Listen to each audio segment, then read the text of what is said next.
Okay, it's English. Jane? Test. All right. 1, 2, 3. Test. 1, 2, 3. All right. All right. And go. Yeah. Next.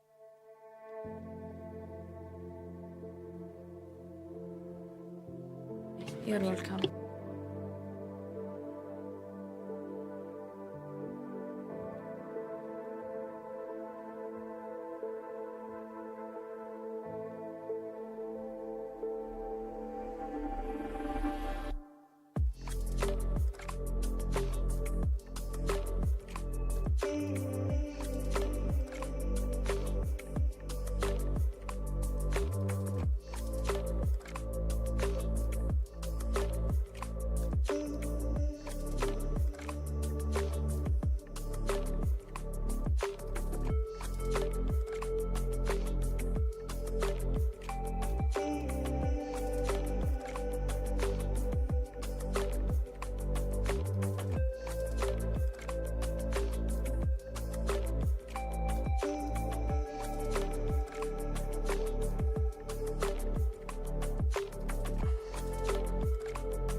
test. Hey, check.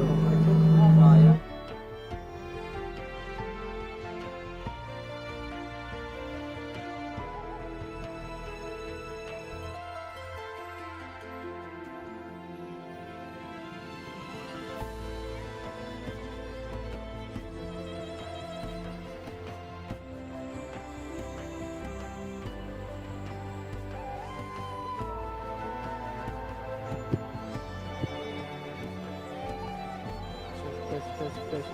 Hey, check. Test.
حضورنا الكرام، أهلا ومرحبا بكم في مسرح إثراء.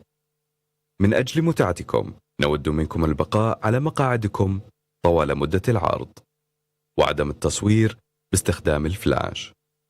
في حالة الطوارئ لا قدر الله، يرجى اتباع تعليمات طاقم المسرح والتوجه إلى المخارج بهدوء.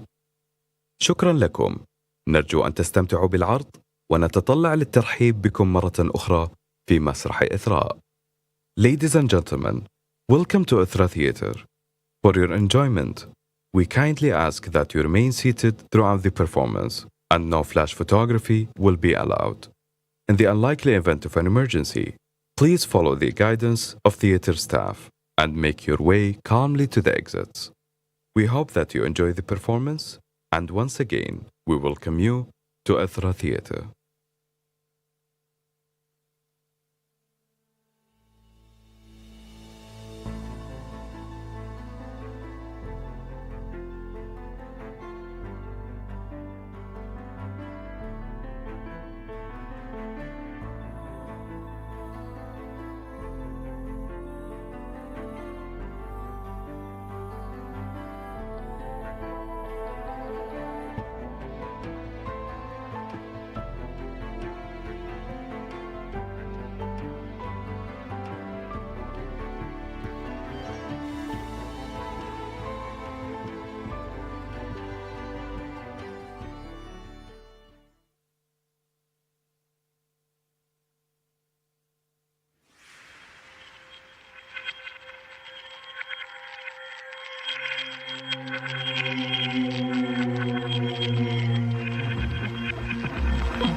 In the digital age, a new world is born. A world where opportunity and risk converge. This is the front line of the interconnected era. What lies ahead depends on our choices and our resolve to raise to the greatest challenges of our time together.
Ladies and gentlemen, please welcome your hosts for the Sync Summit 2024, Ghadir Al-Shehri, Muhammad Islam, and Ollie Barrett, MBE.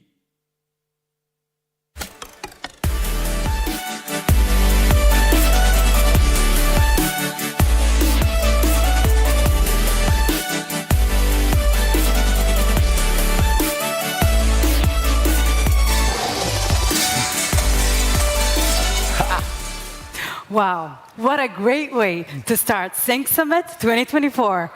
Absolutely. Good morning, everyone. Welcome to ITHRA. I'm Muhammad Islam. And I am Ghadir Al-Shehri. And I'm Ollie Barrett. And between us, we are honored to be your hosts for Sync Summit 2024. Over the next couple of days, we're going to be exploring everything to do with digital well-being and really considering how we might all reset our relationship with technology so that we can look towards a happier and much healthier future. And of course, don't forget and make sure that you download the event app, search for Sync Summit 2024, and that's on the App Store and Play Store. And also, don't forget to check out the Sync K-Hub and our active installation, which is located outside in the plaza. Yeah. Should we kick off? Yeah? Well, and now to officially open the summit, I'd like to introduce the director of King Abdulaziz Center for World Heritage, ITHRA, Mr. Abdullah Al-Rashid.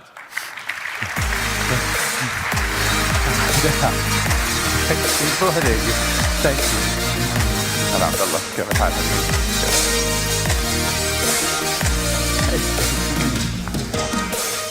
Welcome. السلام عليكم ورحمة الله وبركاته جميعا. A few weeks ago, I got a free coupon for a cleaning service. You know, those hourly cleaning services that come at home and they assist you. This was something I'd heard a lot of people had used. You know, it makes their lives better. It gives them time to do the things that matter in life. They get to engage with loved ones. They get to go out. It was free, so I decided to try it. I picked up the coupon and I called the number. They sent a young lady, her name was Lucy, that came over to the house. She quickly got very accustomed to the house. She started cleaning and getting things ready. This made my life better. You know, I had more time to do the things that I wanted. Eventually, really, to be really honest with you guys, I eventually didn't go out as much. I ended up just watching a lot of Netflix and screen time. But in the end, my house was clean. Everything was organized. If I needed something when I was out of the house, I could call, and she would answer. And then one day, something a bit weird happened. I had lost my watch. I knew that it was in the house, but I didn't know where it was. So I thought I'd ask her, and she answered with a response that was a bit worrying, because she knew things that she shouldn't have known. She told me, well, it's inside your jewelry box in your room, in your locked drawer. That's not an area that she has access to, but apparently she did. And then one day she had left her phone, and I accidentally had tapped the screen, and she had a photo of my children on her phone. So I decided that this was too weird. I'm going to call the authorities. Right? This is clearly somebody who's snooping inside the house. So I called the authorities and tell me, well, we have extreme rules against this. This is not acceptable, but this is happening in your house. We can't control it, right? So it's up to you and her to figure it out. Honestly, I thought about canceling the service, but life was too good. So I decided to accept it and just live with it. Now she watches me when I sleep, monitors my heart rate, makes sure I'm okay. Sometimes even in the bathroom, you know, why not, while there. The story I share with you that seems very absurd is the reality we live in, right? That's how we've allowed access and accepted technology in our lives today. And it's not fictional. For a toaster to be accepted and go to market, there are like extreme engineering regulations and safety regulations. The size of the cable, the fuse, you know, the heat that it can dissipate, etc. All of that to make sure that it's safe and easy to use for everybody.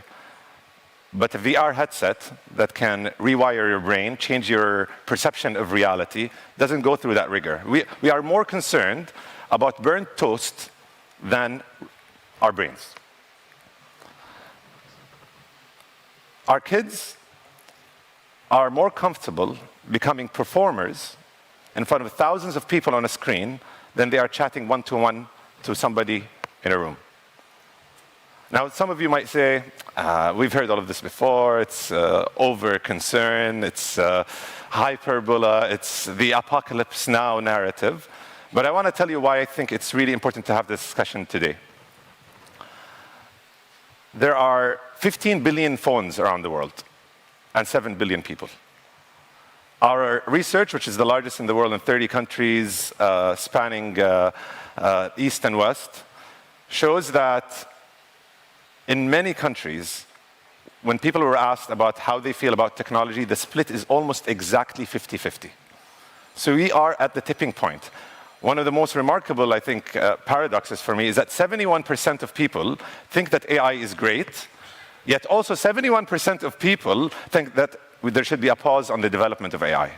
So we want it, but we're not really sure what to do with it. And we've seen the implications of these trends over the past few years, and that's why this platform is so important. We sleep less than ever before. We have less friends than ever before. We spend less time with our families than ever before. We have more depression, more suicide, all correlated with this revelation of technology into our lives. The second trend that that makes this really important to discuss today as well is that it seems irreversible. You know, at COVID, as a result of COVID, our screen time went up by 2 hours on average globally. You would think that if, I don't know, I spent 30 years living my life in a certain way, and then a few months of COVID, my screen time goes up. As soon as COVID goes away, I should go back to where I was, because that was the practice for 30 years or 40 years or whatever it was. Our average continues to be up by at least an hour. So we've dropped a little bit, but not much. It seems that the results and the impacts of technology and its use on us is irreversible. And then the third final trend is one from the technology developers themselves. We've seen over the last few months so many of these tech developers, leaders, C-suite, come out, leave their companies, and whistleblow. They're the creators of this technology that are raising the warning. I'm not aware of any other industry that is shouting out to be regulated by itself. I mean, most recently we have Jeffrey Hinton, who's the godfather of AI, leaving Google and speaking about this and how he thinks that the doomsday or the super AI will come in much sooner than before. And maybe just a couple of days ago, the Scarlett Johansson OpenAI narrative that's happening over the last couple of days. So this is really important, but also very timely. I don't want to sound like I'm anti-tech. This would not have been possible with it were it not for technology. I use technology. We at Sync are not technology regulators or technology oppressors, but we have a very simple mantra. We're humanity upholders. We want to think with people first, technology second, rather than the other way around. And that's really the bedrock of the next couple of days of the summit. We've tried to design this with our partners, our board, and everybody here that's involved to really bring those conversations to life, have meaningful outcomes. Yesterday, there was a scientific closed gathering for over 50 top scientists from around the world that we're here discussing a pathway forward for all of this, because we think that humanity should come first. And I'm sure that you'll find it enriching, shocking, but hopefully also drive us all to collective action towards a unified way forward. And I want to end with one note.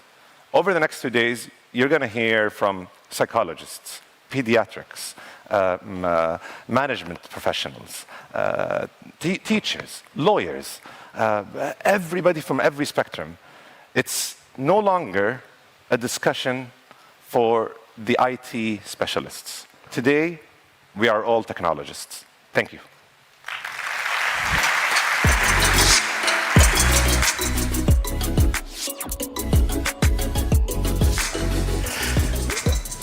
Well, thank you so much to Abdullah. We are all technologists. Well, if that isn't an invitation to lean in to the next 2 days, then we don't know what is. Such a personal set of provocations there and reflections as well, which sets us up perfectly for our inaugural summit session here, where we're going to really try to delve deep into the heart of what we're calling this digital paradox, a world of potential contradictions.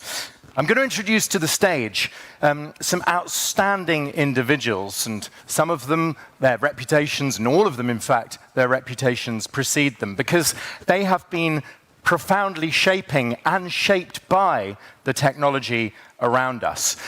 We're in good hands because at the helm is interviewer and serial entrepreneur Anas Bukash, and he's going to be joined on stage, firstly, by Kristin Bride. Now, Kristin, is many things. She's a parent. She is a survivor. She is a social media reform addict. And, honoured guests, we will hear why.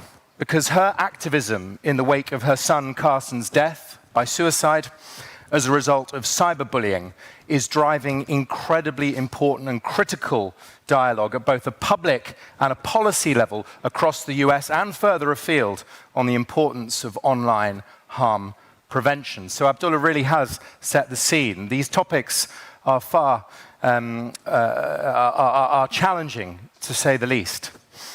I'm also delighted that we're going to be joined with Anas and Kristin on stage by a true Silicon Valley icon, a philanthropist, an entrepreneurial legend. I'm speaking, of course, about the one and only Steve Wozniak. Steve, who in the 1970s, with Steve Jobs, co-founded Apple and has gone on to inspire innovation and champion education and technological innovation all around the world.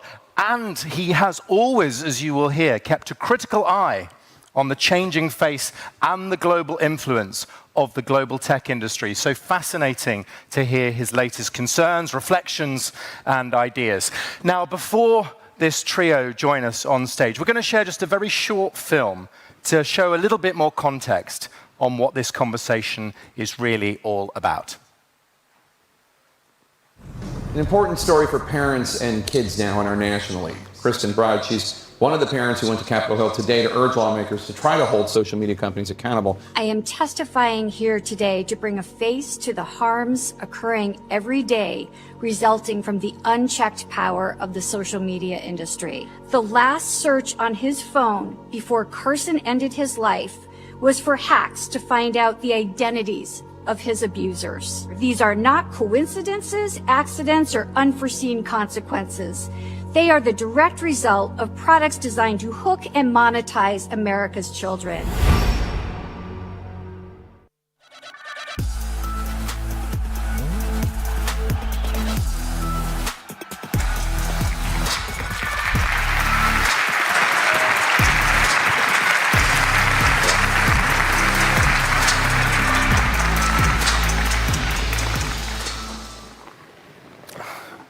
Let's test this first. Where is the mic? Okay, hi. صباح الخير.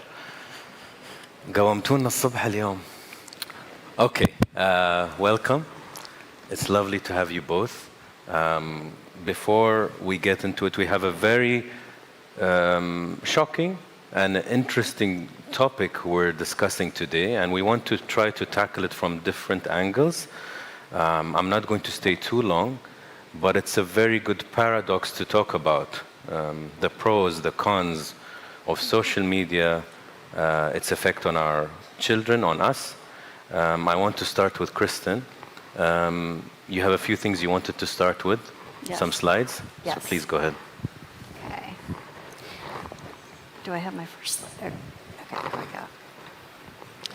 So I would like to start by saying what an honor it is to be here today to share my son Carson's story as well as my journey from incredible grief to advocacy work. Next month will mark 4 years since the very worst day of my life.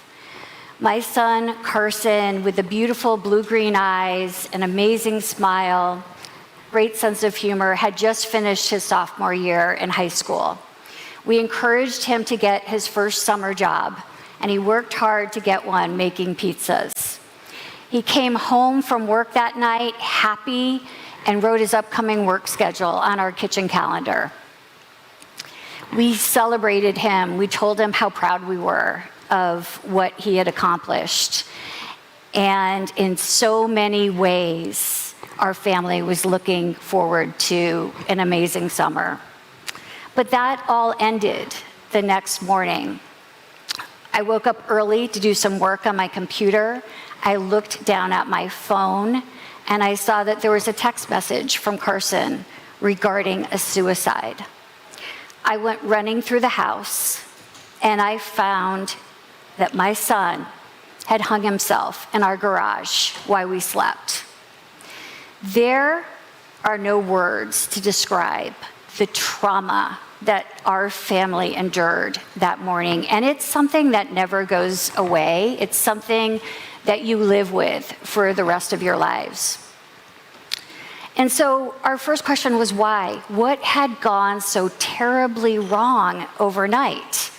We learned fairly quickly that Carson had been viciously cyberbullied by his high school Snapchat friends who were using anonymous apps to hide their identities.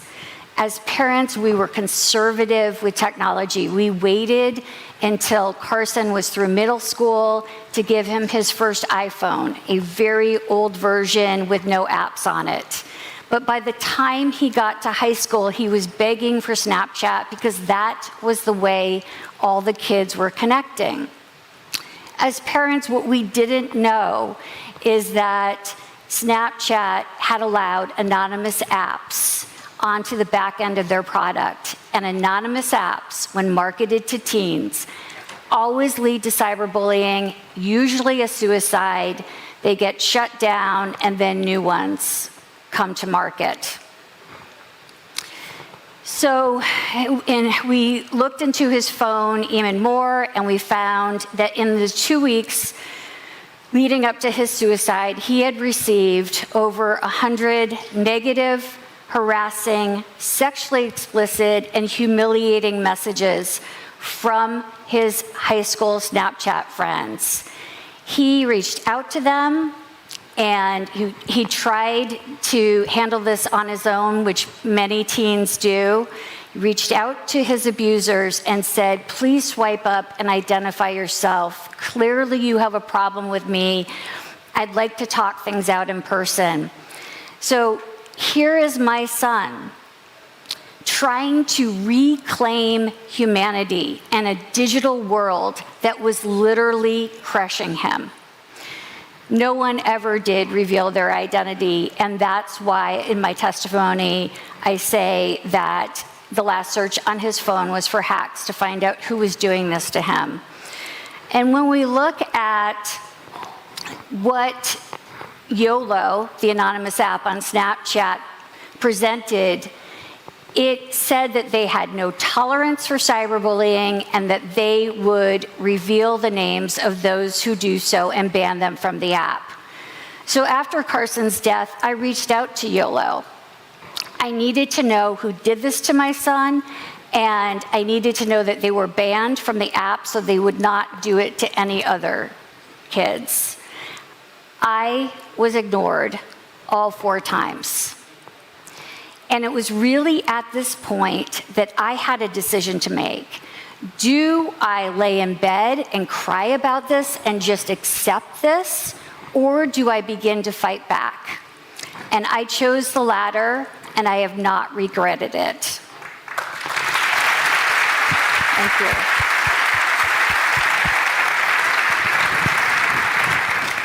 So I didn't know where to turn. This was 4 years ago, and many of these stories were not out there.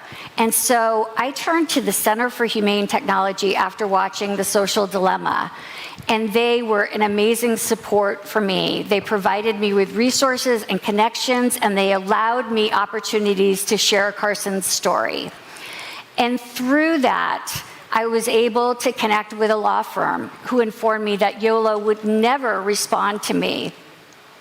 that I needed to file a lawsuit in order to make them respond. And so nearly a year after Carson's death, I filed a national class action lawsuit against Snapchat, YOLO, and LMK. Within 2 days, Snapchat had banned these two anonymous apps off of their platform. And then within 6 months, they made policy changes stating that they would not have anonymous features on Snapchat because they could not mitigate the risks at an acceptable level. I was happy that these apps could not harm other kids, but also saddened by the fact that it took my son dying and me filing a lawsuit to make them finally take the apps off of Snapchat. So the second part of my journey was finding my community. I knew that there were other parents out there who had experienced similar harms, and I needed to talk to them. So I co-founded the Online Harms Prevention Work Group through Fair Play for Kids, a Boston nonprofit. Our group has grown significantly over the last 3 years. We have digital wellness professionals, we have teachers, we have concerned parents, and our largest part of our group are parents who have lost their kids to online harms. So in addition to suicides because of cyberbullying, we have parents who have lost their kids to suicide because of sextortion, dangerous online challenges like the choking challenge, and fentanyl-laced drugs that can be marketed, purchased, and delivered over Snapchat. So what do we do to change the trajectory of these harms? I'm just going to take a brief. I'll get started.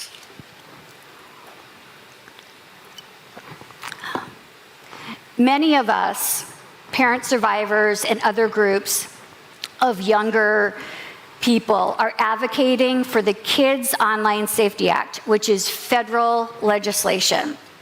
It was introduced over 2 years ago by Senator Blackburn and Blumenthal, and it now has 70 bipartisan co-sponsors in the Senate. The Kids Online Safety Act would do many things, but most importantly, it would require these companies to have a duty of care when they're creating these products for our children. In very specific areas, they need to prevent and mitigate cyberbullying. Carson's death was clearly preventable. These companies knew that anonymous apps when marketed to teens always leads to cyberbullying and usually a suicide. But also, we take objection to the feeding of harmful material to our children through the algorithms. These are not what kids are looking up, it's what is being fed to them. And it's in 4 specific areas: pro-suicide content, pro-eating disorder content, sexual exploitation, and pro-substance abuse content. We have families who kids have looked up inspirational quotes when a girlfriend broke up with them, and they get fed pro-suicide content. We have other families. Their child looked up simply a healthy recipe, and then in their For You feed is pro-anorexia content. This, I think we can all agree, is not what we want fed to our children. This was on the front pages of many newspapers around the country and maybe around the world. We have had 10 congressional CEO hearings of big tech. This was the 10th. It was January 31st of this year, but what was different about it is that there were parents in the audience, including myself, with pictures of our children who had died on social media. This was the moment where Senator Hawley really forced Mark Zuckerberg to turn around and look at us and apologize. But that apology felt very, very empty because we know that Meta has spent so much money, $7.5 million in just the first quarter of this year, lobbying against the Kids Online Safety Act. They continue to choose profit over people, and those people are our children. And this is what we're up against when we advocate in DC, is the big tech lobbyists. This picture was from 2 weeks ago. We were able to meet with Senator Schumer, the Senate House Majority Leader, one of the most powerful positions in our government. We told him our stories, much like that picture with us sitting around that table with pictures of our children, reliving the very worst day of our lives and telling him why COSA is so important to us. We got a commitment from him that he would bring this legislation to the Senate floor by the end of June, and just this morning I received wonderful news that tomorrow in the US on the 23rd, the House is going to mark up COSA. It's already been introduced, and that was the next milestone that we were looking for. Never in our history has there been, well, in recent history, it's been 30 years, have we had an online safety legislation that has gone this far. But we once again have to roll up our sleeves, go back to the House side, tell our stories, and encourage them to co-sponsor COSA. But we do this because we are powered by the memories of our children and the fact that we don't want these tragedies to happen to any other family.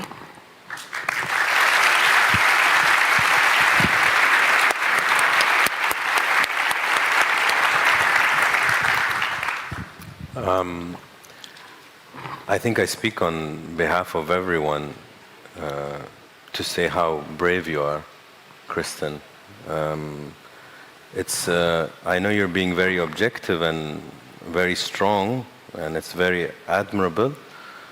And it had to take a catastrophe for you to choose to save so many people's lives, I think through things that we don't realize how dangerous it could be, because maybe as parents, we're now grown up, we have thicker skin, we don't realize that our children are going through this and they're not as thick-skinned as us.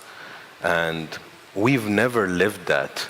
When we were young, we didn't have social media, and we didn't have hundreds of people messaging us or bullying us, and so we don't even know how to empathize with what they're going through at a very young age. So I think this is a message, of course, to the full globe and the Arab world and everywhere where social media is active, to realize that it's not only somebody just getting irritated. It could lead to death. It could lead to also somebody being alive but depressed or suicidal or unhappy. It has a lot of effects if it's not mitigated. Steve, I want to also go to you. We want to tackle this from very different angles. The first question I have is, both of your friends, Steve Jobs and Bill Gates, famously raised their kids in households that we could say they're either tech-free or it was semi-tech-free or limited. And Silicon Valley techies often send their children to walled-off schools where access to technology is rare and regulated. So it's a very interesting question where the people who are the geniuses in this technology are preventing their children at an early stage to go through technology, whether it's iPads or social media. So what do they fear? What are they not telling us? Well, obviously they're smart and knowledgeable, and those kind of people tend to avoid becoming a victim to the habituality, to the addiction of certain types of, especially social web apps. But, you know, you mentioned Steve Jobs, and I think when we started Apple, we were so much guided by the father of somebody who's very important in the Center for Humane Technology that Kristen mentioned. His name's Asa Raskin, and Jeff Raskin at Apple came in, and he brought the value of people. They always have to be worth more than the technology. And what you have to do when you're building a product, you have certain chips and wires and ports, and they can do certain calculations, certain speed. You have to put a lot of effort into creating software so they work in a natural human mode, the way humans work. And obviously this was long ago. And Jeff ran our publications department. Publications are like manuals that people will read, human beings will read.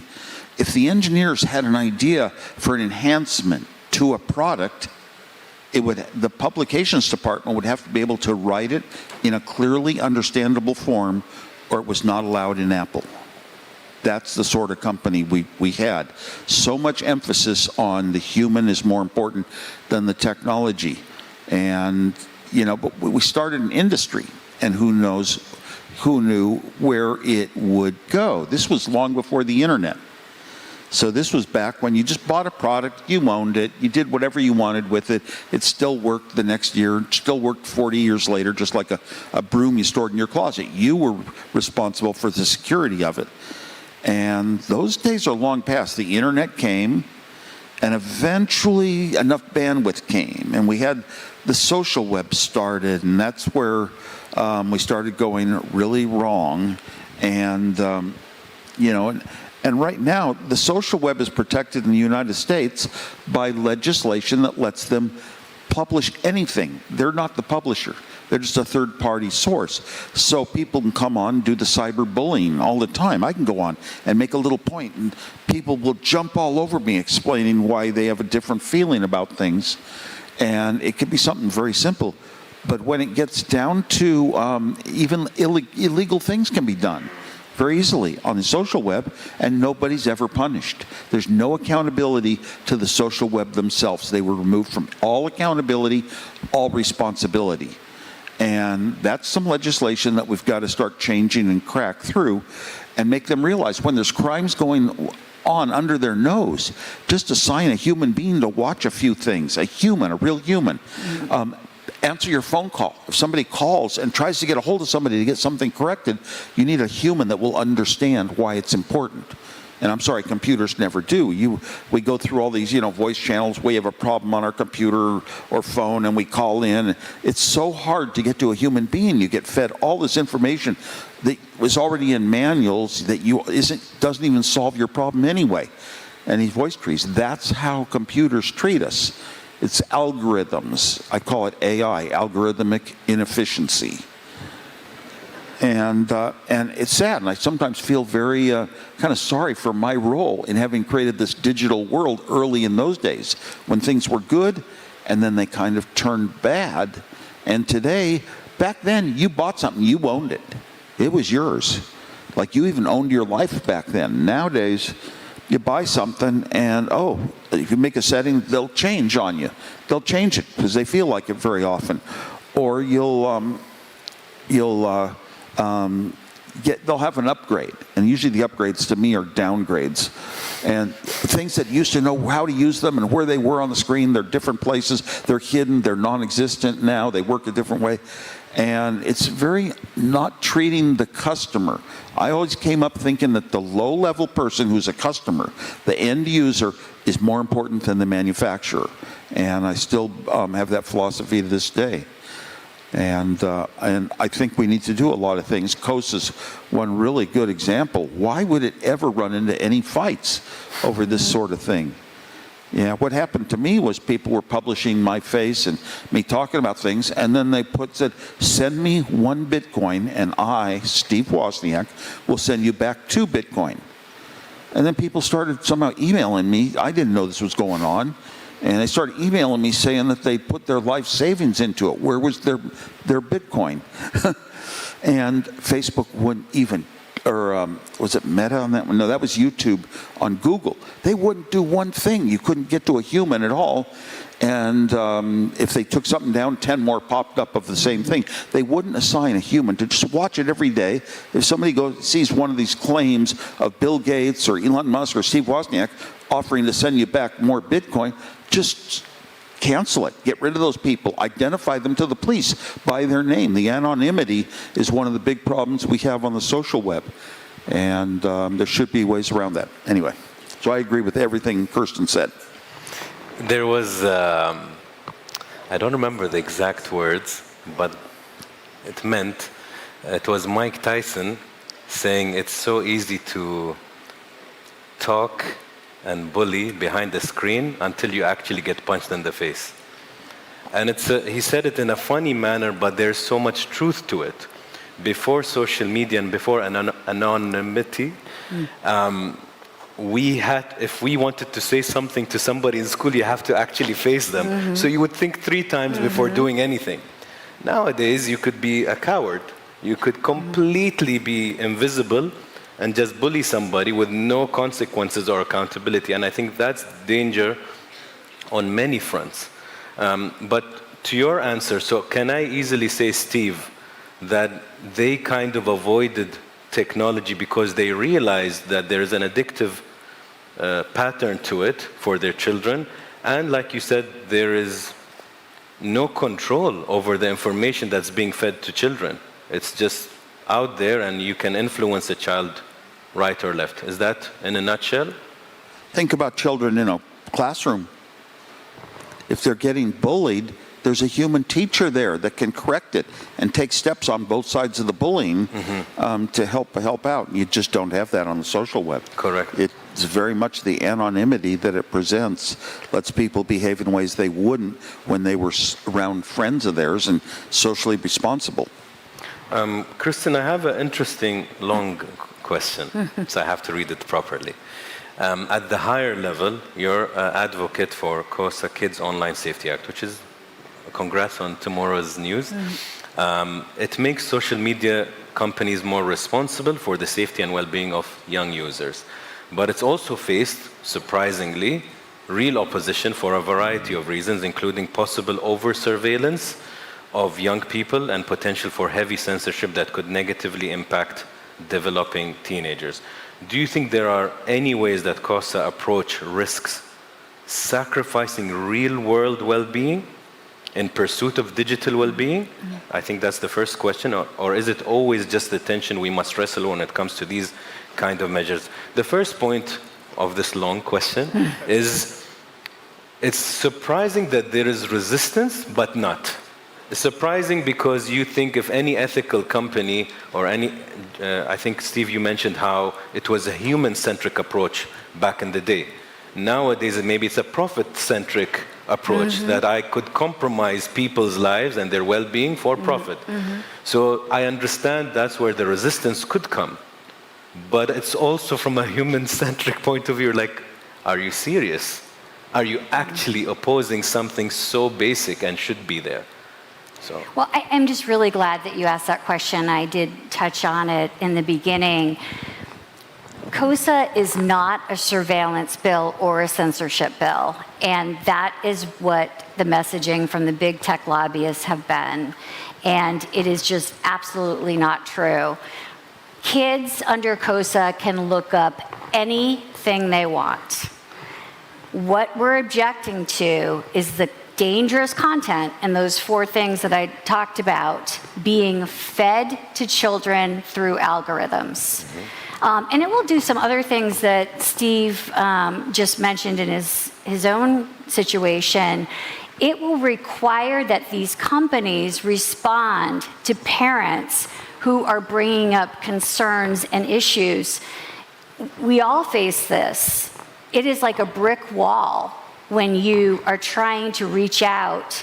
You have a kid in crisis and there's something terrible going around, and even though it violates the company's community guidelines, they either don't get a response back from the company or it is a generic canned response saying it meets community guidelines when it doesn't. And so opening up that door would be really important. They have to respond within a certain number of days to complaints. But yeah, the issue of, and we have gone over this time and time again, we even strengthened the bill in the second reiteration where it was self-harm. Now those harms are defined as those 4 that I talked about: pro-suicide, pro-eating disorder, substance abuse, and sexual exploitation, and they're all linked to a medical diagnosis. So in no way, I mean, as a parent, I hate to think of kids still looking these things up, but under COSA, there's nothing we can do about that. That is free speech, freedom of information, but in no way is there censorship going on under COSA. Can I ask you a question that's not here? Is it tiring, Kristen, to be fighting something that seems to be so basic? I know. It is. I mean, we are asking for just the basic safeguards. Like every other industry, they have to think about their product before they release it. Yeah, it is tiring. Sometimes I'm almost like, I can't even believe we have to have these conversations. I passed legislation in Oregon State, and that was probably a mistake to do that first, because I had no idea that passing federal legislation would require so much work. Well, I think you have a full house here supporting you and people around the world, because we feel it. We have our children, and what you're asking for there's no second thought to it. Mm-hmm. It's just a fight that people like you have to do it for the rest of us. So it's a bit unfair, but it's very, I'm grateful to know that there is somebody like you doing that. Well, and I would just say, we have representatives from around the world here. Stand up if you see something's wrong on social media, speak out. Mm-hmm. We need to have these companies feel the pressure from around the world. Yes. Steve, you've been very vocal about social media's impact on society, and from the proliferation of mental health problems that you've discussed to the increasing spread of misinformation. So we can talk about the mental health problems, and we can talk about the misinformation, which you touched on. And you've said that platforms weren't designed with the long-term human well-being in mind, which is interesting when we talk about long-term. Maybe it started that way, but on the long term, it doesn't really look after that. So would you describe these products as more defective, or would you describe them as addictive? Well, almost all technology starts out trying to be good. I mean, look at Facebook. People being in communication with all their friends all over the world, what a great idea. But then Facebook changed, and they changed to make money. And to make money, it was really, Facebook almost makes none of their money over you having friends and groups and all that, just some low-cost servers. What they make their money on is understanding you, learning everything about you. When you click like, it's not really going to the person that you'd like their post. It's going to 100 advertisers. You can even get a printout of their names. And everything you do in your life, the things you like, you look at, you're interested in, little words you say get remembered forever to be able to use. Yourself is worth money. You are the product, they say. And that is really weird. If it's me, myself, don't I deserve some of the money that my life is worth? My feelings, my beliefs, my values, don't I deserve some of it? No, you just get a little free email address or something. It's so low cost as long as they don't have to hire humans. And that's where we're short. We just try to figure out a solution. Going to start a company in Silicon Valley, we got to figure out a way to sell subscriptions so they don't really know the total cost. It's just per month, some reasonable amount.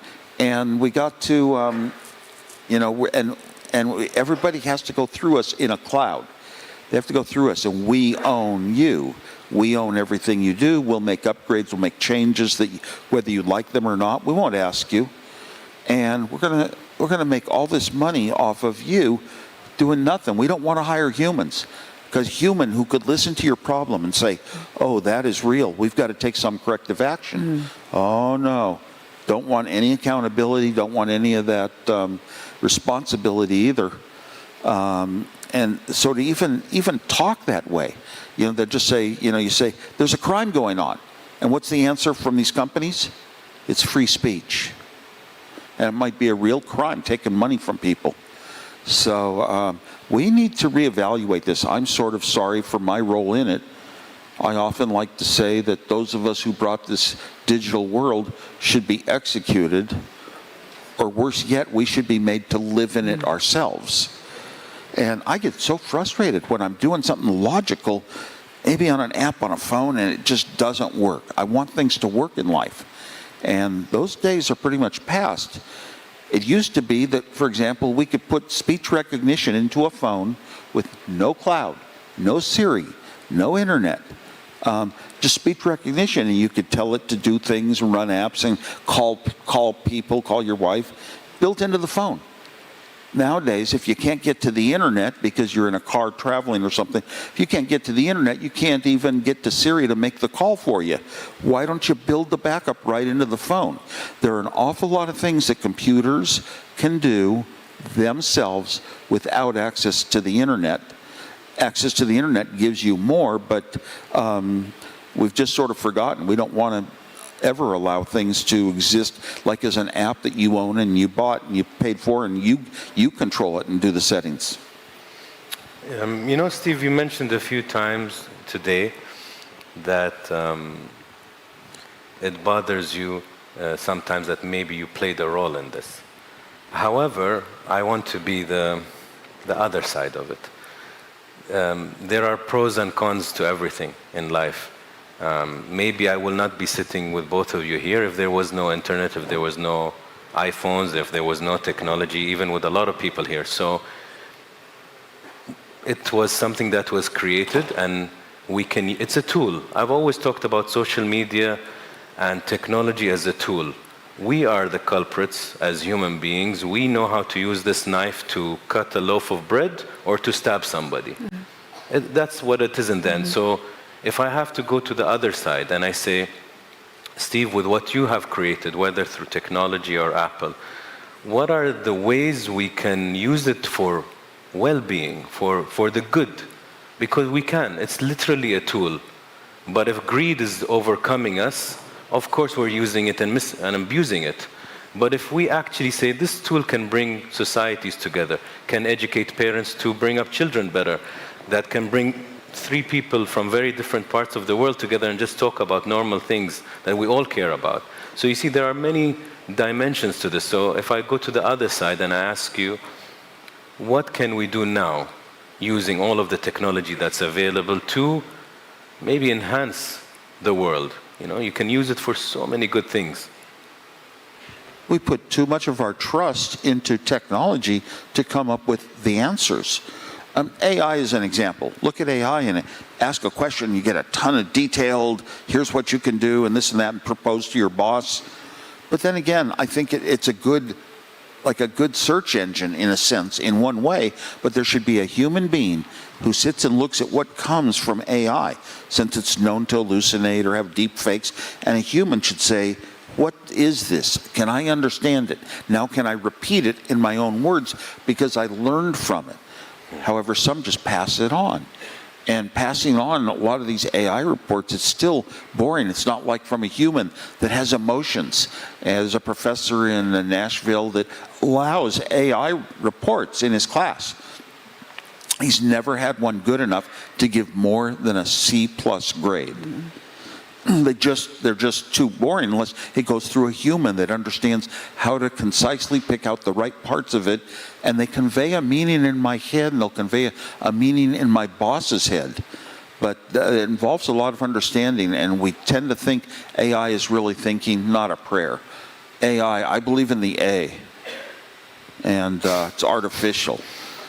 Yeah, and intelligence, is it really thinking? Is it doing anything like the human brain? We've always known that when computers could play tic-tac-toe or checkers or chess, that they were just following sets of rules, simple sets of rules, and they could play themselves and develop their own set of lab rats for this terrible experiment. The parents that I meet now that have younger kids and tweens, they are learning from our mistakes and our tragedies, and they want to do things differently.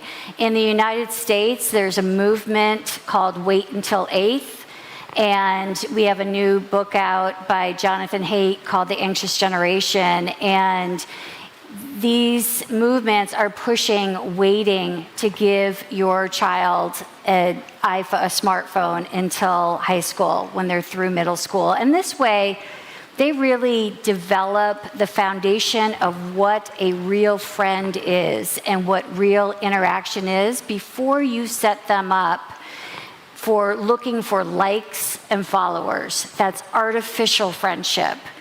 And so I've been really impressed with the younger parents, and we hope that this movement can pick up and be spread around the world. I think by building that movement grassroots up with how individuals are dealing with this at a family level and legislation, we can finally make a dent in the social media harms. Yeah, I like how you sandwiched it. Right. I think that's the right approach, because the pressure comes not only from Kristen, but from everybody as a society. Stephen, you mentioned there's a quote that I have of you from 1996. It said, "Our first computers were born not out of greed or ego, but in the revolutionary spirit of helping common people rise above the most powerful institutions." So yeah, I bring something from the past. So big tech rarely has real people and real lives, like you also mentioned earlier, in mind anymore. And there's certainly a lot to feel quite hopeless about. But, and this is something the summit will look at even more tomorrow, where do you see the silver linings? Where do the common people still win? Where can we find harmony and health in technology? Is it difficult to find that anymore? I mean, we went through a long time in Silicon Valley of increasing the economic background of the country, and through Moore's law and chips. We used to make one transistor when I was very young, and for the same cost now we make 60 billion transistors on one chip in your iPhone. And so we've gone through this. A lot of young people want to be entrepreneurs.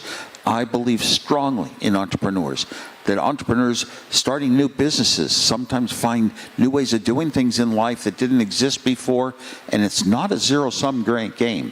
It's the principal method of increasing economies, and that's good. The trouble is, we find out that, well, there's more money in avoiding humans and getting away from responsibility. A lot of companies start up, how will we market this? What will our business model be? The business models have changed a lot.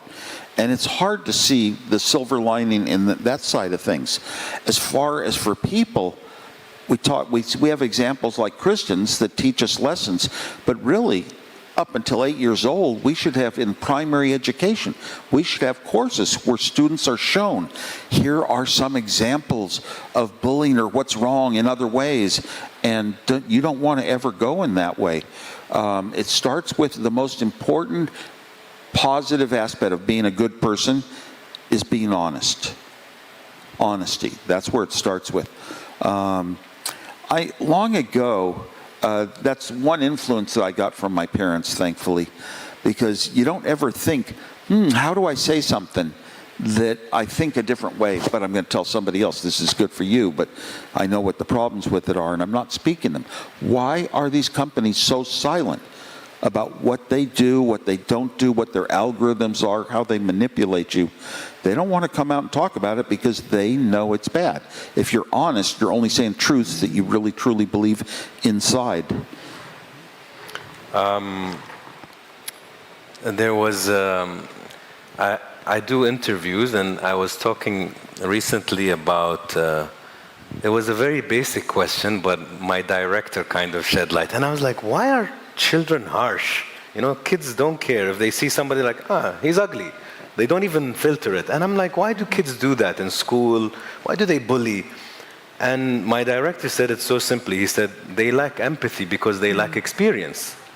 So we can't blame the child sometimes that he's attacking or saying something harsh. We have to blame people for not bringing the right ethics, for giving them tools, like you said, Kristen, that is allowing them to do this kind of behavior. So there was another point where people nowadays, they'll put an iPhone in front of them, click record, and they'll say, oh, you know, I'm not doing well, blah, blah, blah. This person hurt me. I'm feeling really sad. I'm depressed.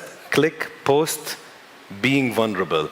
And that's not really vulnerability. That's you and a piece of equipment. Let's do that conversation with the person that hurt you. Right. Face to face. Right. That's life. And that's what you said, up to 8 or up to 9. Maybe that's what we need children to learn, social skills, how to make friends, how to not make friends, how to be jealous of or get in a fight. Or you learn how to deal with human beings. You learn how to look at people in their eyes and have a conversation. And I think that's the scary part. Go ahead. Well, even experienced adults, though, get scammed these days by all the internet scams, the spam, the ones trying to fish you and get your email addresses and all. And a lot of people have been hurt by that, and even with experience. Now, for children, if you're experienced in life and you can think things out, maybe you're an experienced driver on the roads. And you say, oh my gosh, these young people are so horrible. Well, all of us were inexperienced before we became experienced. It's a step you have to go through.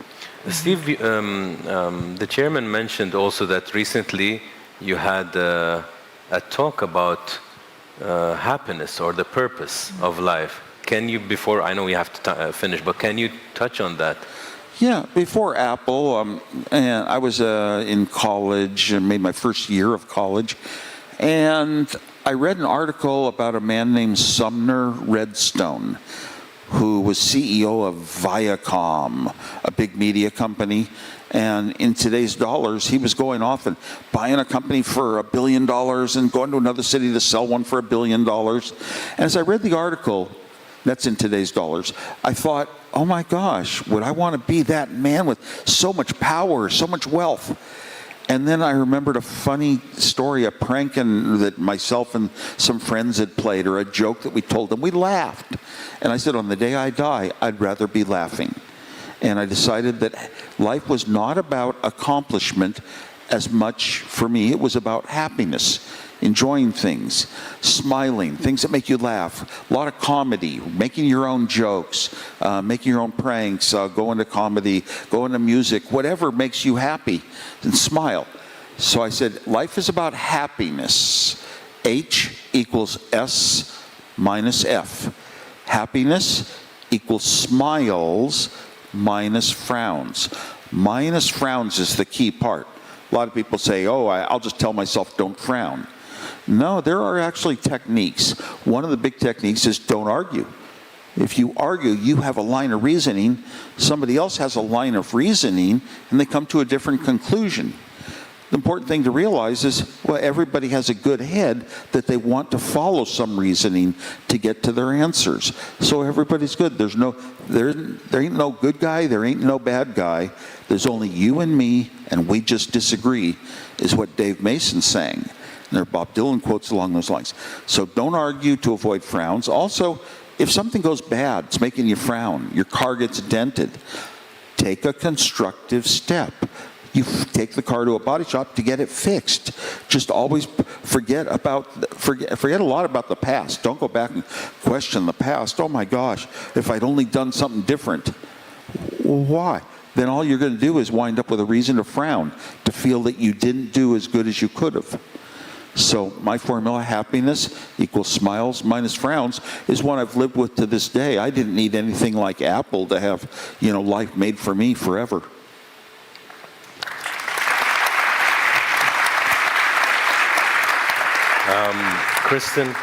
Kristen, I'd like to end this session with you. If you have any words for all of us, I know it's a compact panel, but it's a very important one. So if you have anything that you'd like to add that you can leave us with. Well, I think even though my story is tragic, when I look back at the comments and the exchanges that happened between Carson and his abusers, He listened to the things we as parents talked about at the dinner table about not typing anything online that you would not want on a billboard with your name and face next to. We talked to our kids about the fact that behind the screen is a person. And one of the things that has really come out of Carson's story is that in the end, kindness really does matter. Thank you so much.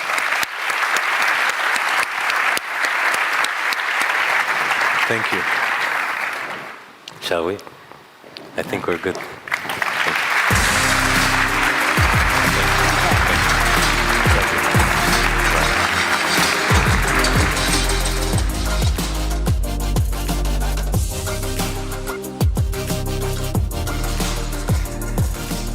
Well, honored ringing endorsement and call for. والآن دعونا نصفق مرة أخرى للسيد أنس وستيف على أدائهم الرائع. ممكن أن أستمع لهذا لأكثر من ساعة، وأنا متأكد أنكم ممكن أن تستمعون إلى هذا لكن الآن سنركز على أهمية الحياة وأننا نعيشها مرة واحدة والتميز بالإنسانية التي يتميز بها الجميع. وعندما تكون هناك الكثير من الأسئلة التي يسألها الشخص. Honored guests, are you ready for our show to continue? Well, let me say, if you would like, we have simultaneous translation available for you. That's available on the back of many of your seats, so please do take advantage of that. We're going to keep examining our relationship with technology now, with the help of someone who has had to tackle that relationship in a very public spotlight.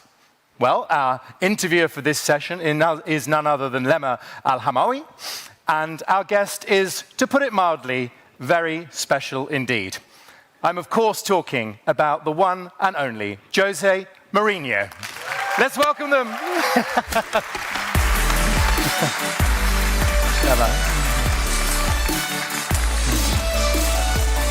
On the left side next.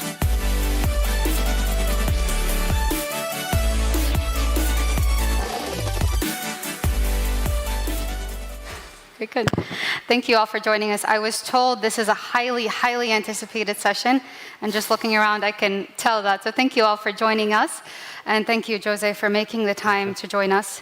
As a journalist, I was asked a lot about this session. People were asking me, what are you going to talk about? What are you going to ask Jose? What is the session about? And I had to keep saying, it's a surprise, just wait and see. I can't tell anyone. And we are, in fact, in store for a surprise. Jose, you've done a tremendous amount of interviews, obviously, podcasts, press conferences. The outcomes are tremendous. But what we're going to do today is we're going to have a session that's a little bit different than interviews you've done in the past. We're going to talk about football, obviously, but we're going to look at football through the lens of the digital revolution, digital wellness. So this is a topic that I don't think you've talked about frequently enough, and I don't think it's talked about enough in the world of football. So we're going to dive deeper into that topic and hear your insights about it. So, Jose, obviously you're a 26 title holder, and you're regarded as one of the greatest and most accomplished managers in the history of football. And your career has paralleled the growth and transformation of the digital revolution that we've seen. And when I say digital revolution, just to clarify, we're talking about wearable technology, we're talking about VAR, we're talking about video analysis tools, we're talking about goal line technology. My question to start off this session is, how has the revolution of technology impacted football as a sport, and more specifically impacted you in your career? Assalamu alaikum. First of all, if you give me a second, I would like to say that after Kirsten's words, I feel that football is meaningless, and I would like to express my empathy, my sympathy to Kirsten and to every mom in the same situation. The second thing is to say that I'm never nervous before a big football match, and I'm nervous now. Don't be. And especially after Our session, the briefing? after Steve Wozniak Oh. being here, I really don't know what I'm doing here, so it's up to you to I'll help you. I'll guide you. to give me a hand. I'll guide you through it. Look, if I travel on time, and my career is long, when I was doing match analyze on my beginnings, I was doing with Betamax, VHS, and spending hours in front of a screen. And now I have real-time analyze while I am on the touchline. Yeah. So I think this says everything about the evolution. In terms of the direct impact on the game, and when you speak about the game, you speak about these 90 minutes, I would say that positive and negative things come with technology. Mm-hmm. Going to my experience and speaking about goal line technology, one day I lost the Champions League with the goal where the ball was not inside of the goal line. So with the goal line technology, I would win that one. Yeah. If you ask me, I only lost because of non-technology at that time, I would say I also won. So goal line technology is something that is very basic, is very objective. The total circumference of the ball is inside, is a goal, is not a goal. VAR is more complex, because VAR, I was in the initial meetings of the introduction of the VAR, and the situation with the VAR was to fight clear and evident mistakes. When I say that, I would say, if now we are watching some football match on the screen, a clear and evident mistake, everyone agrees that was a mistake. Yep. And that takes 2 seconds to make a decision. There was a mistake, and VAR kills the mistake. We all agree it's a huge mistake. When it takes 5 minutes to make a decision, and when half of them says is a penalty, and half of them says is not a penalty, is because it's not a clear and evident mistake. So why should, in this case, technology used in the wrong way kill the emotion of the game, kill the flow of the game, with people waiting, with players not knowing, celebrate, not celebrate? Where is the emotion that made football something that, I don't know if we all love, but at least we all know what football is. I'll tell you now that they do all love football. So the impact, the direct impact on technology in the game, you know, that's why now people discuss, do we want it or we don't want it? You said it kills the passion, you said, of football? Yeah. How does it kill the passion of football? You know, because you cannot be waiting 5 minutes for a decision. I am on the bench now, I'm not even celebrate goals.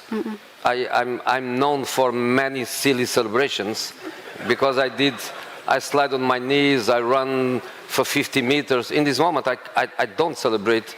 I'm just praying and waiting for some guy in a hidden room to make a decision about goal, not goal. You know, has to be, the semi-automatic offside is also very objective, more or less, because they can change the frames, and you all know how to do it. Anyway, so if you are a referee in a dark room with some screens, you know how to do it. One frame, more or less, is an offside, is not an offside, is a goal, is not a goal. So if you support Al Ittihad, 1 frame more. If you support Al Ahly, 1 frame less. You know.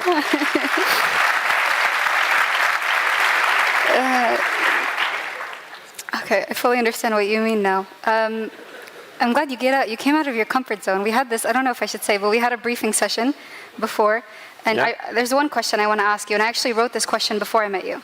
And then after we met, I looked at the question and I thought, this is so accurate. you're very notorious for having this balance of what you show the public, what they see about you, the privacy of Jose Mourinho, and then the public angle of what people see. Which privacy? You attain it through social media, through Instagram. You're very intricate with what you actually show people. But privacy, no, you have no privacy. You have no my privacy. Instagram is a joke. That's what I mean. That's what I mean. No, there is lots of people that they want to do my Instagram. Manage it, you mean? I don't want. My Instagram is my Instagram. You manage it yourself. Of course I do myself. Everything. You know how silly it is The comments, sometimes. the captions, the replies, that's all you. Yeah, you know. that brings me... Sometimes even on my English, which is so English, no, it's good. I can make written mistakes, and then my son or my daughter, they say, "Oh, come on, you have to read it. You made a mistake." I don't care, you know. It's just me. So I want to ask you, speaking of your Instagram, you started it in 2020 after arriving in Tottenham Hotspur. There is a saying, an infamous saying that you have on Instagram that you start a lot of your videos with, and it's "I am Jose Mourinho." Where did this come from? And why did you choose this infamous saying? And you know it became a meme, right? It became a meme everywhere. No, I am Jose Mourinho with the good things and with the good and the bad. You know, it is what it is. What is the meaning behind it? You know, it's unfiltered. You know, my Instagram is unfiltered. You know, it's just, I am Jose Mourinho. I'm doing a run. I post something. I say, "Oh, how beautiful it is! It is my home, my hometown." Then I even make fun of myself. I can make some critic to anything. I can use it also in an economical way, because with sponsor deals and this kind of things, you know, the gentleman that was doing what you are doing now, how do you call it? Moderator. A moderator. He had the same shoes as me, probably because he looks at my Instagram and he knows. I can't agree. I'm not going to say anything. As an unbiased person, we have a very structured set of questions about perception of social media, how you balance your social media. But I want to word them in a way that is just a conversation. Let's just have a conversation on stage. Within social media, do you have a policy for your players when you manage a team of what they can or can't post, or is it free for all, have fun? No chance of policy. No chance of policy. No, I think you have just to adapt to it and to try to get to their level, or their level. I'm not saying this or that. Get to their level.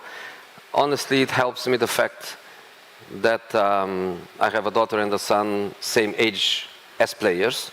So my daughter is 27, my son is 23, and that makes me belong more to the players' world. Is easier for me because I have them also at home. I come from the time, I always go back because I'm not as old as you think, but I am in football for an eternity. And in my beginnings, I was an assistant coach, and my boss was saying, "You have to find the guys that are on the phone because I want to find them." What do you mean on the phone? They couldn't be on the phone. They couldn't be on the phone. So I was going to try to find. When I find the guys, I say, "Hide the phone because he wants." So you're very supportive. Yeah. In this moment, I hand the game, and everybody is on the phone. So even before any comment, even before any analyze that we can make on the dressing room, they're immediately on the phone. You have to adapt to it, and we have to understand the positive things of it and the negative things of it. The positive things of it we have just to embrace, you know, and the way they engage with their people, you know, they get lots of sponsor deals because of it, you know. Even for the club is something great, you know, no more geographic barriers, you know, for marketing, for everything, you know, for clubs' revenues. There is a big relation in between everything. The negative thing is when they get sometimes, I would say, I don't want to go and use such a strong word like depression or dependence, but they are affected by the negative side of it. You ask me, how do I cope myself with the situation? In a very easy way. I don't read anything. You don't read comments? I don't read anything at all. And especially before matches, I want to be at the highest level. I don't want to be influenced by anything, you know. So many times I isolate myself from the social world. But how do you advise players? I mean, there's an interesting The advice is very simple. The first thing for me is that football reality is on the pitch. On the pitch, you are what you are. You are amazing, you are average, you should choose another job, but everything is on the pitch. The reality of us, I would say especially players, is on the pitch, where you cannot hide, where you cannot use Photoshop and everything that can change a perspective of what you are. And this is the reality for them. This is the space where they have to become great or not as great. So reality is more important than social media for them. And I have to persuade them that more important than any comments, more important than anything coming trendy, is what they do on the pitch. And they have to arrive into competition at the maximum level they can. Do you ask me, are you sure, Jose, that the night before a big match, one of your players is not awake until 4 or 5 a.m. on esports? And I tell you, one, I would be happy if it was only one, because it's not only one. There are lots of them. So you have to try to educate them, let's say, you know, mental fatigue, stress, frustration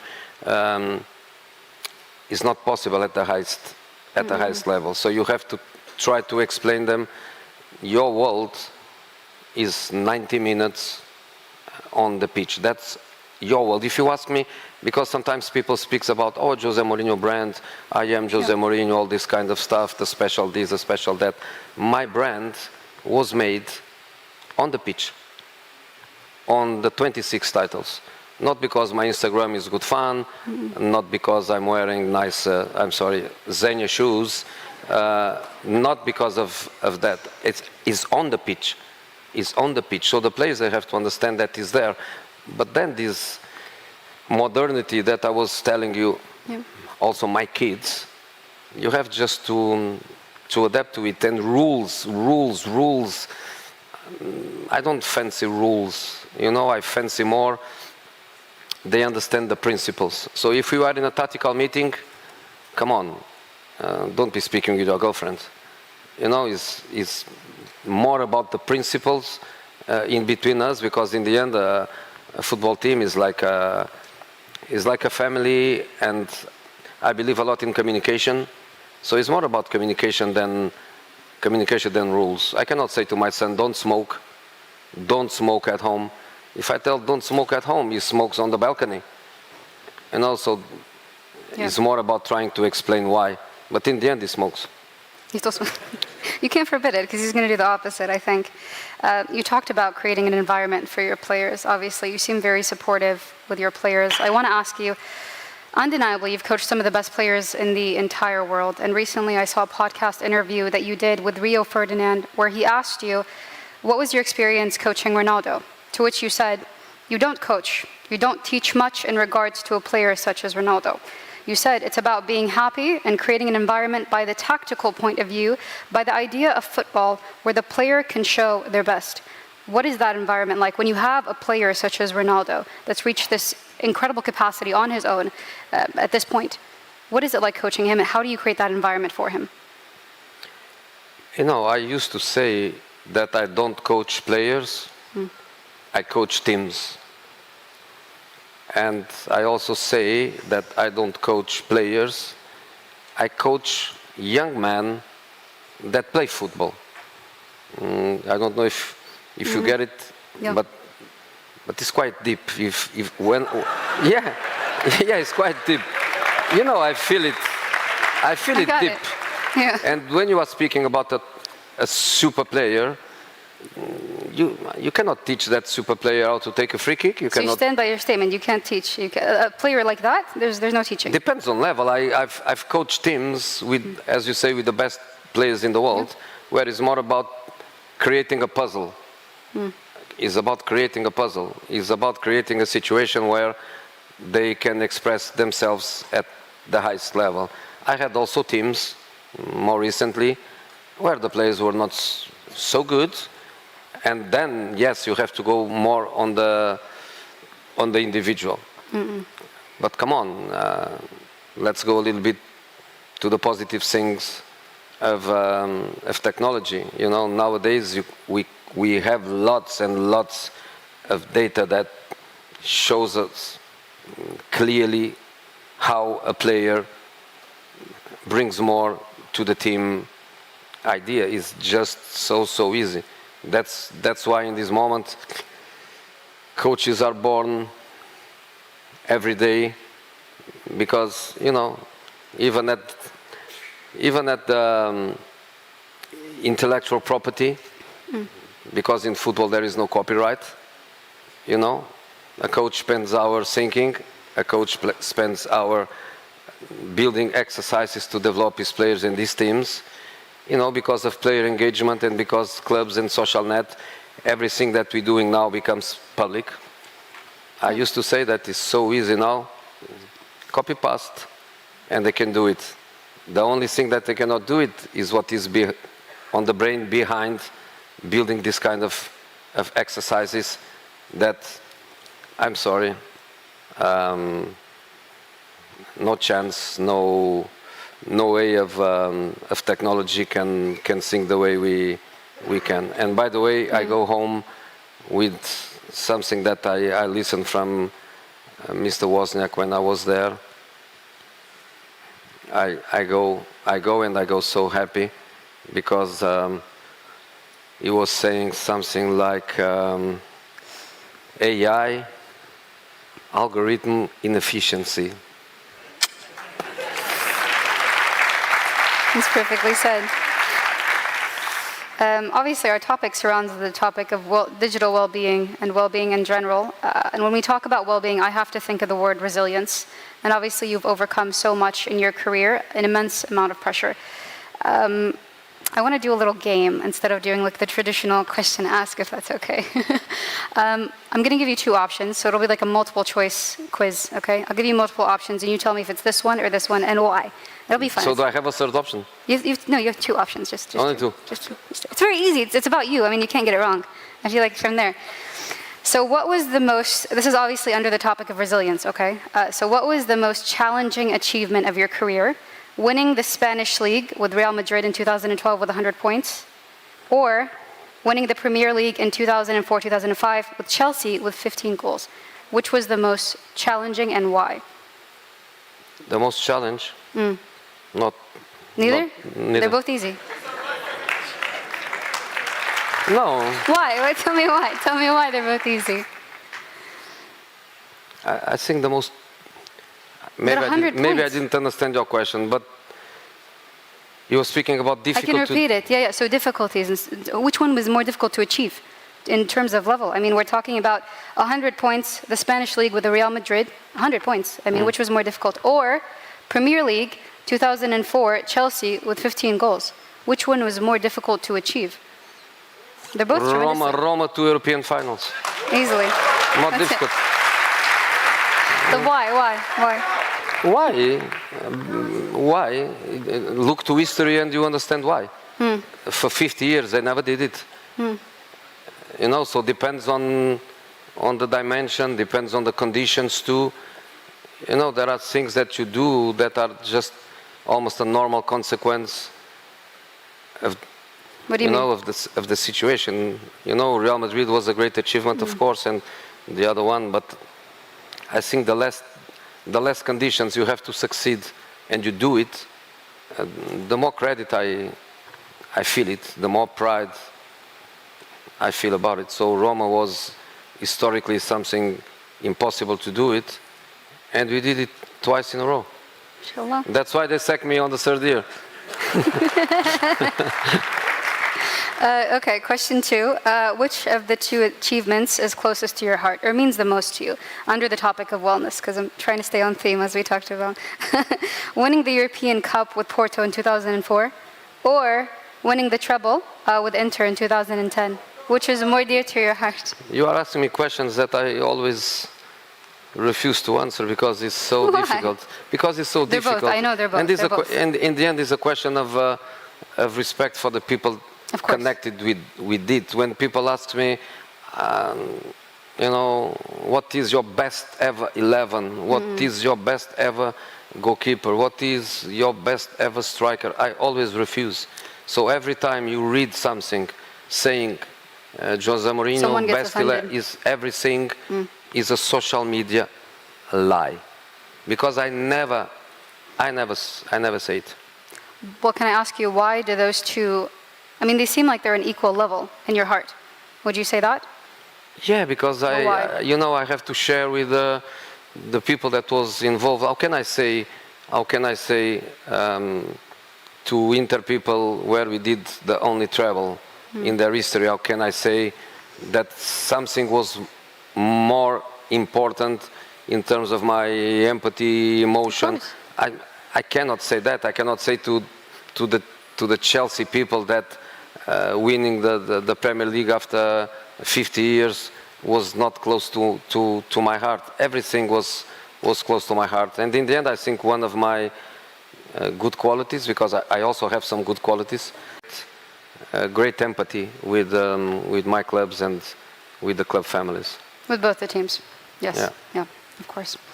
To jump back into our theme a little bit more about digital wellness and digital revolution, obviously you talked about how you don't like to kind of have a stern hand when it comes to social media usage for your players. You don't want to kind of enforce something too much. But nowadays we're witnessing that there's so much more accessibility to fans. Like you said, there's no privacy. Everything is more accessible, whether it's behind the scenes, training, locker room speeches, everything is constantly accessible for fans. For you personally as a manager, and for also the players on their end. My question to you is, where do you draw the line to say, this is what we're going to give the fans, this is what the public's going to see, because obviously it's very important, but also the fans need the players need their privacy and time to focus, like you said, on the pitch. Where do you draw that line? You know, let me try to go in another direction. If you ask me my boundaries, if you can call it, I would say, in a perfect world, I would say my life in football, my private life. Okay. Of course I don't have it. The world doesn't allow me. And to players is basically the same. I try to create these boundaries. I'm not successful, but at least I try. With yourself personally, or for players? Yes, I try. Okay. I'm trying. The world doesn't respect that, but I still try. And the way I try is to connect with the world, with the fans, with people that love me, people that hate me, is to try to give them my football world and not my private, in ideal terms. I think players many times, they don't do it. And when they don't do it, they open the door for a complete invasion of what is... When you say they don't do it, you mean they give full access? Yeah. Okay. Another thing is what happened in the club. In the club, of course, by communication, by understanding of the good things and the possible negative things, of course we can build something that fits the interests of everybody. Let's say, marketing department, they launch a new training kit. Of course, for them it's very important that training sessions are streaming live, or immediately social media has half an hour of training session with shots, with videos and everything. At the same time, I have a match in 2 days, and I cannot show, I don't want to say the world, the opposition, what I'm working for the next match. So you have to create some rules, and I would say, okay, training session starts at 10 o'clock. From 10 to 10:20, you can do it. From 10:20 to 11:10, get out, because You need to create that barrier. It's secret work. Okay, 11:10 you can come again, and from 11:10 until 11:30 you can do it again. You can do it as walking into the meeting room, walking.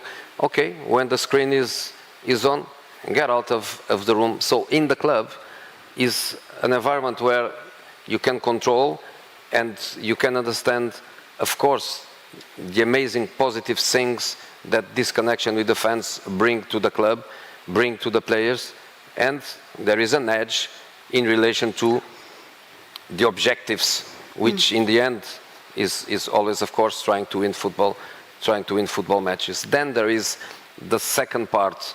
There is a second part of it, which is the majority of time of their lives, which is when they are not in the club, when they are not under our control. Are the clubs working well in terms of their education, especially at the younger age, to know what to do in relation to social media, to the engagement of fans, to what they share, what they shouldn't share, what they read, what they shouldn't read? This interaction, do the clubs work well enough?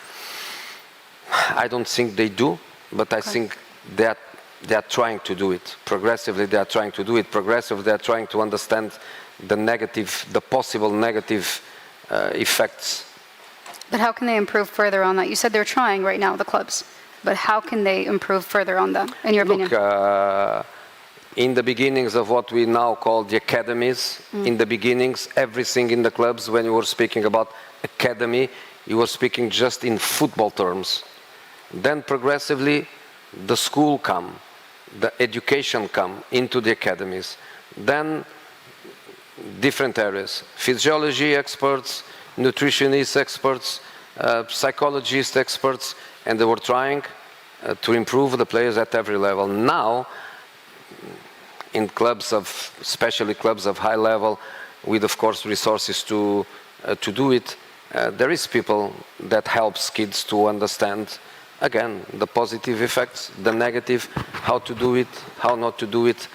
But then there are always risks, because many times there are also the contradictions of what is good for the development of the player and what is good for the development of a brand.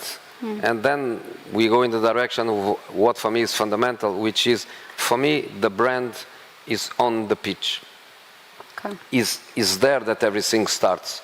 So when you are a kid, when you are starting, you cannot be thinking about, or you cannot have people behind you thinking that your brand is going to start developing you outside the pitch at other level, in this case, social media. For me, that's not possible. That is a consequence. That is a consequence of the reality, and the reality is the pitch, is that green rectangle. Would I have the Mourinho brand or the Instagram with a couple of million losing matches, no titles, just because sometimes I have a funny celebration, or just because sometimes I have a funny press conference with some EJ comment? I don't think so. I don't think so. Would you say the brand comes after, because you developed your social media in 2020? Would you say that the brand? I didn't develop. It happened. It happened. It just happened. You opened the page. Did you? You made the Instagram. Who made the Instagram? Did you make the Instagram? Yeah. Yeah, in 2020. So would you say I made it to have some fun? To have some fun, you know. Let's do it. But would you say for players, you recommend their brand be built after they've received like all these accomplishments, like you said, 26 titles for you, or would you recommend them build their brand slowly along their professional career, or after? During, but during in a way where your priority is to develop yourself on the pitch. You know.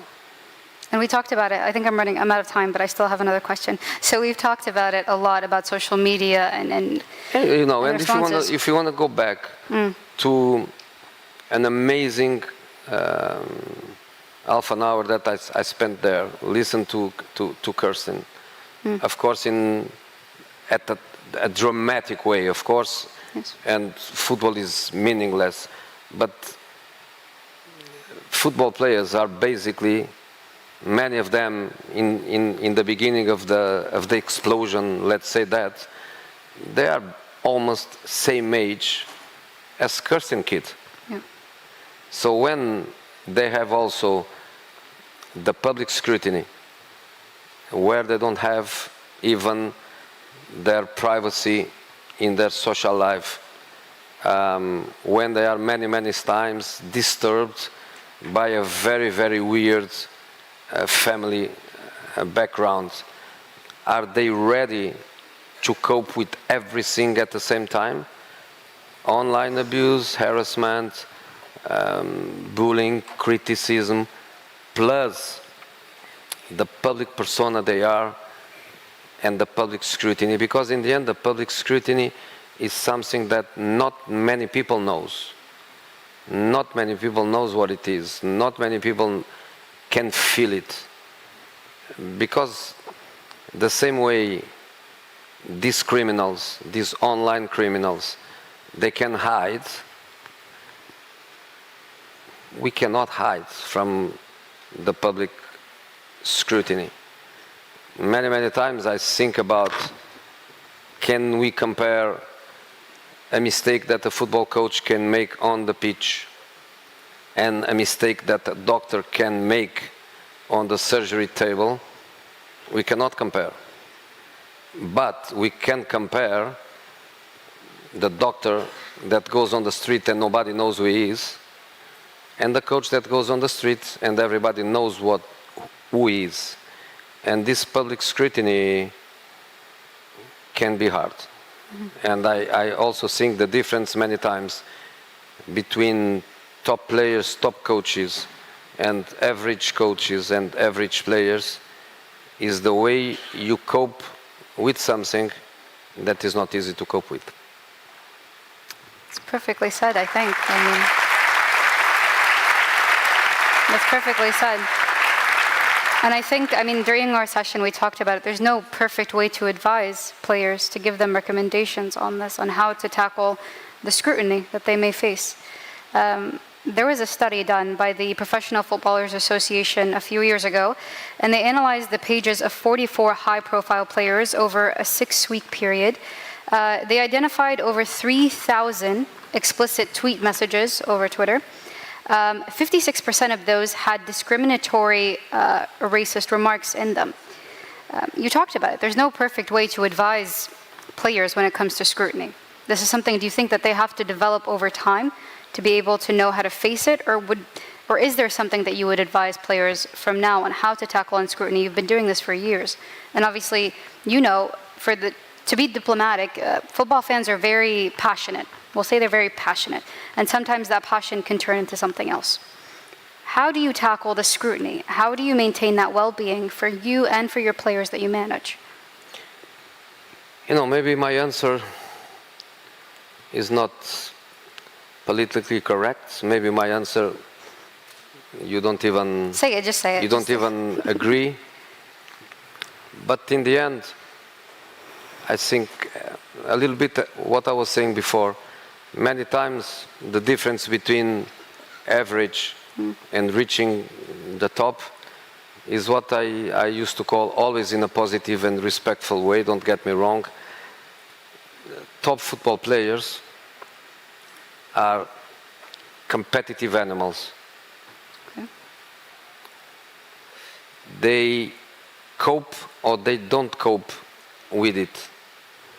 They cope or they don't cope with anything, with everything. Can they cope with all the scrutiny and all the abuse after missing an important penalty?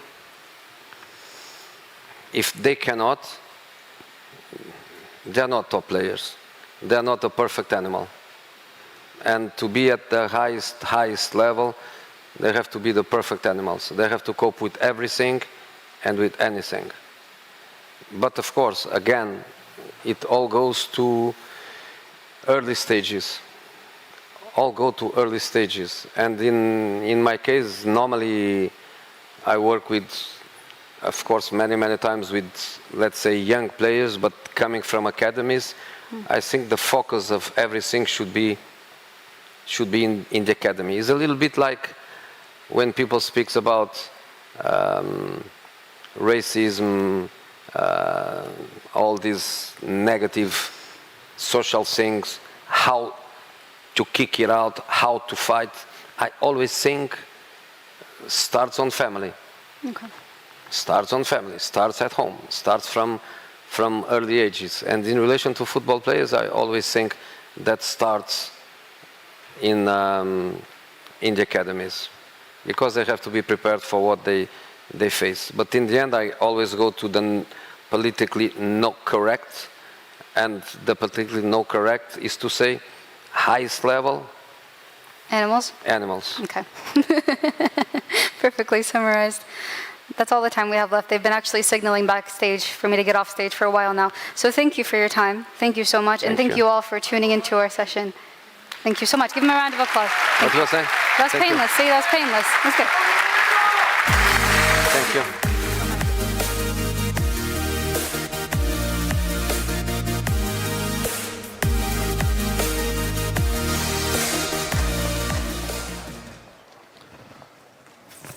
Thank you, Jose Mourinho, for that truly special interview. See what I did there? Lama, that was a very well orchestrated discussion as well. It's amazing to hear insights on what players go through, what managers go through, the integration of tech in the world of football, and how far it's come in the last few years, especially with goal line technology, etc. So thank you for that. Moving on, or before we move on to our next session, we have an exclusive video, a promo screening for Sync's new campaign. If we can roll the film, please.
A very thought-provoking video.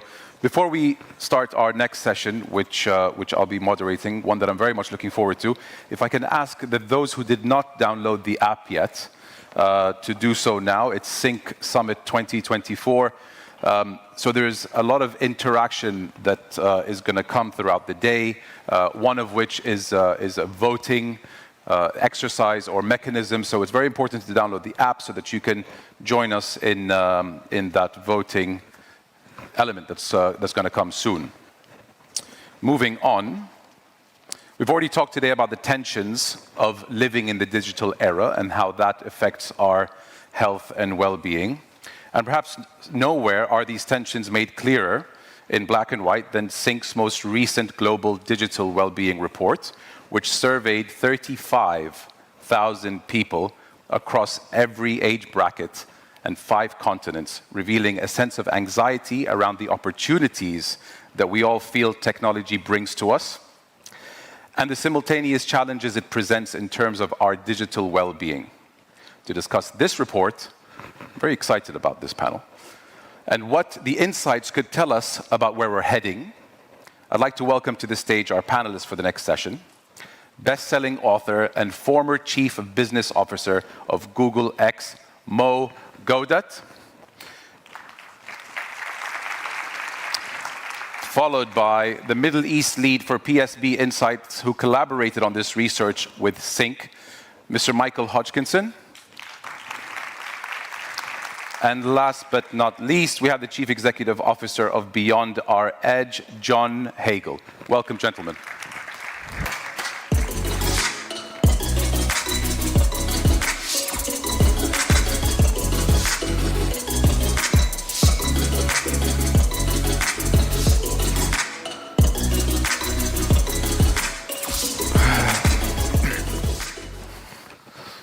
Well, thank you all so very much for taking time in coming to ITHRA and being a part of Sync 2024. Michael, if I can start with you, please, for our first question. So this year's Digital Global Wellbeing Report, one that you were instrumental in, showed a clear global trend towards a healthier use of tech, which is really good news, with more people actively seeking greater control over their digital lives. Question is, why do you think that is, and do you see it continuing in the future? Brilliant. Thank you, Mohammed, and lovely to be with you all today. I think I should start with just saying thank you to the Sync research team, so especially Fahad Al-Bayahi, who's been a very strong supporter of this research over the past 4 years. Exactly to your question, we started doing this work kind of 3 or 4 years ago. In 2022, we did our first study, and at that time, we were still recovering from the pandemic. I mean, I think all of us had found that technology was an important way for us to cope with the pandemic, to deal with some of its negative influences that we could help. But actually, returning to normal was hard. And I think we kind of acknowledged that in our research. What we found when we did the survey last year, in 2023, that we're publishing at the moment, is that for most people, they feel like their use of technology is getting better. It's improving, it's becoming more healthy. Now, I wouldn't say that is healthy. So what's important here is that it's starting from a low base and people are getting better. But what we clearly see is that people are concerned about the health impact. So if you ask people about whether they find technology to be addictive, they almost universally agree. But at the same time, almost very contradictorily, they'll say that actually technology is better for their mental health rather than worse for their mental health. It speaks to this kind of paradox to our theme today in the way that people are seeing technology at the moment. So in essence, it has got better. People are finding that with this concern around digital technology, they are able to find mechanisms to cope. But I would say we're certainly starting from a very low base. So just on the point of the paradox, the study showed that 56% of respondents to the survey believe that they have used AI, while 68% don't even understand AI. Question is, what does the understanding gap here tell us about tech today, where some people don't understand it yet use it? Yeah, I think again it speaks to these almost contradictions in the way that everyone's seeing this use of technology. It's one of these things that, so AI is something that quite clearly people think they are using a lot. But I think actually if you ask people what AI is, and I can almost say this to the room today, if we went around and asked people what AI is and who was using it and how they were using it, we get a whole myriad of different answers. And this is from a group of people who are here today at a conference about digital technology, about digital well-being. So AI is a poorly understood concept. It's a very important one, though. It's one that people are talking about quite a lot. And I think one thing I would just emphasize with this confusion or this difference around AI is it is something that generationally, we are seeing clear differences globally. So if you look at Gen Z, they're turning around and going, well, AI is all about, it's mimicking human interaction, it's mimicking decisions that we can make, it's understanding algorithms. They grew up with algorithms, so they can talk about AI in that sense. But if you ask millennials about AI, they'll talk to you about ethics. They'll talk to you about the concerns around the issues that AI will generate. If you talk to Gen X about it, they'll say, well, how's it going to influence the workplace? So actually, AI is one of these things that globally is affecting generations much more than it's affecting regions or individual people. And we're seeing different generations really deal with it in a very different way, which I think speaks to the kind of very diverse set of opinions we have around AI at the moment. Yeah. Mo, there's always been some level of debate around the potential risks of tech advancements. I've seen you speak about it. I think I've watched every podcast you've ever been on. and you've actually described it as the end of truth. Can you talk a little bit more about what this means in confronting the complexities of a digital paradox? Well, thank you for watching every podcast. That's wonderful. Thank you guys for having me. I love this place. I don't think there is any debate about the potential risk of technology, right? I think there is the paradox of potential risk and potential payback, but the risks have always been there. We've lived them. We're paying for them every day. And I think they're magnified every single year that passes with the advancement of technology. We're really getting risks on steroids, if you think about it. And I think the reality is that, when you talk about artificial intelligence, how many people used AI, we say 64 or 62% or 56%. How many people are used by AI? Every single one of us. So every single one of us, as we swipe on social media or we try to find something on the internet, we're being brain reprogrammed by a machine. There is a very, very significant risk to that. And when you really think about what's happening in our world today, the truth is there is no longer any truth. There is no longer any truth because from one side, your view of the world is highly biased by how you train your algorithm. And so if you're a believer in one thing or the other, somehow you start to believe that the whole world agrees with you because content around that topic starts to pop up in your feed all the time.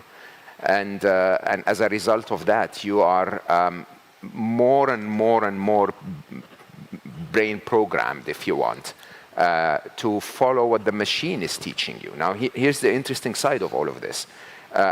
If you ask me what was the most wide-scale deployment of AI so far, in the last 10, 15 years, since we started to figure out things like, deep learning, we've used it and trained it to manipulate human minds. Its top skill is to convince you to do what you don't even know that you're being convinced to do anymore. And somehow that risk continues to escalate. Now, what does that mean? It basically means, believe it or not, that we just need to deploy our intelligence a little more in terms of becoming aware that not everything that you see is true. Last I looked, there were 60,000 Instagram influencers that are not human. Okay? If you've seen the last, announcement by ChatGPT, by OpenAI about ChatGPT 4.0, it is the movie Her. It even sounds like her, right? When you look at Gemini and the announcements in Google I/O, fantastic product, but it's now being built into everything. So, it's part of search, part of photos, part of news, part of this, part of that. And you will be interacting with it without knowing that it's there at all. That's the natural evolution of technology. And it's quite a big paradox because I will tell you openly, I spend 3 hours a day dealing with AIs and the information wealth on the internet. But at the same time, I need to start questioning if this is the right way to live. There's always good and bad, and Anas Bukhash touched on how it's a tool that can be used for positive and negative. And if I was to ask you, are you more optimistic about the positives, or are you more worried about the negatives that AI bring? What would you say? I've always made my statement very clear. One, there is absolutely nothing wrong with AI. Zero, nothing wrong with AI. It's the way humans use AI that is wrong. Okay? The way humans use AI for their benefits at the expense of other humans. That's one. The second, which is really very clear in my mind, is that we will go through a cycle. It's not a 1 or a 0. I think we will struggle in the coming years until we realize that this is finally working against us. We need to get to a point of unbearable pain so that we start to turn around. Okay, and if we expect that this turnaround is going to be regulation or external engagement and so on, good luck. I think the reality is that each and every one of us needs to recognize today, just like you recognize how bad sugar is for your diet, right? those who make that decision get massive improvements in their health. The sugar industry is still rampant, right?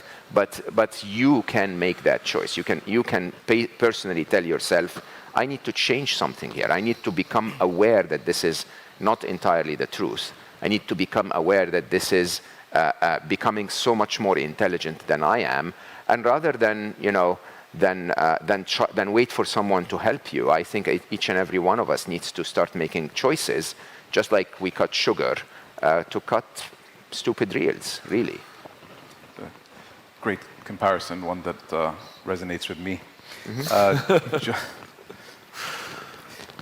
John, your book, The Journey Beyond Fear, explores personal and organizational transformation in the face of uncertainty and rapid change.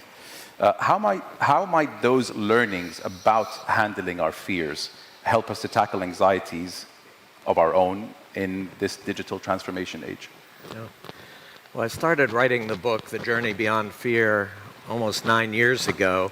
I was traveling around the world as part of my work, and everywhere I went, the dominant emotion that I was encountering was fear. At the highest levels of organizations, lowest levels out in the communities. And I should be specific, I'm talking about fear of the future. When we look into the future, do we see it primarily as a threat or as an opportunity? And I think more and more people around the world are seeing the future as very threatening, very scary. I'm afraid. They don't want to admit the fear, and I think the first step for all of us is to acknowledge the fear, because it has significant consequences in terms of our actions. And I think at one level, fear is very understandable as an emotion. I've spent decades now studying the long-term forces that are reshaping our global economy and society. And one element of that change is mounting performance pressure on all of us. It takes many different forms. One form is simply intensifying competition on a global scale. We're competing with companies and people that anywhere in the world. Second element is accelerating pace of change. Things we thought we could count on are no longer there. Then finally, if that weren't enough, there's a third element, which is because of all the connectivity we're creating around the world, a small event in a faraway place in the world quickly cascades into an extreme disruptive event, leaving us scrambling to figure out what to do next. Dare I mention the pandemic as just one example of that kind of disruptive change. Any one of those three would be pretty scary. All three together, again, I think the fear is understandable.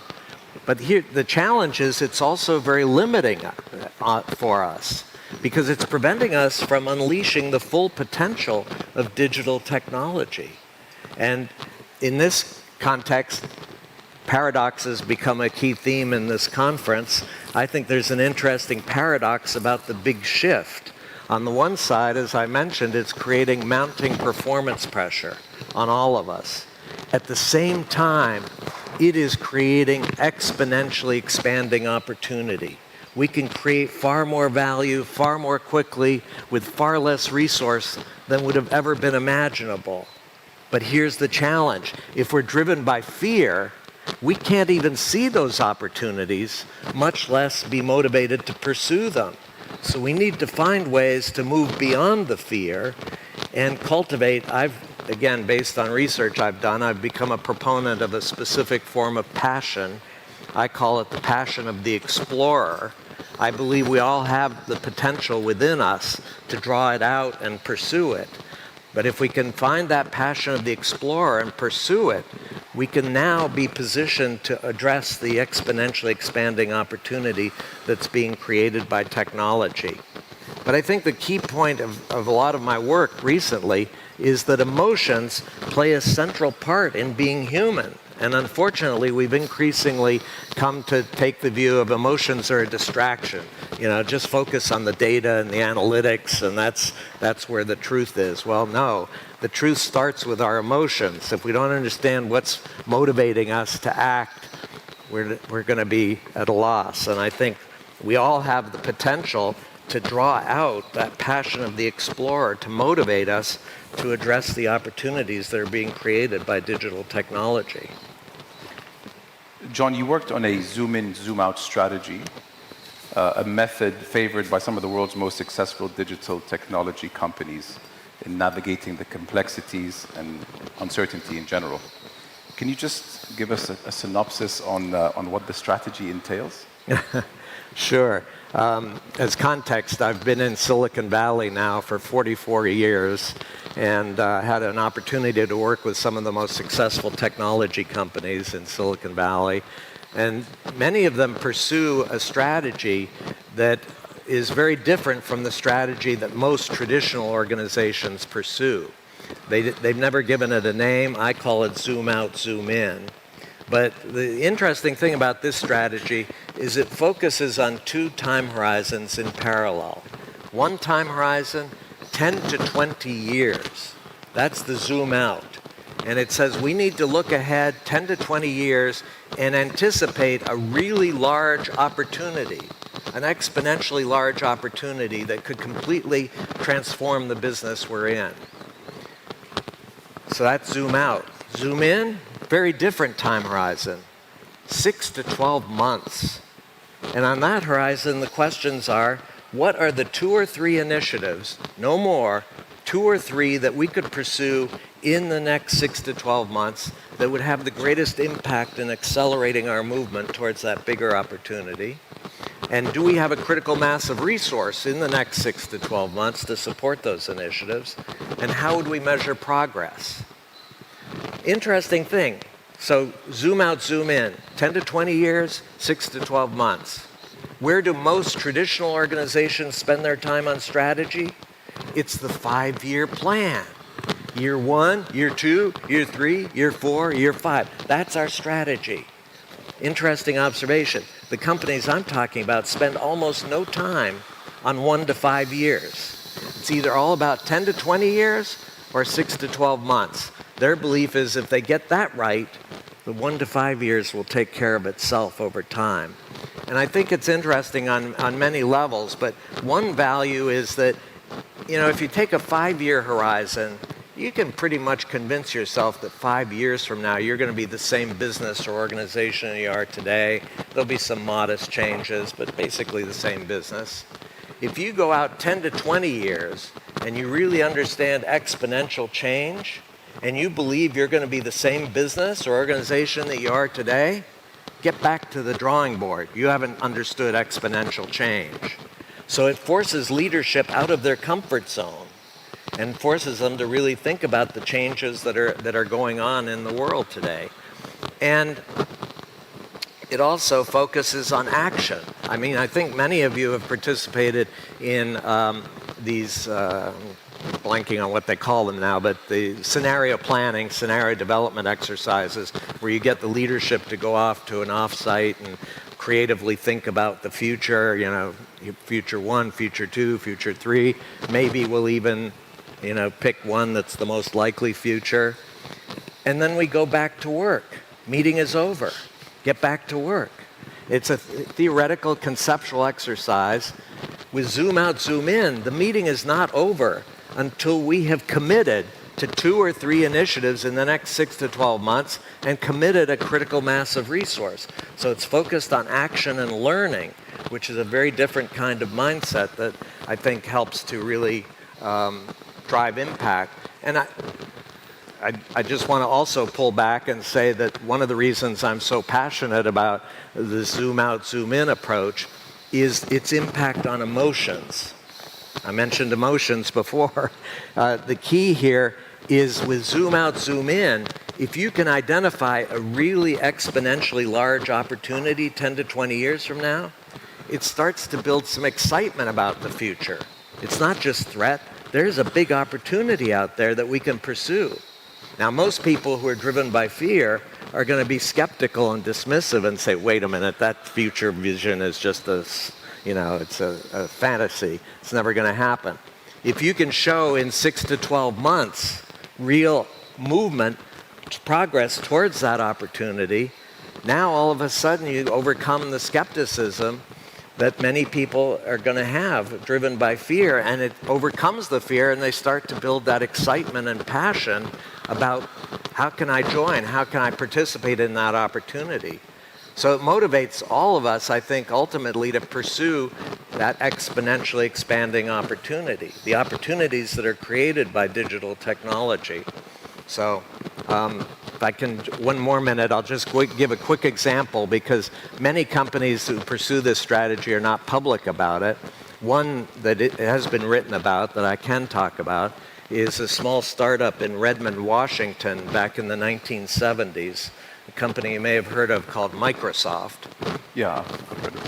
Bill Gates pursued a zoom out, zoom in approach to strategy. Back in the 1970s, his zoom out view of the computer industry was summarized in 2 sentences. One is computing is moving inexorably from large mainframes to the desktop. And second, if you want to be a leader in the desktop, in the computer industry, you need to be a leader in the desktop. It wasn't a detailed blueprint of what that future was going to look like, but it had enough detail that it helped them to make the right choices in the 1970s to position themselves to become a leader in the computer industry. And so I think it emphasizes the notion, people say to me, well, it's a bit late for that now. After all this, hopefully you could hear some of what I said. I heard it all. Should we start again? Yeah, I'll start from the beginning again. So with the zoom out, it's a notion of focusing on the trends that are reasonably predictable.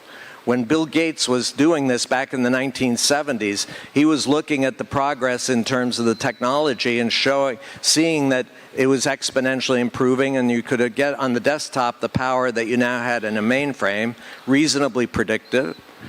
Second was he could see the frustration of people standing in line waiting to get to that mainframe so that they could get a very simple question answered. Huge frustration and unmet need, reasonably predictable that if he could offer a desktop computer, they would buy it. So yes, the future's uncertain. There are a lot of unpredictable things, but find the things that are reasonably predictable that are going to create enormous opportunities, and that's the opportunity to really drive the technology that's becoming available. Thank you. I think you have a reaction to that. I am actually very intrigued. I have to say, you really got me thinking, because I spent 27 years in the corporate world, and yes, I could see fear everywhere. But as I left the corporate world, I think the paradox is I could only see greed. You could only see? Greed, as I looked back on the corporate world. And you're right to say it's always emotion, right? And I have to say, I'm really brainstorming out loud here, because the interesting side of all of this is systemic bias. Like, why are we doing all of this? Like, why do we, at the time when Microsoft started, and I worked at Microsoft in the early years, and worked with Bill Gates and learned a ton, we needed all of this. We needed the tech, we needed all of the advancements. When the internet started, we needed all of this. I'm now at a point in my life where I'm saying, this is really cool. Like, this life is amazing. Why do we need to make it faster? Why do we need to make it cheaper? Why do we need to make it more efficient? Why do we hand over everything to artificial intelligence to cut the cost of call center agents at the beginning? Like, why does that matter? And I have to say, I'm actually not making a comment. I'm really intrigued if we are missing the change of context. That the paradox really is that this is it. Like, we've made it. Can we chill and enjoy all of this? Or is there any reason other than greed to continue to run and continue to grow and continue to create, more and more and more? I don't get it. I honestly don't. No, it's interesting. I mentioned the limiting factor of fear, the emotion of fear. And if you're driven by fear, there are many consequences. One is you shrink your time horizon. All you can do is focus on today. Forget about the future. It's too challenging already today. And you adopt a win-lose view of the world. Yeah. It's either I win or you win. We're not going to have a win-win view.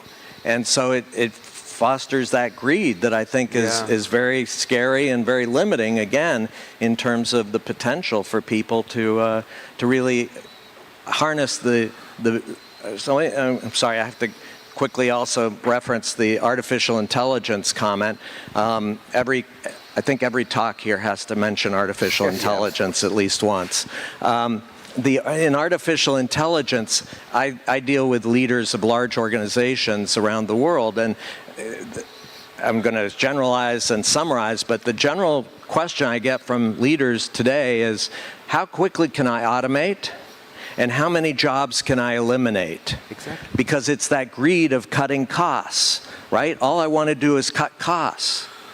What if we took those people who today are consumed by routine, tightly specified, highly standardized tasks and freed them from those tasks by letting AI and other technology take over that aspect of work and focus everyone on how to be more innovative and creative in their organizations. Everyone, not just in research labs, but in maintenance facilities, in all aspects of a business.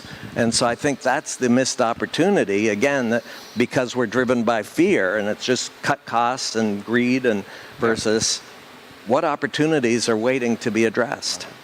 Michael, how do you react to that, the fear-based scenario planning that John touched on, in addition to what Mo said about how, I don't know, it feels like we have all the tech we'll ever need. Yeah. We don't need it to be faster or cheaper. Any reactions to both? Yeah, no, certainly. And I think one thing that was just coming to mind when you were both talking about that was, I mean, if you ask people straight out, is AI going to be a force for good or not? They broadly think it will be. So about 70% of people say AI will be a force for good going forward. That being said, a majority of people, again to our point about paradoxes, a majority of people right now would pause the development of AI if they could. Now I know the genie is out of the bottle and that's not going to happen, but at the same time, what we are seeing here is almost a contradictory element of, I believe AI will be good in the long term. I'm concerned about my job. I'm concerned about the impact that's going to have. But actually, if I could just take a second and pause, I would do that. And I think that's what that is saying with those data points. So really, I think when you start talking in terms of long term, when you start getting into this element of fear and what that might mean, you do see people thinking twice about AI and actually looking past this very immediate, oh great, I can do these things on my phone that I could maybe or maybe not otherwise do, and start thinking about it in a very different way. So I certainly think that's coming out in the data. But of course, like, the problem with this is not your usual conversation. This is not the conversation people are having over their dinner table every night and in this kind of manner. So actually talking about it in this way, I think people will become more aware of it, and we'll start to see those views change in the longer term as people become aware of the potential implications of what is happening. It is scary because in my field of work, just when I thought I'm not replaceable as a podcaster, I have a podcast, it's in English, and my editor 2 weeks ago sent me a clip of our previous guest, which was all in English, an hour and a half. He wanted to flex his AI muscles on me, so he sent me a 30-second clip of her speaking in Arabic. I was like, what does that mean for me? Am I going to one day be, which was shocking. She didn't utter a word of Arabic. She's Saudi. But I got a 30-second clip of her speaking Arabic in her voice. So where does it end? What's replaceable? What isn't? I'm just thinking out loud here. But there is, so I'm a podcaster too, and there is a beauty in this. There is beauty in using technology to open the communication between all of us. There is a channel on YouTube that has historical speeches made by non-English speakers, dubbed by AI into English. And when you hear them, you suddenly go like, oh, they're not as bad as we thought they were. They were just talking to their countries in their own language, right? And there is beauty if AI was used to help us communicate better. There is beauty in terms of augmenting my knowledge in the world in a way that gives me 100 IQ points more. Fantastic. But the challenge is that paradox that Michael was talking about. There is stuff marketed into our heads that makes us say, yeah, AI is going to be amazing for us. I think, no, the idea is that what we know is AI has the potential to be amazing for us. And then you ask us and say, would you continue developing it? And we'll say no, because we know that it's not going to be good for us, because the way it's going to be used is going to help more productivity, more capital, more shareholder value, more, cut costs, remove people, and so on. I always publicly say there's absolutely nothing wrong with intelligence.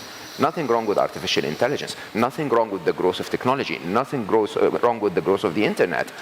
The problem is that they are deployed in uses that are benefiting a few and ignoring the benefit of the majority. If AI, like John was saying, was going to give people more time to connect and be creative and innovative, amazing, right? But if it's used, if you conduct a human connection kind of interview and it gets dubbed into 100 languages, amazing. It eliminates the language barrier. Yeah, the problem is your podcast producing company one day will say, why do I need a host at all? Maybe I can use an AI that will mimic that. And then very quickly they'll say, why do I even need guests at all? I can use AIs to do that. I promise you, on my podcasts, I experimented with that. No host and no guest. AIs talking to AIs. Sounds quite normal, actually, if I don't tell you that they are machines. Did the audience know any better? We never published it, but the truth is you can see demos of that online. The question is, whose benefit that is for? It's for the benefit of the bottom line of the podcast producing company, right? Maybe we should change our mindset. That's the paradox. So unreplaceable. John, I think you had a reaction. I just wanted to offer one of my favorite quotes is from somebody you probably all have heard of, Pablo Picasso, the painter. And back many decades ago, he made the observation, he said, computers are absolutely useless. All they can do is provide you with the answers. He said the most important, powerful thing is what are the questions to ask? And yes, there are some routine questions. So in routine processes, you ask one question, then another question, then another question. But what about the questions that have never been asked before that could lead to the creation of much greater value and deliver to stakeholders, not just to customers, but not just to investors, but to a lot of other people? And that's, I think, the real potential we have here with the technology, is to let AI take help us create the answers, help us with the routine questions, and focus us on the questions that have never been asked before to create much more value. Yeah. The sci-fi movies paint a grim picture of what AI has in store for us. And I'm pretty sure it's on many people's minds here of the theory of the machines taking over one day. Maybe I watch too much sci-fi. I don't know, Mo, is that inevitable? It's inevitable. It's inevitable that we will hand over to AI. It's inevitable. Why? Because you will always hire the smartest person in the room to do the job. Will they take over? That's a different story. That's drama, right? It's inevitable that your finances in 5 years' time are going to be handed over to the smartest finance person in the room, which is an AI. It's inevitable that a lot of the admin jobs in terms of booking my flight here and my hotel and everything will be handed over to a machine. It's inevitable. Why? Because they do every task we assign to them better than humans. The question is, what do humans do then? Right? The question is, can we use this? Here's the trick. The most expensive resource on the planet, believe it or not, is not energy, is not materials and so on. It's intelligence. Because with more intelligence, I can create energy for free. Energy is abundant, all of us. If I'm smarter, I can find a way to harness that energy over the next 15, 20 years, for free. In a world with so much abundance, why do we compete? Why are we waking up every morning saying, my shareholders, not his shareholders? Because we're stuck in a systemic bias of a system that we invented hundreds of years ago, 150 years ago. And we're stuck in that system repetitively in a systemic downward cyclone, okay? And the question is, we will hand over to AI, but can we do that in ways that make us free, that make us knowledgeable, that make us connected, that make us enjoy life more, okay? With abundance for every single one of us. Can we? Yes, we can. Will we? Remains to be seen. That's the paradox. Michael, we have about 4 minutes left. From the study that you worked on with Sync Digital, on the Digital Wellbeing Report of 2023, more optimism to extract from that? Do you feel more optimism looking a few years into the future? I mean, yes and no. I think from our conversation just at the moment, it's clear that there are both sides to it. I think there is optimism in the sense of people are becoming more aware of the debates that are being had, and they are taking agency in ensuring that they can, to the best of their abilities, and I think that's an important caveat, to the best of their abilities, are looking to take healthier steps when it comes to these things. But I think, and it's something we haven't touched on very much right now, but I think kind of is important with this for maybe the next 12 months to think about it in terms of kind of short and long, is what does government do? And I think this is absolutely critical. You know, we've got these big changes that are happening across the world. They're affecting people globally. No one's clear who's leading on it. It's all a bit part at the moment. So I think the key thing to make sure that we can harness the benefits of this is ensuring that actually there is clear leadership in terms of where the regulation lies. And I think the research does bear that out, that actually the leadership does need to be there in order to ensure that we can take advantage of the advantages that technology offers us. Mm-hmm. Great. Thank you. Any closing points? We have a few minutes to spare before we go into a 30-minute break. John, if you'd like to close with any comments? Well, maybe just one example that gives me optimism, that I'm not a pessimist at all. A clinical laboratory company was facing issues in their client service call center operations. Customers were very unhappy. They were leaving the company at an accelerating rate. The leader of the call center operations came to the organization, came to the department and said, number one, I promise none of you are going to lose your jobs. But your first assignment is to work with the technology department to figure out how they can take over all the routine calls that are consuming all your time. And then, when you free up your time, focus on the calls you've never seen before, heard before, and be creative about what kind of answers you can provide to the customers. And the result was customer satisfaction went way up, call center longevity of the employees got much larger, and the interesting thing again was this notion of really unleashing the passion that the people had in that department to say, I'm finally making a difference that nobody else could make. It wasn't just following a manual that anybody could read, it was addressing problems that had never been seen or heard before. And they got excited about it and delivered huge value to the customers. So I'm an optimist that if we do this, we can unleash incredible value. Yeah. Mo, I am an optimist that if we do this, we can unleash a lot of value. And I think this conversation is about telling everyone that if we rely on the existing systems and paradoxes, we will not do this. Okay? Yes. That your if we're driven by fear. Yeah, if we're driven by fear exactly. and hold on to what we have. Your key word is you're not going to lose your job, you're going to have a more exciting job. Yes. Right? Can we do that? Can we do that? Can we actually think in a macro way and say, if all of humanity starts to struggle with losing their jobs, there's not going to be a lot of purchasing power left for all of us to make or create or do anything at all, right? Is there a way for governments, for thought leaders to say, by the way, if we create a world of abundance for everyone, we grow too, right? And I think that the whole concept here is the question of if. If we are still stuck in that systemic bias that worked really well for us so far. The fear. And induced a lot of fear. Where will we go? And if we start to actually think, this is my bottom line, or not of what we can do, but why we do it. Why?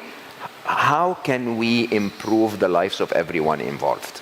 And as a result of that, make a lot of money. At Google, we used to call that the toothbrush test, right?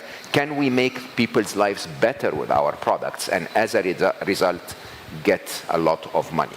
If we can get that thinking going, I think the paradox will work in our favor. Fantastic. I think this panel was a perfect segue to the one that's coming on in 30 minutes, which addresses regulation and autonomy. But for now, a round of applause for my 3 panelists. I'm reading your book. Thank you very much, gentlemen, and I hope you all enjoyed it. We'll take a 30-minute break and we'll be back. Thank you. Thank you. Hi. Sorry. Thank you so much.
Welcome back, everybody. I hope that you had a great, refreshing break because we still have a lot of sessions going on. Let's get down to business. Now, our next session is hosted by a digital well-being pioneer and the founder of Half the Story, which is the first nonprofit dedicated to empowering the next generation's healthy relationship with social media. Please welcome to the stage Larissa May.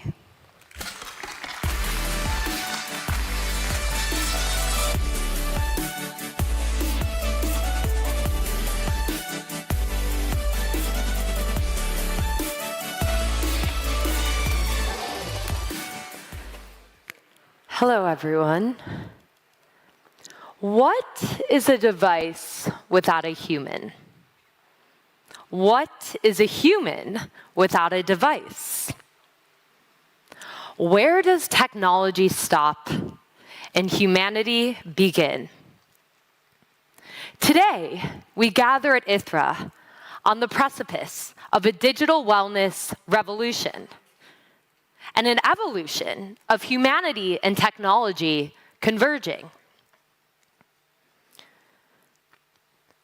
We gather to ask the important question of who is responsible for the future, of protecting our most vulnerable minds in the generation that was born into a digital playground. Is it us? Is it big tech? Or is it the government? Today I stand here as a digital native and a representative of the hundreds of millions of young people that engage in the digital world every single day. I still remember the first time that I downloaded social media. Like a moth to a flame, my brain was never the same. What started as a blue light of wonder, awe, and joy quickly slipped into a dungeon of dissonance and darkness. My feed began to play on my deepest vulnerabilities. I started to see content of young children promoting suicide, body image content that led me to anorexia, and I almost ended my own life because of the very device that was in my pocket. I was spending between 10 and 12 hours a day on that phone, which over a lifetime is 30 years. So what do we do about it?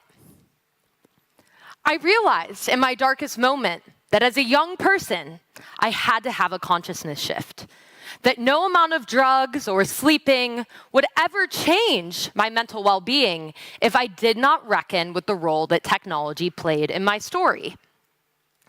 So then I began to get curious. How was technology going to impact the future of generations? So I started to ask. That little idea 9 years ago was the beginning of the first nonprofit dedicated to digital wellness with young people at the forefront. Half the Story now leads an evidence-based education program rooted in play and creativity for young children around the world. We also bring youth voices to the forefront of policy to ensure that in every room where a decision is being made about them, they are there and they are heard. Now, today we're here to address who's responsible. Where do we go from here? But before we do, I must address what's happening in the modern narrative as we consider this equation. The scientific narrative. Is social media the cause of the mental health crisis we are living in? Or is it merely just correlated? Every time I go into a policymaker's room, I often like to show these two graphs. One shows the growth of 0 to 1 billion users on social media. The other shows the amount of mental health issues, suicide, self-poisonings that has happened amongst young women within that very same period. While scientists are debating about this issue, what I can assure you is that this picture tells us that technology has played some role in human evolution and development. Now, let's talk about policy. As I stand here talking about how social media impacted my life, we know that a new generation is growing up and will be the first natives in the AI revolution. Technology is rapidly accelerating faster than legislation. And on a global stage, we haven't come to a consensus with how we're dealing with it. And therefore, AI has become the new arms race. So what do we do about this? We have America, where we haven't passed a bill in 30 years, as you heard before. And so now states are taking this into their own hands to protect their children. But what makes a child in California more valuable than a child in Idaho? And what does it look like to live in a world where technology and TikTok is taken away? What I want us to all consider here is that it might be bigger than all of this, and that we need to consider the role of the human spirit in this consciousness revolution, the fourth turning of humanity and technology all at once. As you leave today, I implore you to ask, what are you willing to leave behind for the sake of innovating for the future?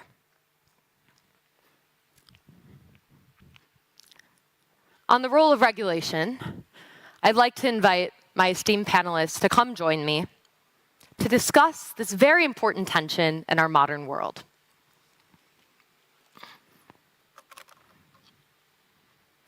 First up, Andy Shabilsky, who is a professor of human behavior and technology at the University of Oxford. Next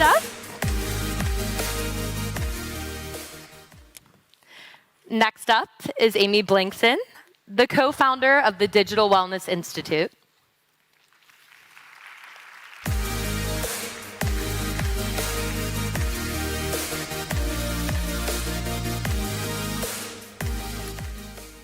And last, but certainly not least, Aisha Piatti, the managing director at Reg Horizon and the Swiss Federal Institute of Technology at ETH Zurich.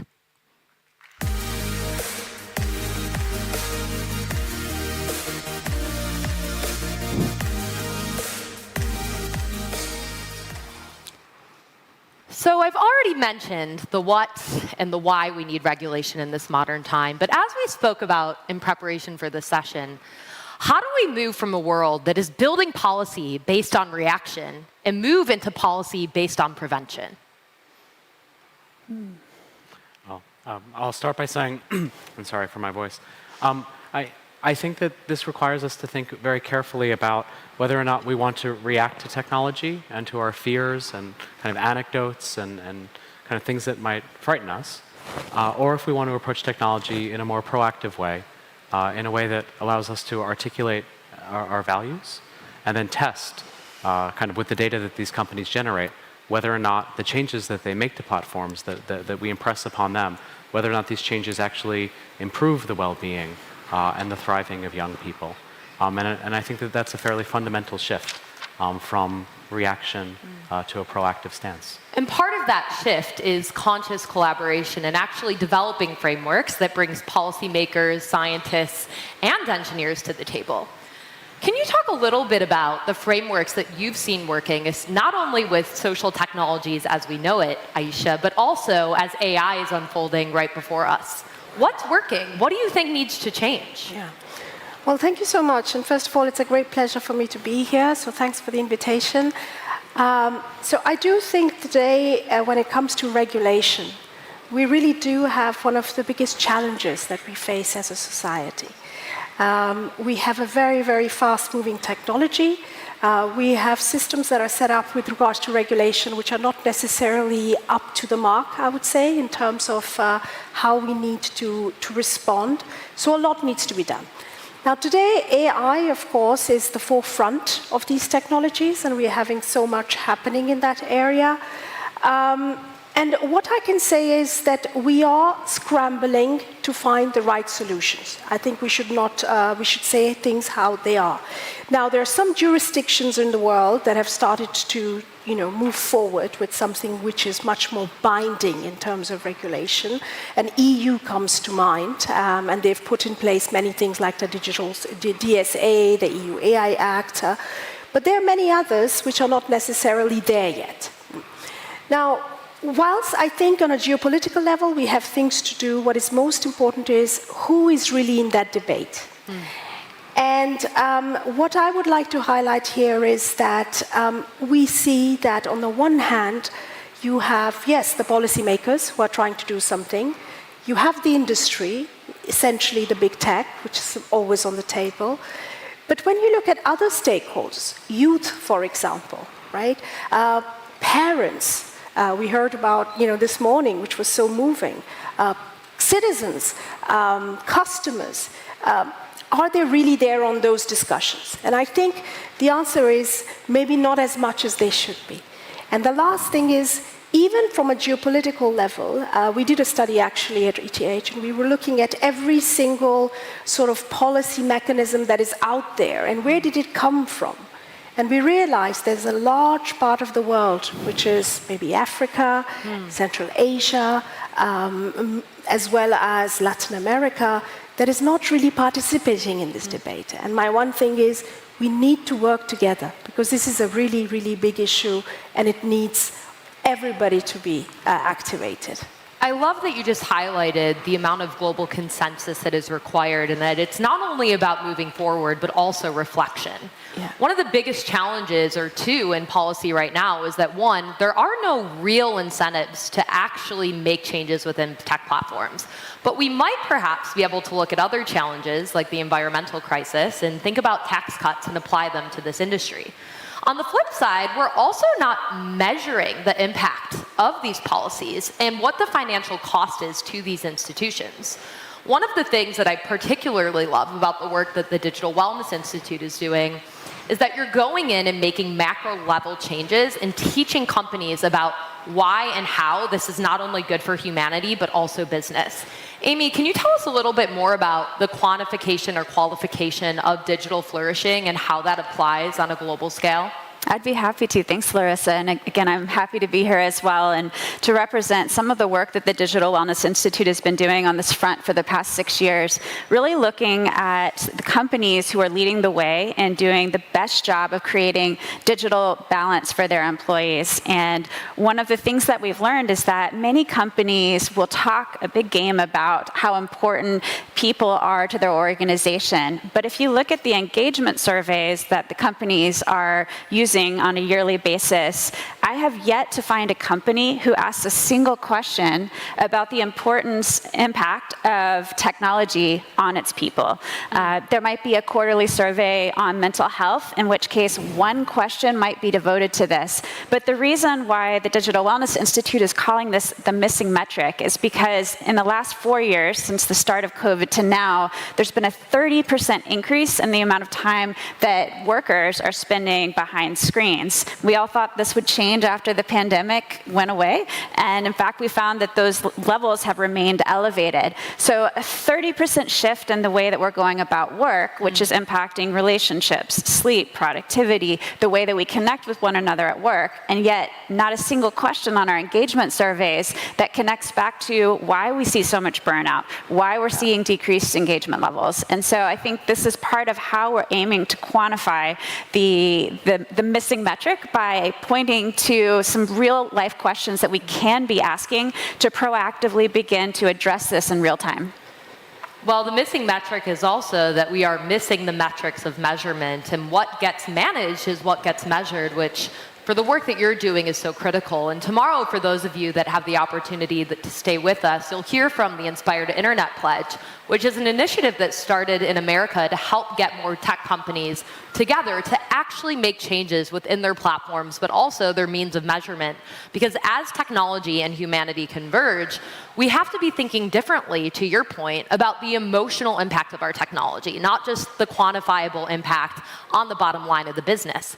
And so that brings me, Andy, to my next big question. I know that you've done an immense amount of work spending your day in labs, really going between the data, the people that have been impacted, but also big tech. And from a regulation perspective, what are some of the biggest obstacles that researchers are facing to actually get to the bottom of this equation? Okay, so I think easily the biggest obstacle, either to understanding the basic links between kind of how we use technology and how it impacts us, is a lack of access to data. And when I say that, it isn't to imply that there's a big vault that Mark Zuckerberg or Jeff Bezos is sitting on top of, that's all the data that we would need to finally get good regulation sorted.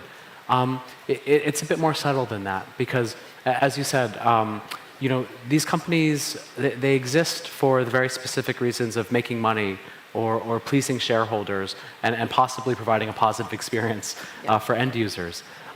But this type of decision, it kind of bakes into even how these companies think about their own data.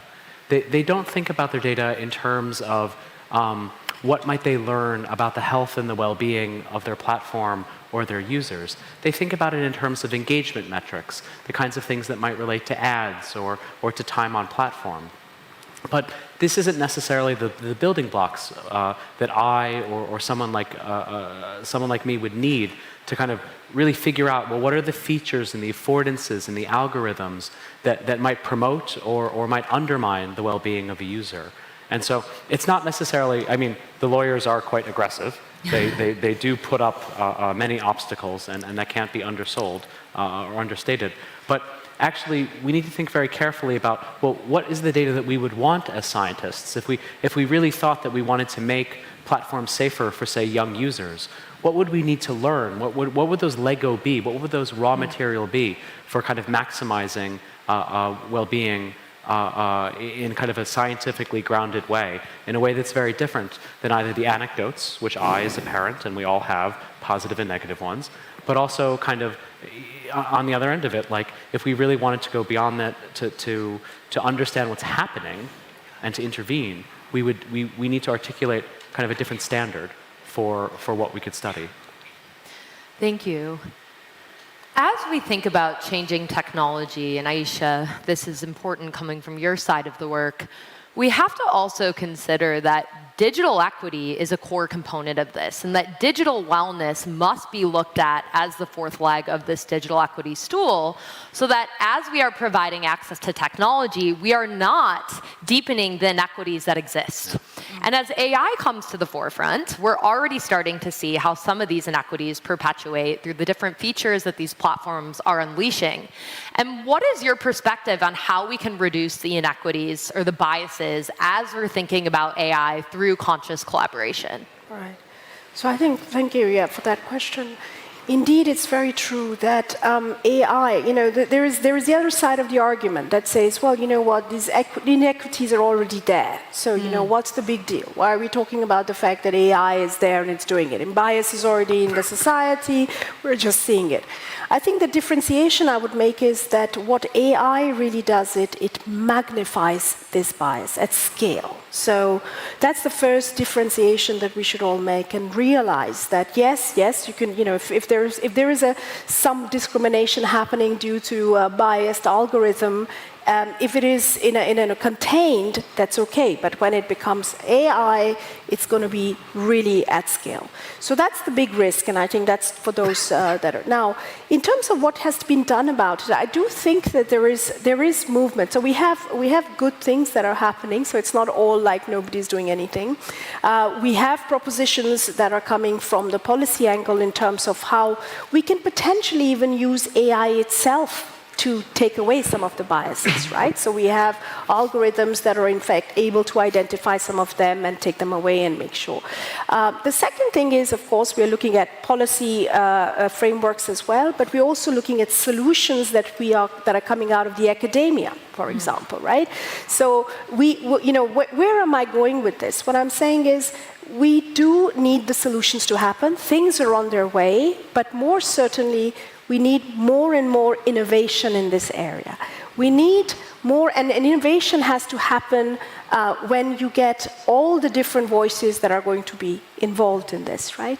So yes, we are moving forward. The last thing I would say is that global international organizations have a role to play in this as well, when you look at sort of equity across the board.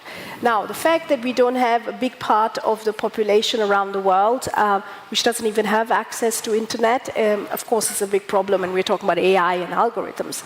But the second thing is that, I think there was a with the ChatGPT, it was very clear that this thing became pretty much at the top of the agenda, at least in 2023, at a political level in many parts of the world. And that allowed us to have initiatives such as the G20, the G7, you know, as well as the United Nations now, if you probably know, is also heading this UN Digital Global Compact.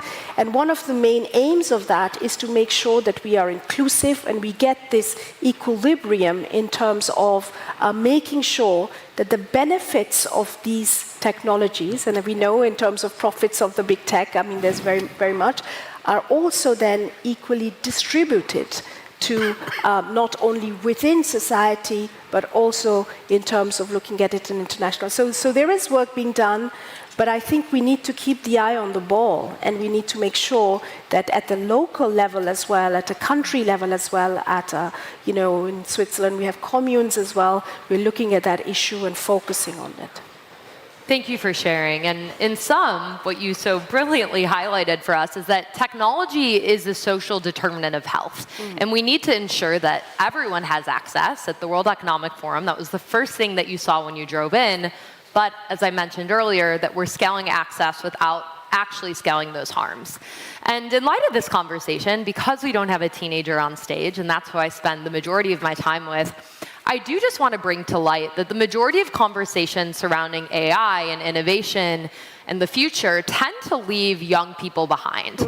And when we looked at what the greatest issues were with cyberbullying, for example, in the social media era, all that is changing now with deepfakes being the new mean comment. And the speed at which a deepfake can travel can be far and beyond faster and have far and beyond more repercussions for young children.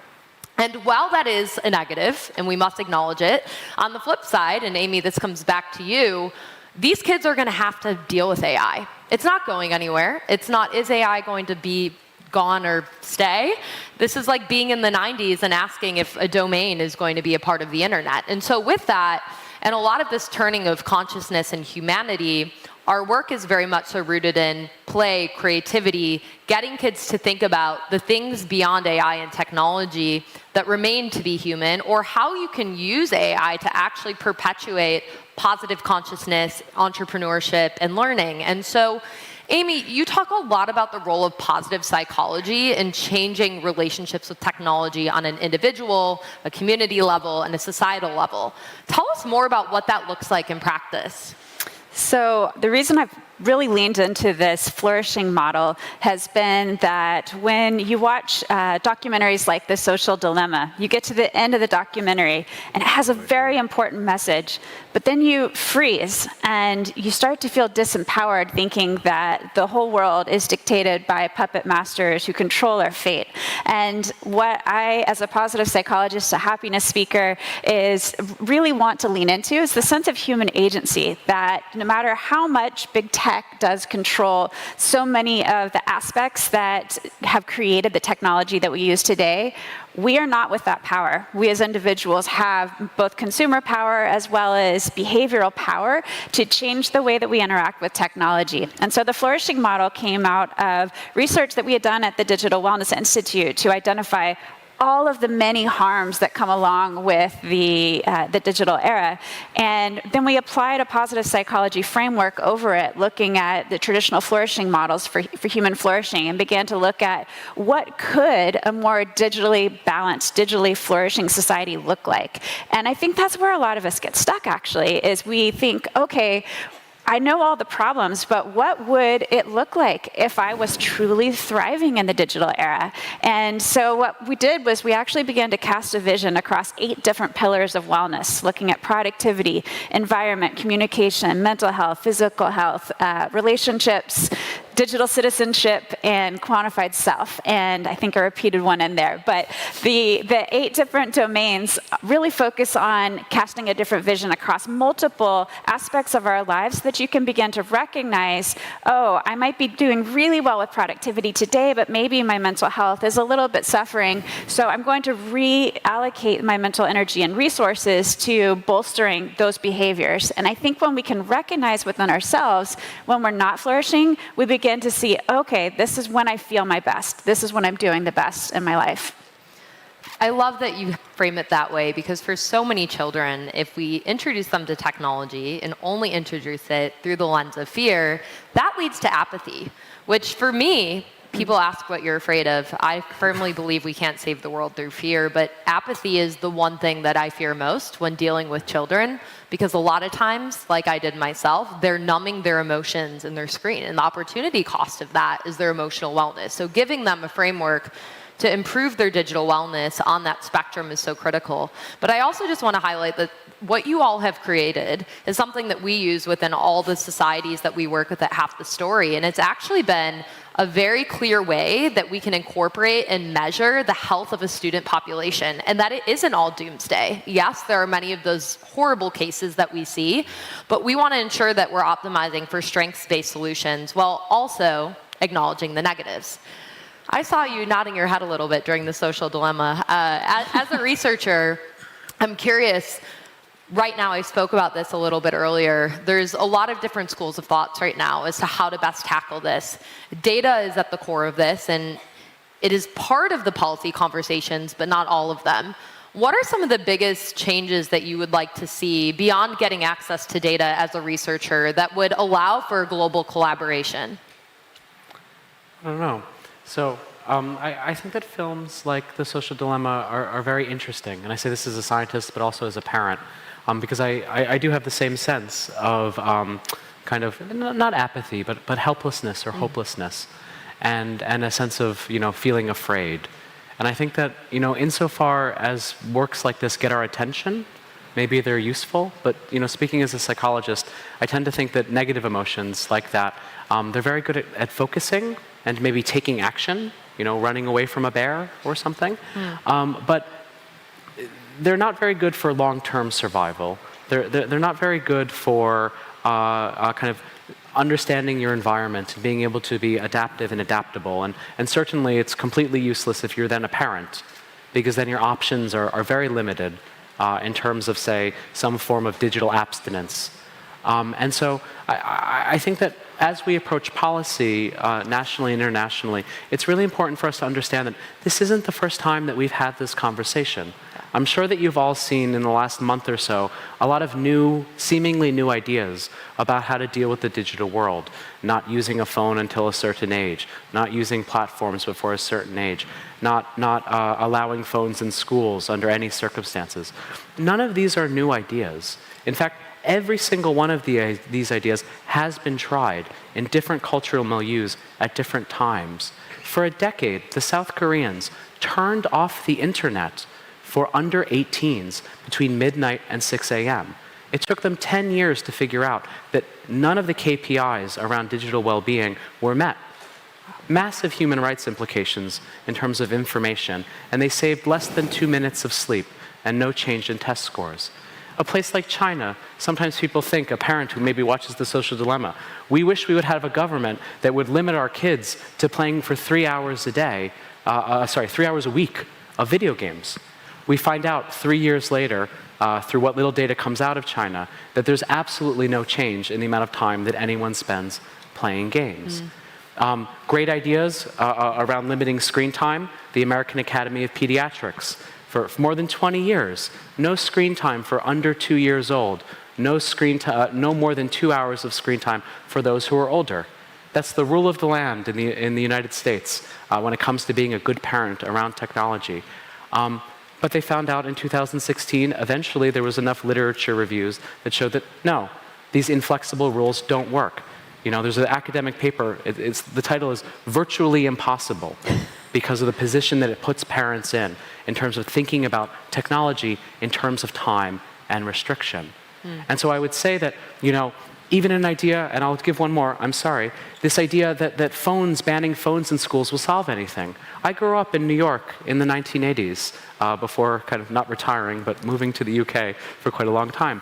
But in the school district where I went to school, beepers were allowed, and then they were banned. Regular mobile phones were allowed, and then they were banned. Then beepers were re-allowed. Mobile phones were banned. Then mobile phones were reintroduced. Then smartphones were banned.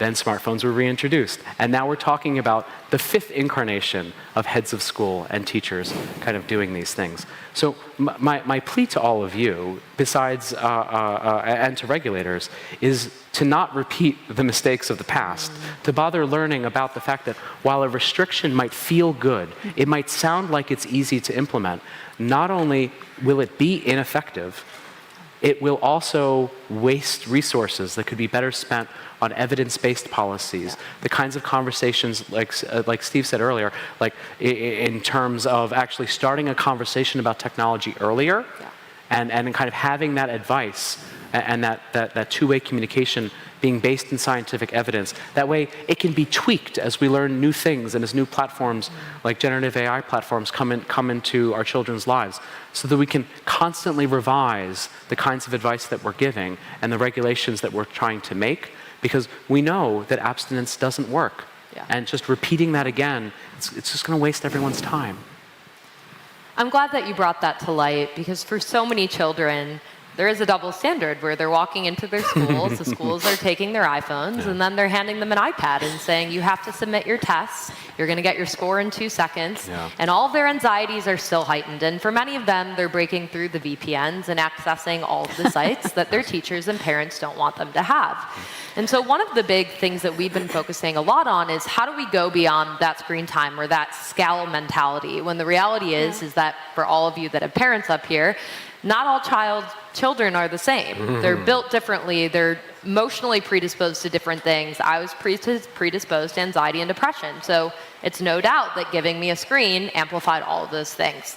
I know that also the Digital Wellness Institute, you all are in the same camp as us, and thinking about screen time is more nuanced. And there's a difference between passive tech consumption and active tech consumption. And it's the idea of applying mindfulness to the digital age. Can you talk a little bit about that and the strategies, not only from a children's perspective, but also from a community and corporate lens?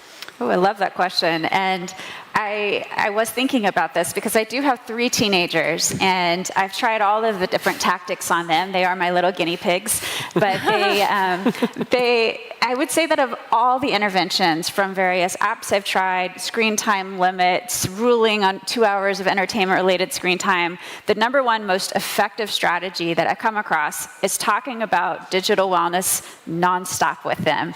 I mean, those children can repeat every talk I ever give on digital wellness, and I think that having that talk track in their minds is one of the most powerful tools. I see the same thing happen in corporations. We'll often work with organizations to create communication charters, and this is an opportunity for a small team to actually get together and talk about why they're communicating, how often they're communicating, what channels they're going to communicate on, and even the most digitally well organizations we work with still have upwards of 12 different ways of communicating, whether it's Slack and Teams and Zoom and email and text message and in-person and phone, and the list goes on. And so what happens is that you have different modalities. You've got different genders, ages, industries, and regions of the world, which all have a different definition of what it means to be responsive. Some think being responsive means responding in 15 minutes. Others think that it's upwards of a week. So you put these 2 individuals on a team together, they both think they're being responsive and responsible, and they're very frustrated with one another. Turns out one of the most effective solutions is not adding yet another meditation app to help them with their digital well-being. It's having a conversation, a facilitated conversation with your manager about how you're communicating, why you're communicating, and what the frustration points are. I think this goes back to being human and the importance of actually having the conversation and not just talking about the problems that we're having and having conversations. And I think that we can do a lot in this space to continue to improve, specifically from a corporate level, but also from a societal and parental level as well. Yeah, and could I just add something, build on a couple of things that you've said already, which I think make a lot of sense. One on the positivity and the mindset change, right? So, and the other is what do we do next? So first and foremost, I really, and I say that whenever I go around, we are at an incredible moment in history where we have a real opportunity right now that policy is being made. You know, in many industries, policies, regulations are already there. So you have to comply with the law.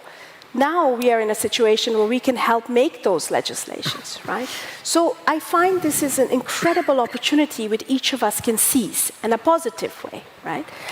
The other thing is, when you realize that it's an opportunity, this mindset which says, well, you know what, I mean, this is not good, that is not good, but, regulators have to deal with it. I mean, you go across the board and you always say, well, regulation will come and they will deal with it. But no, actually, regulators are also people like us, right? They're also waiting to get input from all of us for what's the best solution. And that builds to what, Antti was saying before as well, this communication, coming back to that, right? This constant feedback like we give. I'm a proud mother of twins as well, and it's exactly the same story where you've got to talk to them and explain to them. And once you do, they actually understand. And in fact, as a society, I do believe if we do that, right, for lawmaking, and I think there can be no better process than lawmaking where you can actually discuss these trade-offs together, right? Because that's what it's all about, right? Is it going to be competition or is it going to be privacy that we want in this society? I mean, is it going to be long-term or short-term? What are the trade-offs? And the same way we discuss with our kids, we should be discussing these issues, but we need to highlight what those trade-offs are and then discuss as a society. And lawmaking is something that allows us to have that cadre, as we say in French, but the box in which we can do that in a neutral and good way. And what I would say is so that communication, that collaboration, that positive mindset is what we need, not just for the children, but actually generally as a whole. And that's what my wish would be that we do more of. Yeah. Well, I love the idea of stripping away the technology and bringing more humanity to the table. We could certainly use that in every room where policies are being designed. So on our last note, I'd love to ask a rapid-fire question of if you had a magic wand and you could add or subtract one feature on a platform, what would it be?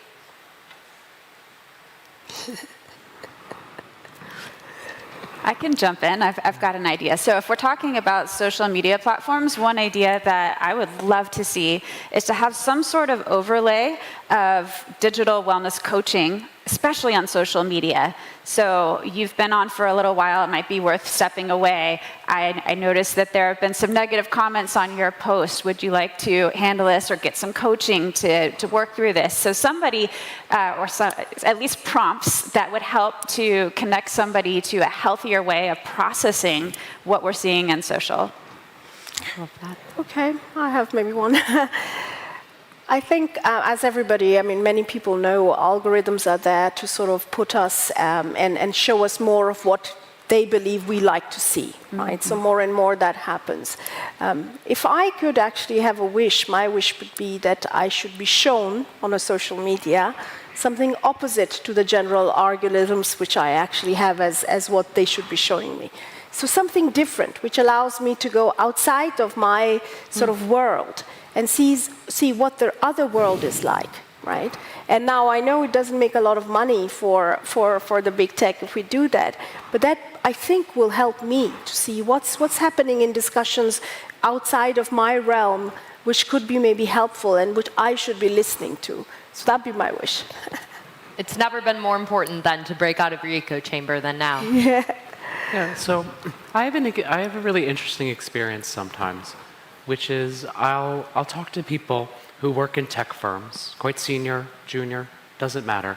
And I've actually seen them on many different occasions ask exactly this question.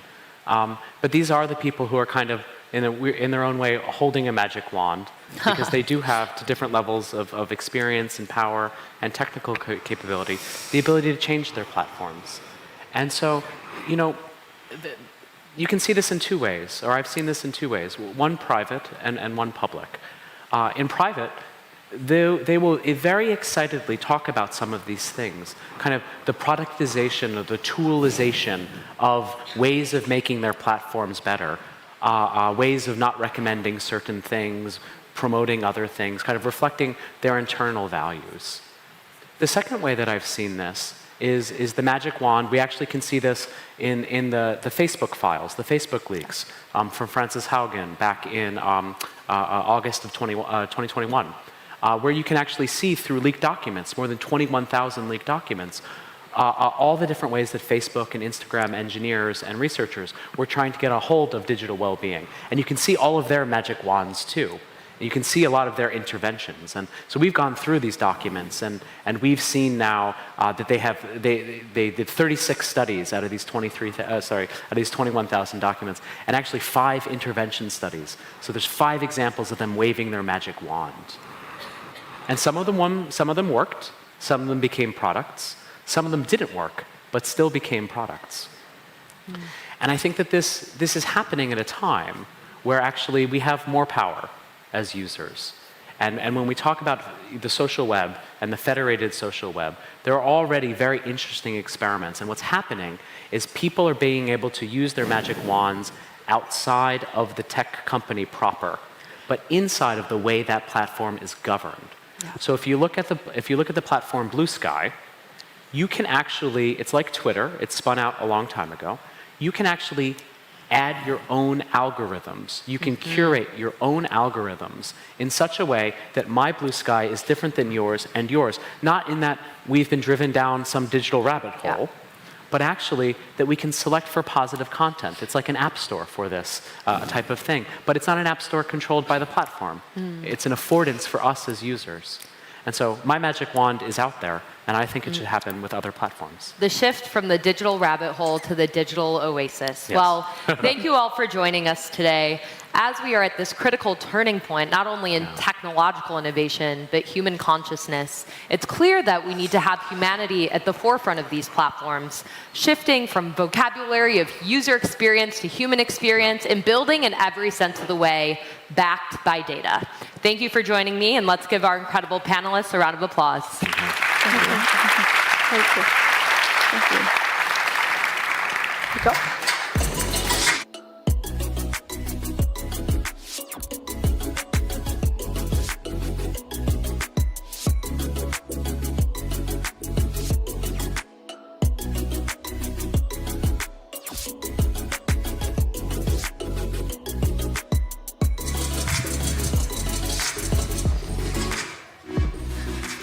It's clear the questions raised by this session do not have easy answers. And personally, I think it's really hard and tough for a lot of parents to deal with their children's digital well-being. So I would like personally to thank Clarissa and the rest of the panelists for bringing such a sensitive topic. And the next session promises to be equally challenging. To guide us through, it gives me a great pleasure to bring back to the stage Mo Gaudat, back again to moderate this upcoming session to discuss misinformation and the well-being opportunity. Joining him will be Lama Al-Hamawi, journalist, Arab News, and Prof. Chanel Curry, Chief Executive Officer, Media Done Responsibly.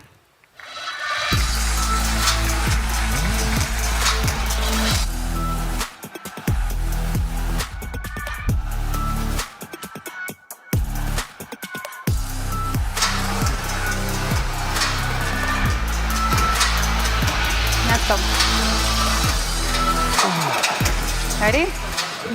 Hello, hello. You're still here.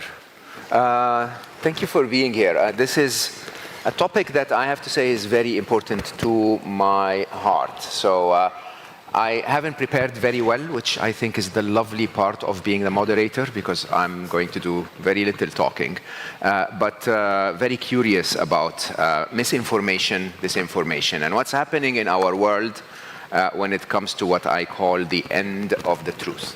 Now, fake news is nothing new, but it seems that we're hitting the era of fake news on steroids, where deep fakes and technology and the bias of algorithms of social media can lead us to places where it's actually becoming really difficult to know what's real and what's not. And when you look at the implications of that, it just takes us into very dark places in terms of hate, in terms of discrimination, in terms of really creating a big divide between us humans in ways that probably is not the best for a human society. So I want to jump in right away and start maybe with you, Lama. Sure. When you're a journalist, so in the good old days of journalism, the whole idea was being proud to provide an objective and accurate story, right? this is becoming very difficult nowadays. Have you personally been exposed to, or do you know in your work of people, of journalism being affected by fake news or misinformation or disinformation? I'm glad that you brought up this point. You're completely correct. Misinformation isn't something new. I mean, we've had it. I can't speak from personal experience, but before the digital age, obviously, misinformation was present, even in text, even in print journalism. And it can be sourced from multiple reasons. I mean, it's not always intentional. It can even be sourced from, even in conducting an interview. For example, the interviewer, the journalist could mishear someone, they could misunderstand someone, and that could lead to it being published and it being misinformation. A personal experience? No, I haven't. I mean, I know that's not the answer you're looking for, but I haven't. No juicy stories? No, not personally. So for me, I know a lot of news outlets prioritize being first. For me personally, as a journalist, I do work for Arab News, and we do prioritize accuracy and being first. But personally, my priority is accuracy. I work in politics, I work in foreign affairs, so it's very sensitive. I have to make sure every detail is precise. So personally, no, I haven't experienced like writing in misinformation. But we have. I mean, the case that I've seen most recently with a fellow journalist from another news outlet was misinterpreting the interview. So sometimes when you're listening to someone, if you don't directly quote them, you paraphrase. And not paraphrasing, if you paraphrase it incorrectly, leads to misinformation. Misinformation leads to misunderstanding. And then it skews the trust that people have in media over the long run. I hope that answers your question. I mean, there's a lot we could talk about. Do you think we should mistrust media? Do I think we should mistrust media? I mean, I work in media, so I hope not. I'm asking, so yeah. No, I don't think you should have a mistrust of media. I think you should have, with anything around the world, we should be skeptical. Okay, we should always be skeptical. I know this is not something people want to hear. Do your own research, gain a better understanding. At times you do have to have a certain level in media, but that comes over time. It's our job to also build trust with people. We're not always 100% accurate as journalists. We do the best that we can. If you're a journalist and you're following the correct path of journalism, you want to be an accurate source. You want to be a trusted source. You want to provide information that people can trust around the world remotely, that they can seek. And that comes over time by building trust. So I hope people can trust the media, but again, have a level of skepticism with like everything else in the world. I love that. I think that's a word of honesty said very, very well. Chanel, you lead an organization that's called Media Done Responsibly. Yes, media done responsibly. So the name assumes that it's not done responsibly all the time, but also that it can be done responsibly. So can you tell us a bit about what you do and why you do it? Absolutely. Media done responsibly is essentially about social responsibility in the media.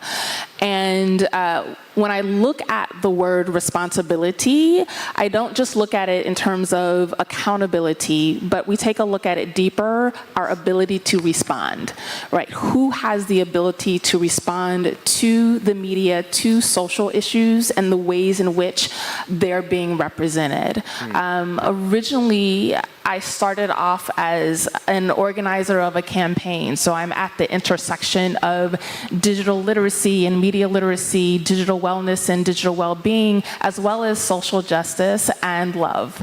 And I started with a campaign of young people who were tired of, in particular, this was before we started Media Done Responsibly, but in particular, the ways in which women of color were represented in media and in music videos. And so there was a hypersexualization, and these were the only ways that they were able to see themselves represented in the media. And so when we started talking about social responsibility and media that's done responsibly and accuracy, we want to go deeply into, are we just looking at a single story? Are we looking at a stereotype?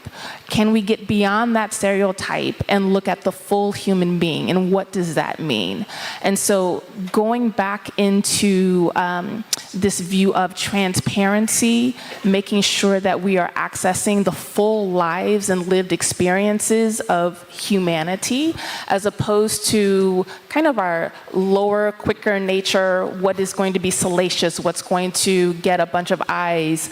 And, you know, just kudos to you for the work work that you do in maintaining proper journalism. A lot of times, the role of the journalist was very close to the heart of the citizen, right? Like we could have that trust to turn on the news or to open a newspaper and to see what the story is that's going to impact our lives. And a lot of times I think, especially now in social media and people wanting to get clicks and views, a lot of times, not necessarily with journalists who have been properly trained and, but sometimes other people who are not official journalists will put out information that's not correct and create salacious headlines. And so part of our work is to train the community to look at that, find out who the source is. Is this coming from a legitimate news source? How can I find out more information to let me know that this is accurate information as opposed to misinformation or even a disinformation campaign? Do you believe that misinformation and disinformation are affecting polarization, are affecting racism, are affecting misogyny, and so on and so forth? Give us a bit of an example on that, because in reality, you could actually think that these are things that are underlying currents in the society that are actually reflected on misinformation and disinformation. Is it that way, or is it actually increasing our polarization? Right, that's an excellent question. When we look at racism, we'll just take that as an example. In some senses, racism is a form of polarization that has been built and sustained by misinformation and disinformation that's been sustained over time. I'm from the United States. African American folk and Black people who are there, many of us come from and are descendants of the African slave trade. And in order to maintain a system of dehumanizing and denigrating human beings, there had to be a campaign of disinformation about those humans. Correct. And a huge part of that disinformation campaign was that these are not humans at all. These are 3/5 humans. They cannot be citizens because they are not full human beings. They don't feel pain. So the torture that they're experiencing, they're not feeling at all. It is the God-given right of people who are oppressing them to oppress them, right? And so they're entitled to do that. All of that is this misinformation and disinformation that's been a part of society. And I think it's important for us to study the history of that, because now that it is playing out in our digital spaces, it's amplified, it's happening quicker. It is causing not just fear in a small group of people, but people all over the world are concerned about what's happening with AI, what's happening with the advancements in technology. Is our world going to change? Yes, it is changing. And so part of what I look at in the way that I frame this is, if I'd like to just posit, as our humanity evolves, and if it can evolve at a rate that is equal to the advancements in our technology, then we can begin to lay the foundation of digital wellness, of digital well-being, of digital flourishing. That's such a beautiful way of saying it. Essentially our EQ, right, our emotional intelligence, can move at the rate of AI's intelligence, then we can then begin to lay this foundation and create a sense of equilibrium. That's such an incredible way of looking at it, that our world is moving faster than our ability to be human is moving. I think that's really interesting. Kate, you also look at that in your work. So the idea that when we're misinformed, or misinformation and disinformation, will sort of almost break our humanity system and lead to hate and hate speech and so on. How does that work? Tell me a bit about your So work. I love that you said what you said, because I'm just going to take that and make it bigger. So mis and disinformation, it fuels hate. And we have seen causality between mis and disinformation, then online hate speech, then offline hate speech. So if we take an example that feels innocuous, which is the COVID-19 pandemic, and we look at how hate speech intersected with that. So it started with conspiracy theories about the Chinese government, about 5G, about quite mad things that were completely illogical. And people really bought into that mis and disinfo because it was inspiring their fear. They want answers, they want someone to blame, and so they latch onto mis and disinfo to give them an answer. But what we found is that extremists latched onto those conspiracy theories, linked them with minority groups, and highlighted characteristics, cultural characteristics, religious behaviors in those groups to spread misinformation, suggesting that those groups had spread COVID-19. And what we saw was a direct correlation in hate crimes against those groups, against anyone from Southeast Asia, against Muslims, against black people, against everyone, anyone from any minority, because all of these extremists were galvanizing, leveraging this opportunity, this fear, this anxiety, to turn it into hate speech. So we saw hate speech happening online, and then we saw it happen offline. And there's been some amazing studies in the US and in Germany that have shown, for instance, when someone of extreme political power, for instance in the US, I won't name names, speaks about minorities in a way that is disrespectful or hateful, then hate crimes directly correlate, they increase. And I'm not talking about hate crimes online, I'm talking about hate crimes on the street. So there's a direct correlation, which is terrifying. That's the power of mis and disinformation and how it translates and turns into hate. And we just need to think about this dissemination of information. It's wonderful what you're doing in terms of educating. It's wonderful what the media are doing in terms of educating. But there's a lot more we need to do to keep up with the tech, because the tech is moving at speed and it's allowing people to share this information at speed, at scale, and it's prompting hate all over the world, to all minorities, to anyone with a protected characteristic. It's terrifying. Yeah, actually, that's again very eye-opening. It's very intriguing as well, because when you see the problem this way, in that scale, you know, if you look down at the core of who I am, I'm a scientist. I want facts and figures and numbers, and right? And I'm completely being confused, because as you broaden your perspectives with all of the knowledge that comes in, take any topic like dieting and the diversity of all of the issues, and you can't actually make up your mind on what's true and what's not, right? But then when it comes to the way you ladies are describing it in terms of how it impacts on what it means to be human, on the ethics of humanity, on hate, on the, on polarization and so on, the topic is actually a lot, more nuanced in terms of how we deal with it. So how do we deal with it? And I'll ask the expert, and I will have to ask a personal question. So I have a few people like yourself that I trust. So if you give me information, I will trust that information, or at least I will be open to receiving it from you. The problem is that the algorithm is not showing you to me all the time, right? There are those echo chambers, if you want. Like if I sort of either myself or the algorithm designer wants me to see things in a certain way, I'm not always going to see that. So even if you're trustworthy, you're honest in your reporting, how as a journalist can you overcome that? How can you make your word heard in a world where the digital algorithms are creating echo chambers? The way I view echo chambers is there's two ways to kind of, I don't want to say resolve it, because it's very difficult to resolve. There's two ways to tackle it. There's the tactical, technical side from our friends that can help us over here.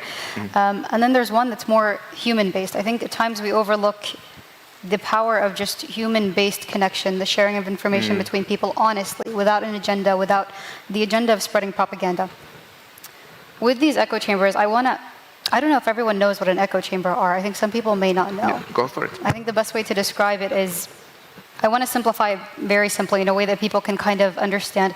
Imagine you're in a group of friends, and all your group of friends share a similar mindset, similar values. So while you're having these discussions, you're all going to share the same result, and you're going to think the same way. Over time, that becomes an echo. So you're all talking. Your opinion becomes an echo, becomes louder, and at times it's so loud to where you can't even hear the other side, the other opinion, people that vary from you. So when you have these groups, and we call them echo chambers, I mean, we grew up learning polarization. We didn't, but now recently it's been called more of echo chambers, and that's been more broadly used. When we have these echo chambers between different groups, you're not hearing the other side. So if, I don't know, I want to give you an example. If I think this tissue box is like a square, and you come and you say, no, it's a circle, it's a cube, and you come and you say, no, it's a sphere. Cylinder. It's a sphere. Okay, yeah. And you're like, and you have a group of people echoing with you that it's a sphere, but I say, no, it's a cube. I know. We're not even listening to each other. Our echoes are so loud, we can't even sit down and say, well, let's just look at it. Yeah. Let's share opinions and figure out what is it actually. You know, this happens online with the flat earthers very clearly. It's like it's a sphere, it's not it's flat. Right? I think if we have that discussion, we'll be here all day with the flat earthers. I could be here all day talking about that. Yeah. But no, this is the issue with echo chambers. We're not sitting down and discussing. So technical side, I think you'd be better to explain it. But more human side, I think encouraging people, go back to the basics, the simple. You know, when we were in school, they taught us, if you have nothing nice to say, don't say anything at all. Sharing is caring. All these mutual lessons. Sit down and listen to someone. I might not agree with people, but I sit down and I listen to them so I can hear their perspective. I think when you break the barrier of these echo chambers, you're building diplomacy. It doesn't have to be within a political view, but I view it political. You're building diplomacy.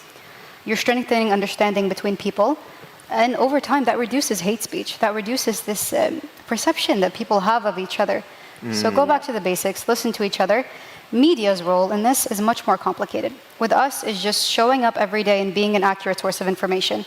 We're not going to force feed the people the information because that's not the role of media. Our job is not to force feed people information. The information is there, it's accurate. If you want to see it, come see it. But it goes down to human nature. Just tear down those barriers. I think technical side, you'd explain it better in terms of algorithms, the role of social media in creating and fostering these echo chambers. I think the technical side would be better. I'm happy to step in. Okay. So I love what you said, because I think what's really important about this panel, we're talking about the human experience and the technical solution. And the solution needs to be founded on human research. You know, tech can't operate alone.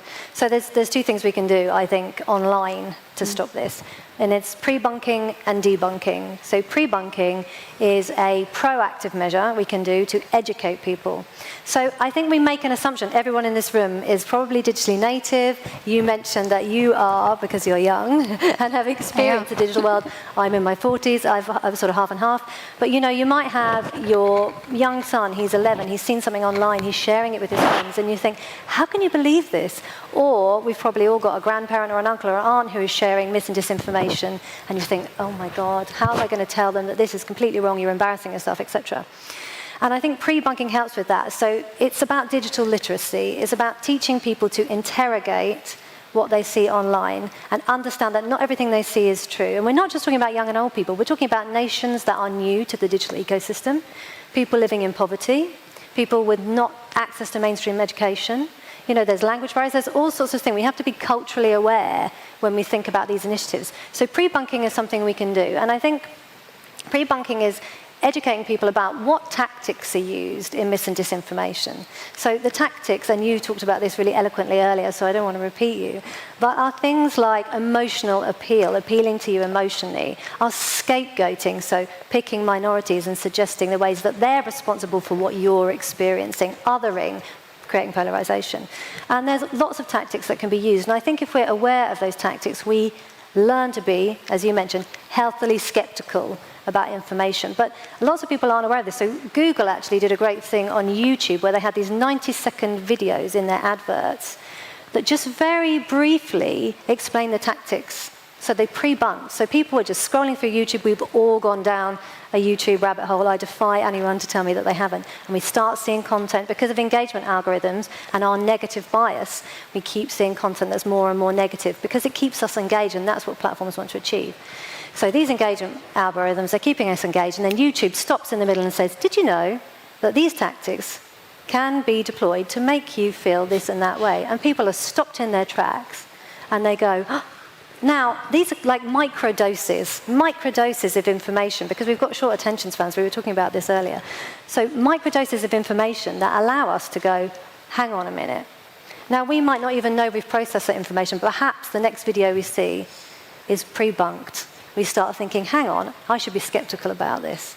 And what AI can do very cleverly is it can target those vulnerable groups, those people who are from new to the digital ecosystem, young people, older people. It can target them with pre-bunking technology, with pre-bunking ideas, and tell them, be skeptical, this is how it works. And we can tailor that messaging to be appropriate to the culture, to the youth, the age, the environment. So it's really, really powerful. And I think we are afraid of AI, I know we are, but we can do it ethically.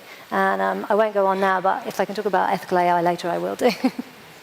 I'd actually like to veggie back off of both of what you both said. Amazing. Just really the work that I do is what you're talking about in terms of digital and media literacy. Amazing. Making sure that young people of all ages, right? I'm forever 21, by the way. You all mentioned your ages, so just like the store.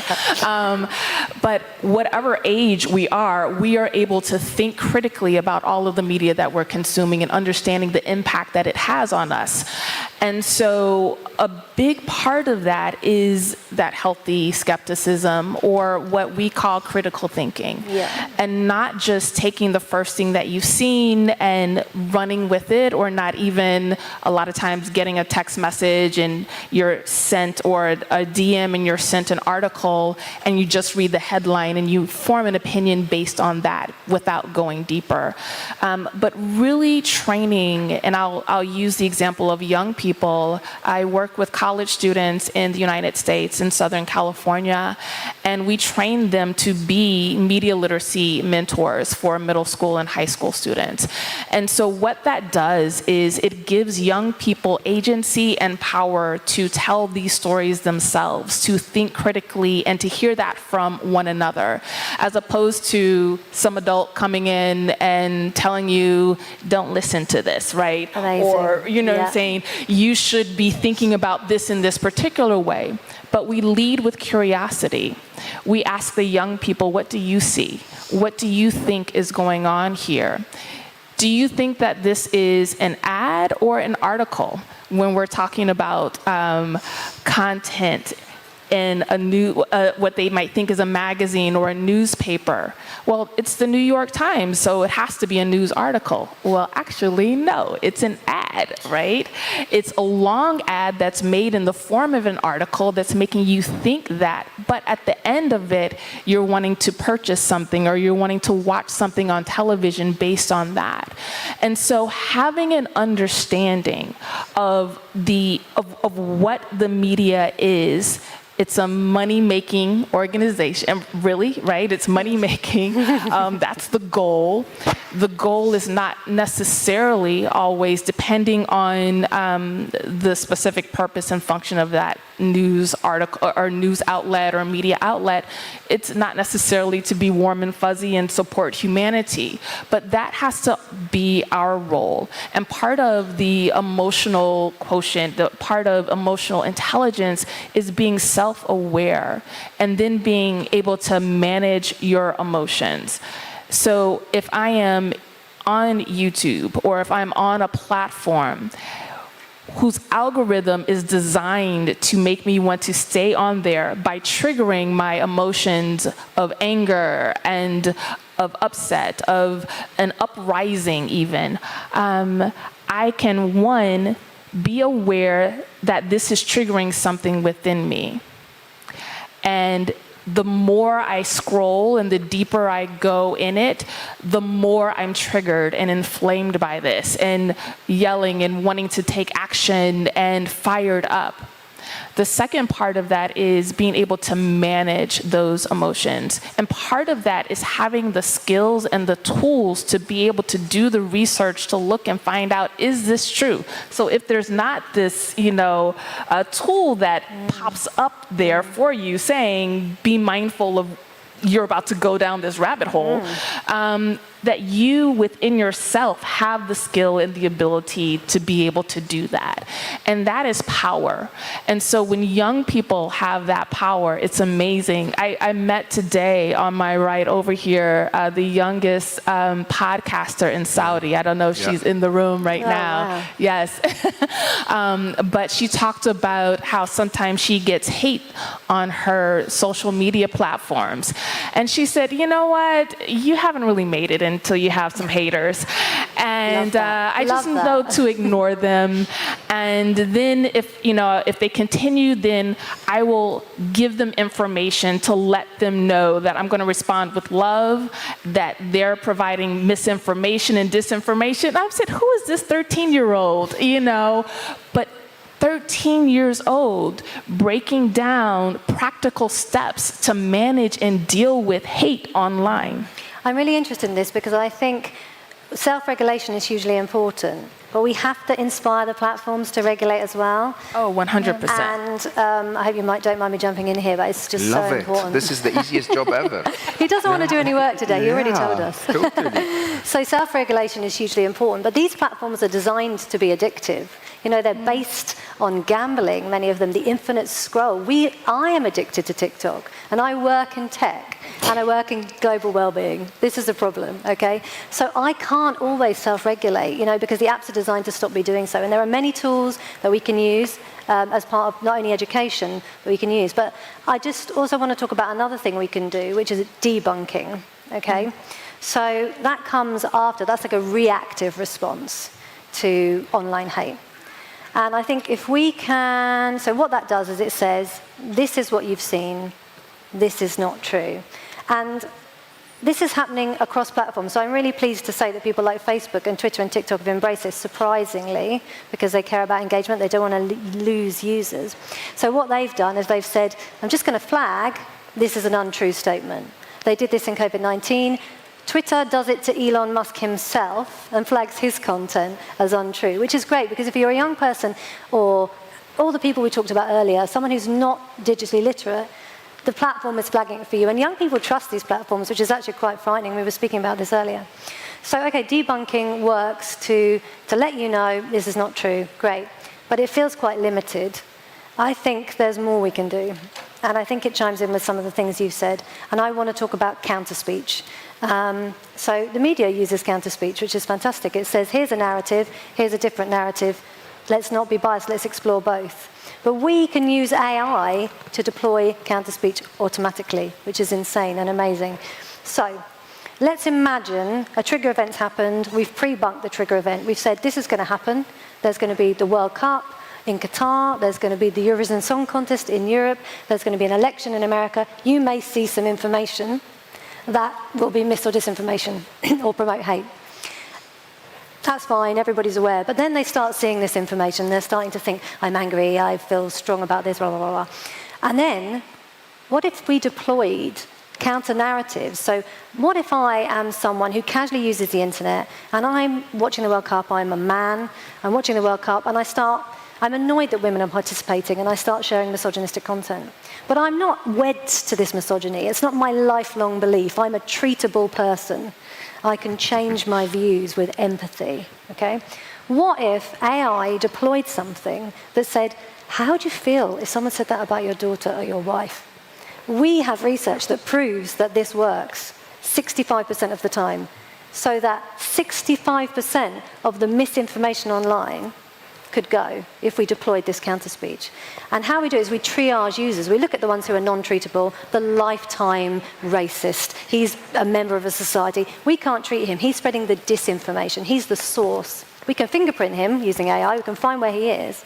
But we can't treat him. He's not going to engage. But we can treat all the people sharing misinformation. We can say, hang on a minute.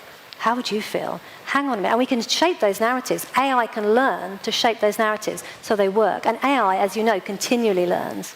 So we can use machine learning. We can keep shaping those narratives to change the space. And imagine if we could get rid of 65% of misinformation online, how that would impact hate speech. Amazing. So I just think that's huge, and it's something that we should definitely be speaking about. We have 2 minutes left, so I'd like to get a very short nugget of gold, okay? So we have the journalist, the educator, and the techie. Okay? If you would give the audience one nugget of gold on what is the top tip to live in a world where there is so much misinformation and so much disinformation, what would that be?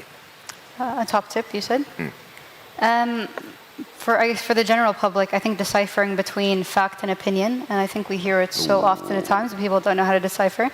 I'm bad at recollection, but I think there was a case study done by Oxford University. It was Reuters Institute, Oxford University, and it said that 20% of public figures, meaning politicians, celebrities, influencers, 20% of their posts during a time frame, it was during a conflict time frame, 20% of their posts had misinformation in it, but that 20% wasn't just 20%. It actually, their posts made up 70% of all social media interaction for that time frame. So those posts were circulating, whether it's through reposting on Twitter, whether it's reposting TikTok, commenting on it. So 70% of user interaction of posts was misinformation being spread at that time frame, all from 20% of public figures. Opinion for people, I mean, my tip, would be deciphering between what's fact and what's opinion. Look at it. Is it proven? Is it research-based? Can we trace it back to any studies?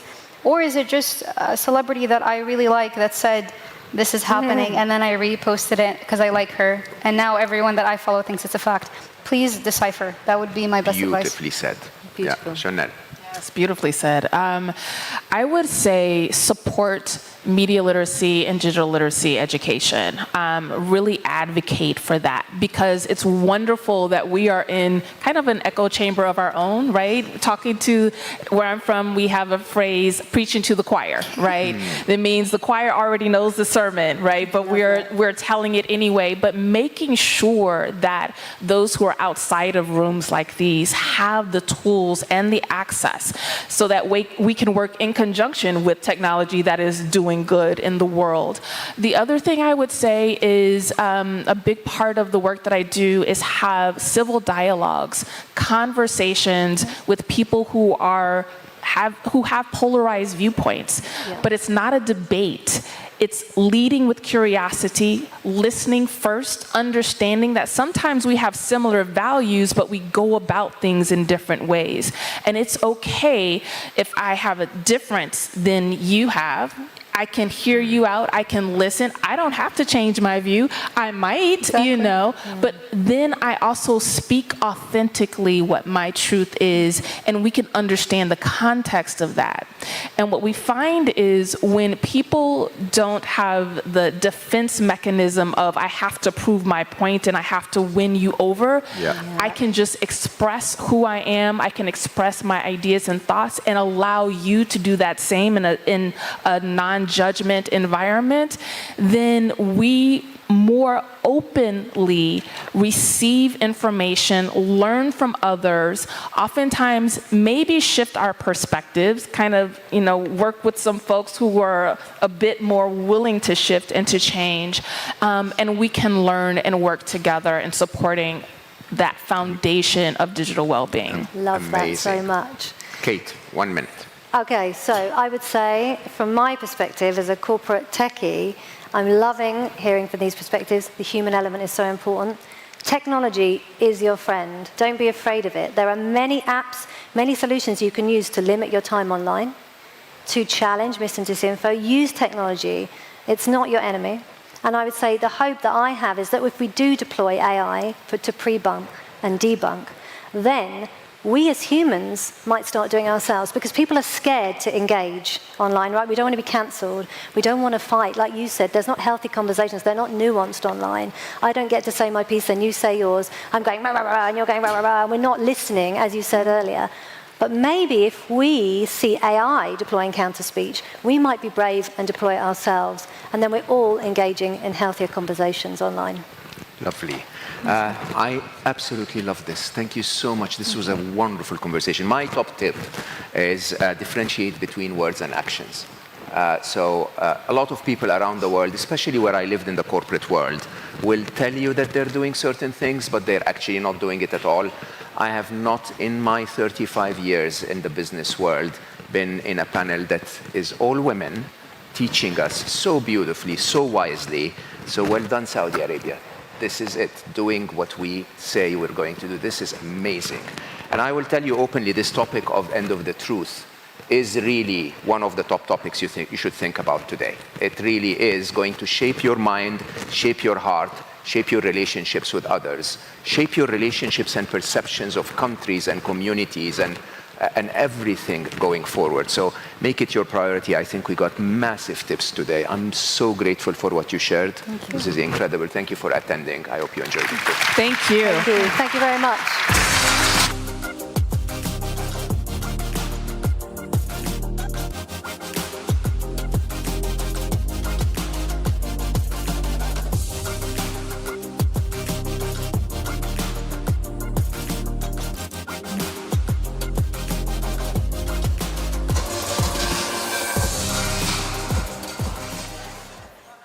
What a great panel that was. Fascinating in learning how misinformation can obviously be a double-edged sword. Thank you to Mo, Gaudet, excellent moderator, Lama and Chanel and Kate for unpacking that all for us.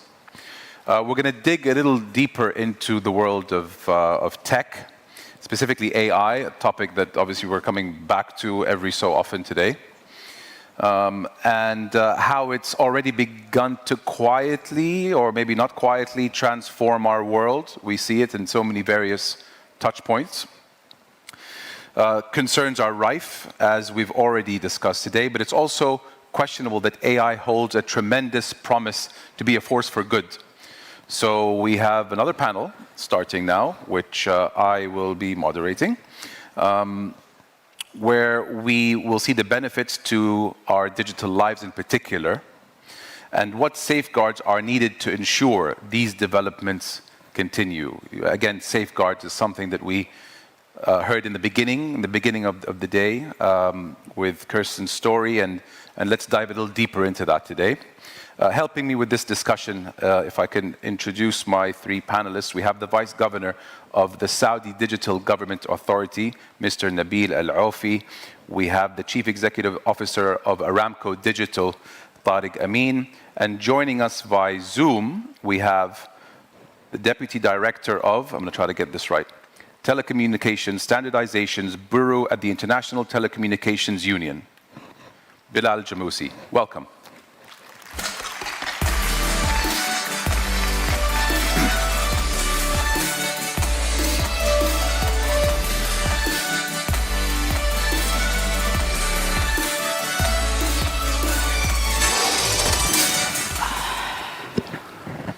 So I think it's the first panel I've ever been involved in where we have two people in the flesh and someone joining by Zoom. Can you hear us?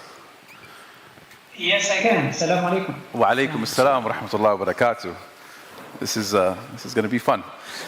Thank you all so much for being part of today's panel. A lot to discuss in the world of tech and AI. And if I can kick off with you, Ustad Nabil, as Vice Governor of Saudi's Digital Government Authority, you're obviously quite mindful of the risk elements of AI development. Question is, how do we safeguard its development to ensure that we are prioritizing the positive outcomes that can come out of the world of AI? First of all, assalamu alaikum wa rahmatullahi wa barakatuh, and thank you so much for this opportunity. And let me put it in different paradigm. You know, the risk management is more, or the risks that we could face from the AI, we should think it as opportunity and how we can leverage from the AI. I will take the quote mentioned in the morning of one of those sessions. AI is about the efficiency. Yes, we are the people who build from an innovative point of view. What are the services that we could use and leverage from AI on that part? AI gives us the efficiency where we go for a bigger landscape of managing that part. However, in each risk that we will see an opportunity that we can use definitely in order to leverage up the benefits that we could have for the organization. As we see in the government, we are investing heavily on building the strategy of the AI, and we put it in the 3 milestones. The first milestone from risk point of view that we need to think about is to build the capabilities. And the capabilities mean building the infrastructure, building the know-how, in order to assure that we manage the risks that we could face from the bias that we could have on the algorithm that we put in the AI, which may lead us to wrong decision-making at the end. So how are we going to manage that? How to assure that we have the human factor in place, where we need to question any answers that we could receive from any AI solution, and we need to analyze, is that the right direction that we to do in place? The second part is to put the priority of main 5 pillars that we need to focus on: health, education, transportation and logistics, and government services, and all those kind of things that we need to invest heavily in terms of the AI. The third stage, where we will go exponentially, where we will go heavily on to be a pioneer in the world in building the AI. This should be built on the risk-based part, and the priority should be more in localizing the knowledge and localizing the content, because we and our national young people that we have in place, they are the best to know what the things that we need to do that benefits our ecosystem in place and benefit the world, inshallah. Thank you for that. Tariq, you're renowned within the industry for your bold approach in revolutionizing markets, disruptive technologies. In your most ambitious and optimistic moments, how would you like to picture the positive effects of AI on society in general? Great question. First of all, good afternoon, everybody. It's amazing to be here with everyone to talk about such an important topic. Maybe before I answer, I just want to give everybody, the life journey that I've been through, because it really addresses the heart of this technology transformation that we're embarking on. I would say, in generally, I've been really blessed to experience not just only successes, but really many failures that made me who I am today in my professional life. Moving from Jordan to US, from US to India to build a new digital platform company, from India to Japan to here. One thing I've learned is how inquisitive we are as humans. We're always looking at new things, new explorations, new opportunities to invent. If you really track from the early 1800s when telephony was invented, to computers, to internet, to new age industrial revolution, we've witnessed amazing progress in technology. But I must tell you, nothing is compared to what we are going through now. So the introduction of AI in our life, whether you are in consumer world, business, or anything that you do day to day, no doubt the world is changing. And the one thing I will tell you is the pace of innovation and the pace of advancements in this technology is absolutely mind-boggling. It is happening at a pace that I have not witnessed at any time before. The amount of investments that private companies are putting, both the public side, government side, it shows clearly we have really discovered a great opportunity. Me personally, I'm excited to see what AI is doing in our line of business. So I moved to Saudi Arabia to hit up a new startup that is owned 100% by Aramco Digital. We have a clear vision that we really want to be in the forefront of digital transformation to enable societies and businesses to leverage this technology. So when this vision was established, we thought about, okay, well, what are the really enabling pillars that we need? So we looked at really 3 fundamental areas that were really critical that linked our approach in Aramco Digital with what's happening largely with 2030 Saudi vision as well. And the first thing that came about us is to really understand that we first must build the AI digital infrastructure that is needed. Something that is really, really critical for our mission to democratize AI and its usage and deliver the benefits to both societies and businesses. And the second big thing is really important and to the heart, and for me personally, really to see the localization of content. I have really been extremely shocked of what I saw in Saudi Arabia. the level of knowledge and the level of education that exists here really surprised me. I mean, this is the first time I lived in this region in a long time, and especially around seeing the new generation and their ability to really embrace this new technology. I was extremely happy to see that we have a great foundation to build upon. So local knowledge development, local IP, local product development, and that should all help into the aid of driving the digital strategy in the kingdom. And so when you look at AI, I think you look at it from 2 points of view. One, people would say, well, look, it's a pessimistic view and the world is going to collapse and we're going to lose all the jobs.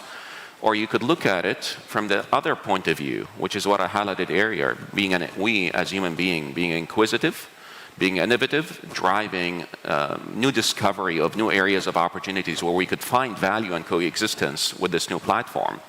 So think about the things that comes to my top of mind.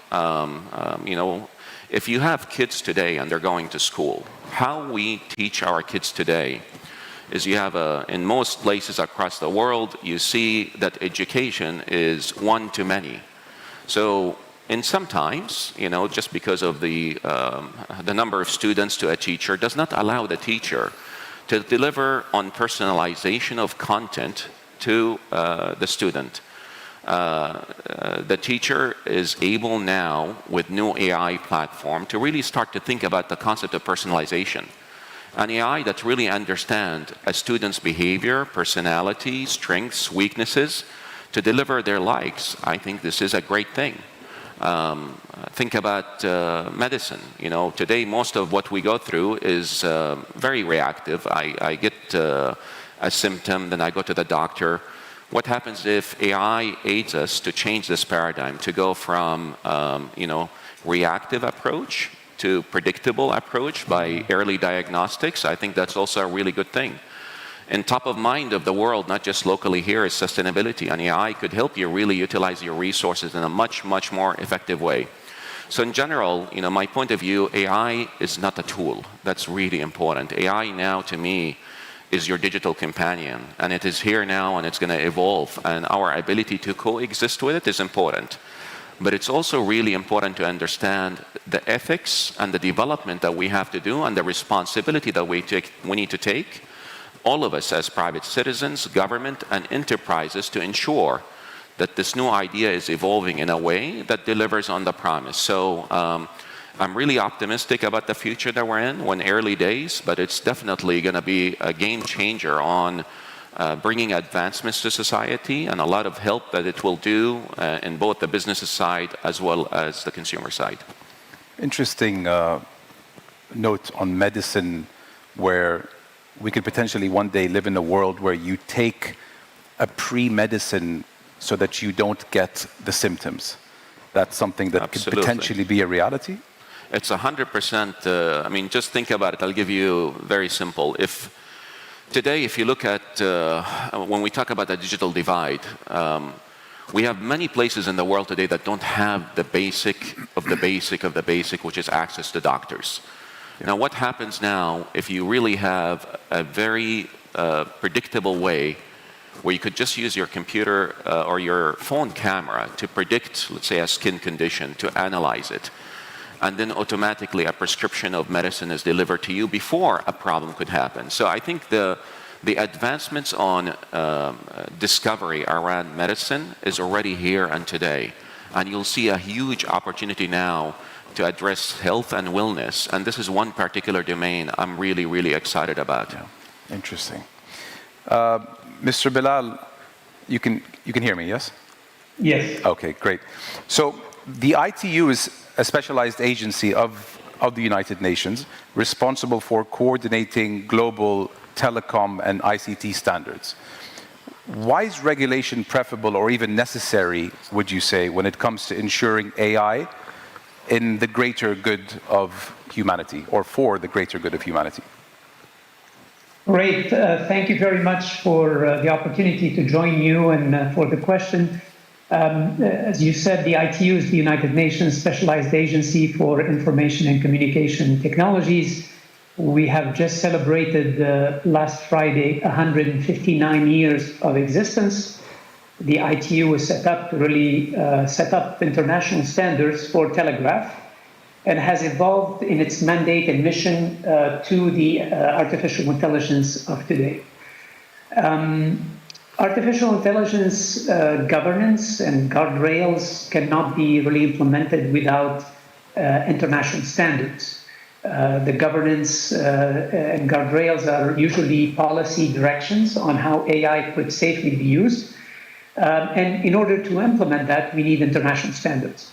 So since 2017, the ITU has embarked on a new platform called the AI for Good Summit. And way before ChatGPT made AI a topic of discussion, a household topic of discussion. And our view was that AI is an incredible tool in terms of accelerating the achievement of the Sustainable Development Goals. And in doing so, we brought a unique platform of dialogue among the private sector, the governments, the universities, civil society, really all the stakeholders around the AI conversation to determine what are the areas where AI could help the most in achieving the Sustainable Development Goals. To be more concrete, and I pick up on the example that Tarek Amin just gave on the use of AI for health, in 2018, we launched a collaboration with the World Health Organization, WHO, which is another UN agency here in Geneva, on the use of artificial intelligence for health. And a focus group composed of doctors and technology experts have been working since then, since 2018, on benchmarking those applications that Tarek mentioned in terms of being able to diagnose certain diseases using your smartphone. That focus group developed 35 technical reports and specifications on AI, the ethical use of AI for healthcare, on the regulation of using AI for healthcare, on a number of use cases, various diseases where AI could be used in health. And then the bulk of the work, being a technical agency, is a number of standards on the data acquisition when it comes to AI for health, on the data management and processing, on the use of test data to benchmark the algorithms. And that process was quite inclusive and quite broad internationally to ensure that those solutions are not only applicable in one developed country of the world, but is really applicable in many developing countries around the world.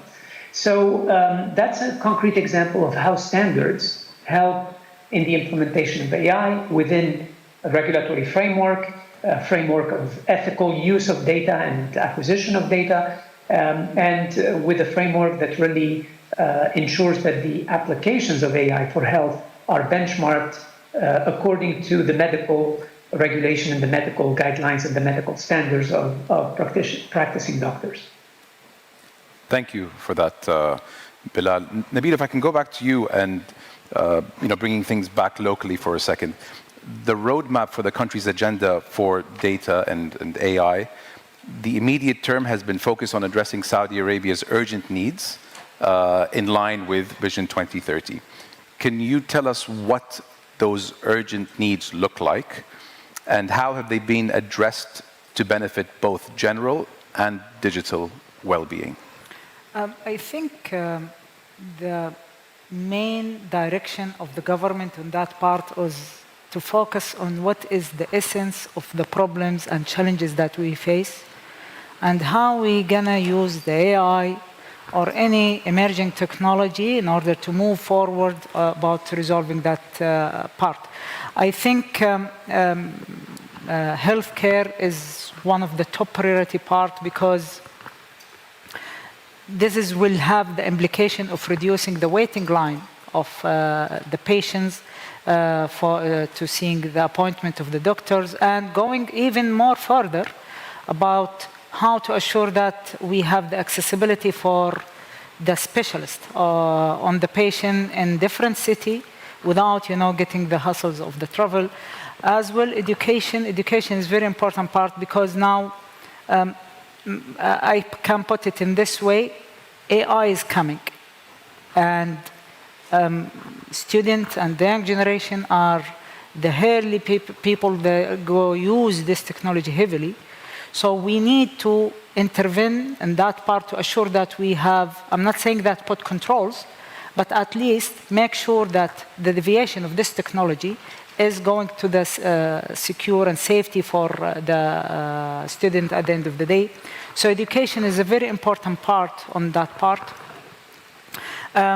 Digital government services, which is the main pillar that we need to focus on going forward.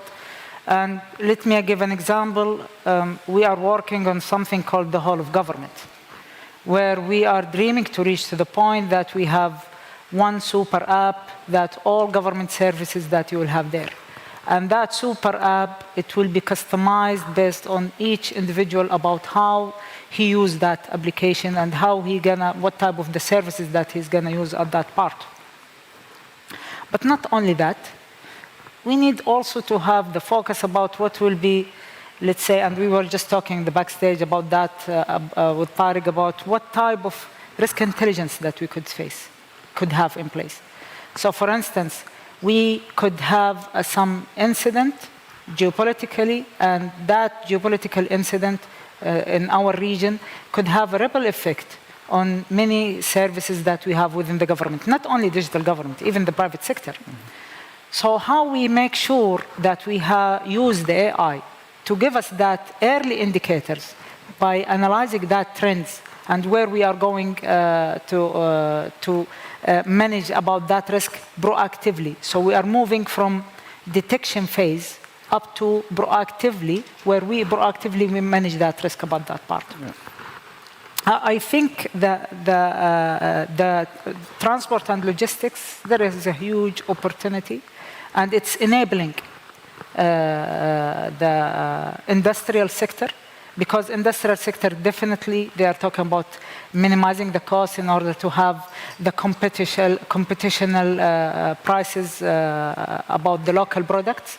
You cannot do that if you don't have a proper data source in place and a proper algorithm that know what is the problem that you need to solve and how to assure that all those capabilities are in place to give you a proper data analysis that support your decision making. Definitely you cannot do it by manual because there is a mass number of data, a mass number of changes and uncertainties that you need to manage in place. But sometimes small tweaks here and there, it can make a big bang for you in terms of the final product that you are giving. So AI is an area that we can focus in the transport and logistics, and this is one of the main pillars of Vision 2030, where His Excellency is focusing mainly on building that part and to make sure that Saudi Arabia is becoming the heart of the logistics of the whole region, connecting Asia with Europe and Africa and the rest of the world. On the subject of transportation, and as a testament to how advanced Saudi Arabia is and all the efforts that have gone into the digitalization, I was watching a podcast where 2 or 3 American gentlemen were like, by the way, in Saudi Arabia, when you get a traffic fine or a speeding ticket, you get a message on your phone. They couldn't believe it. The guy who was telling the story, the other 2, they were like, impossible, you get a message on your phone. But I think that shows you how far along we are, that even in the US, I think speeding tickets are still paper, where if we go too fast, within seconds, we get a few messages. How do you, Tariq, react to the efforts, the investments that the country is putting towards AI? With what you do, obviously, bridging the digital divide gap is something that is, very high on your priorities list. So when you hear the government investing and the efforts that go into it, how does that make you feel in your world? Yeah, I think just to give you some perspective, so in my previous roles, I had the opportunity to meet quite a bit of government officials. And one thing that was really captivating for me here is the linkage between what I saw with ministers and ministries and society is just incredible. Just think about when I talk about, I read about what is called Vision 2030 before coming here. But when the whole society is involved into a grand objective that really has a significant impact on improving life, diversifying the economy, improving society, and advancing the kingdom cause, it is very, very clear that the government is thinking in the right direction.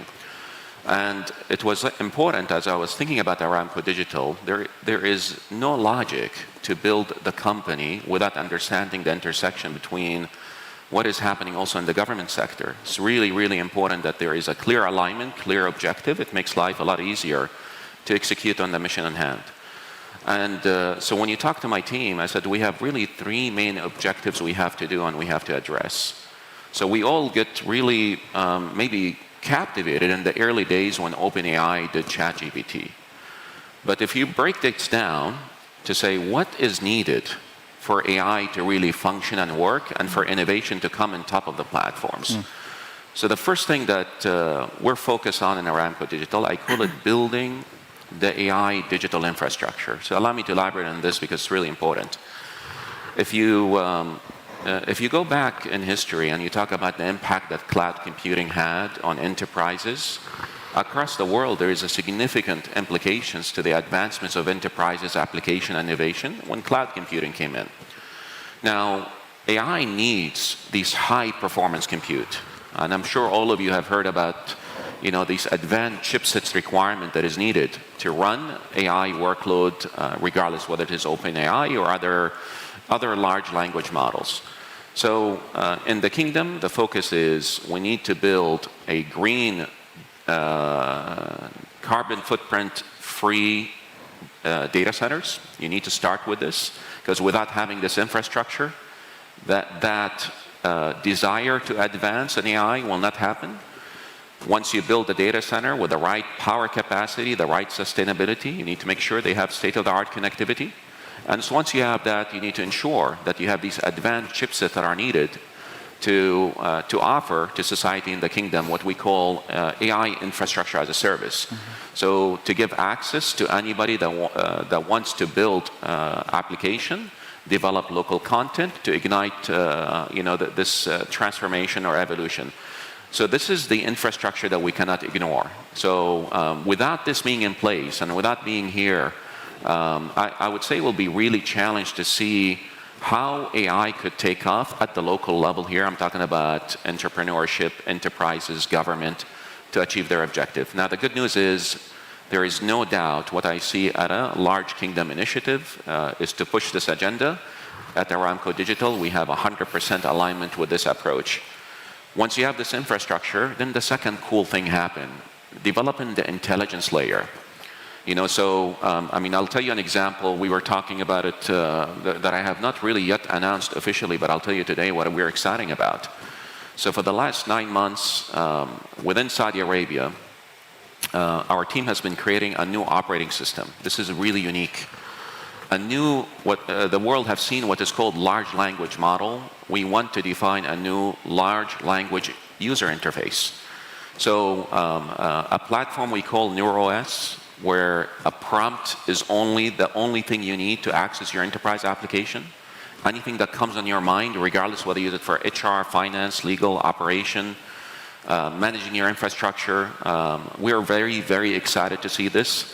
And we were only be able to do this largely because we have invested very heavily on the underlying infrastructure, our cloud environment, and the partnership that we have done, not just with local company, but global hyperscalers as well.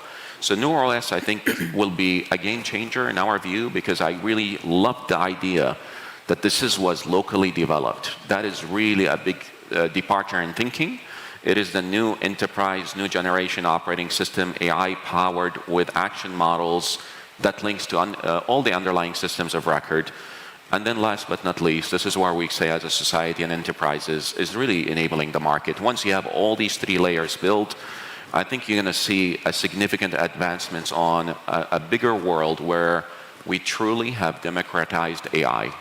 And then you created a bit of equality. So when we talk about digital divide, if you don't have these layers available, I think we will always be struggling in certain countries where they have access to these advanced chipsets, and certain countries that cannot yet obtain these chipsets. That will always be, to me, the hindering to see the democratization of AI, and hopefully that's something that I see in Saudi Arabia. There's a lot of great effort to address the AI digital infrastructure requirement. It's really good to hear that investments have been made on both the front end and the back end. Correct. To ensure an infrastructure that can rival any market in the world.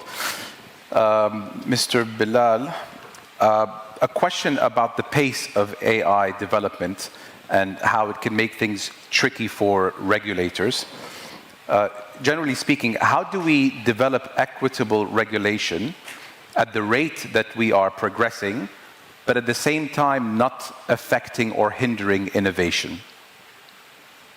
Great question. I think the European Act that was published just a few weeks ago, is an example of an act that is trying to govern without necessarily hindering innovation. It was based on, it's a risk-based approach. So the European Union Act was really trying to identify the areas that are unacceptable risk, high risk, limited risk, minimal risk, so that the regulation and the governance could be geared towards those areas of high risk, and then leaving some of the lower risk areas for more broader open innovation.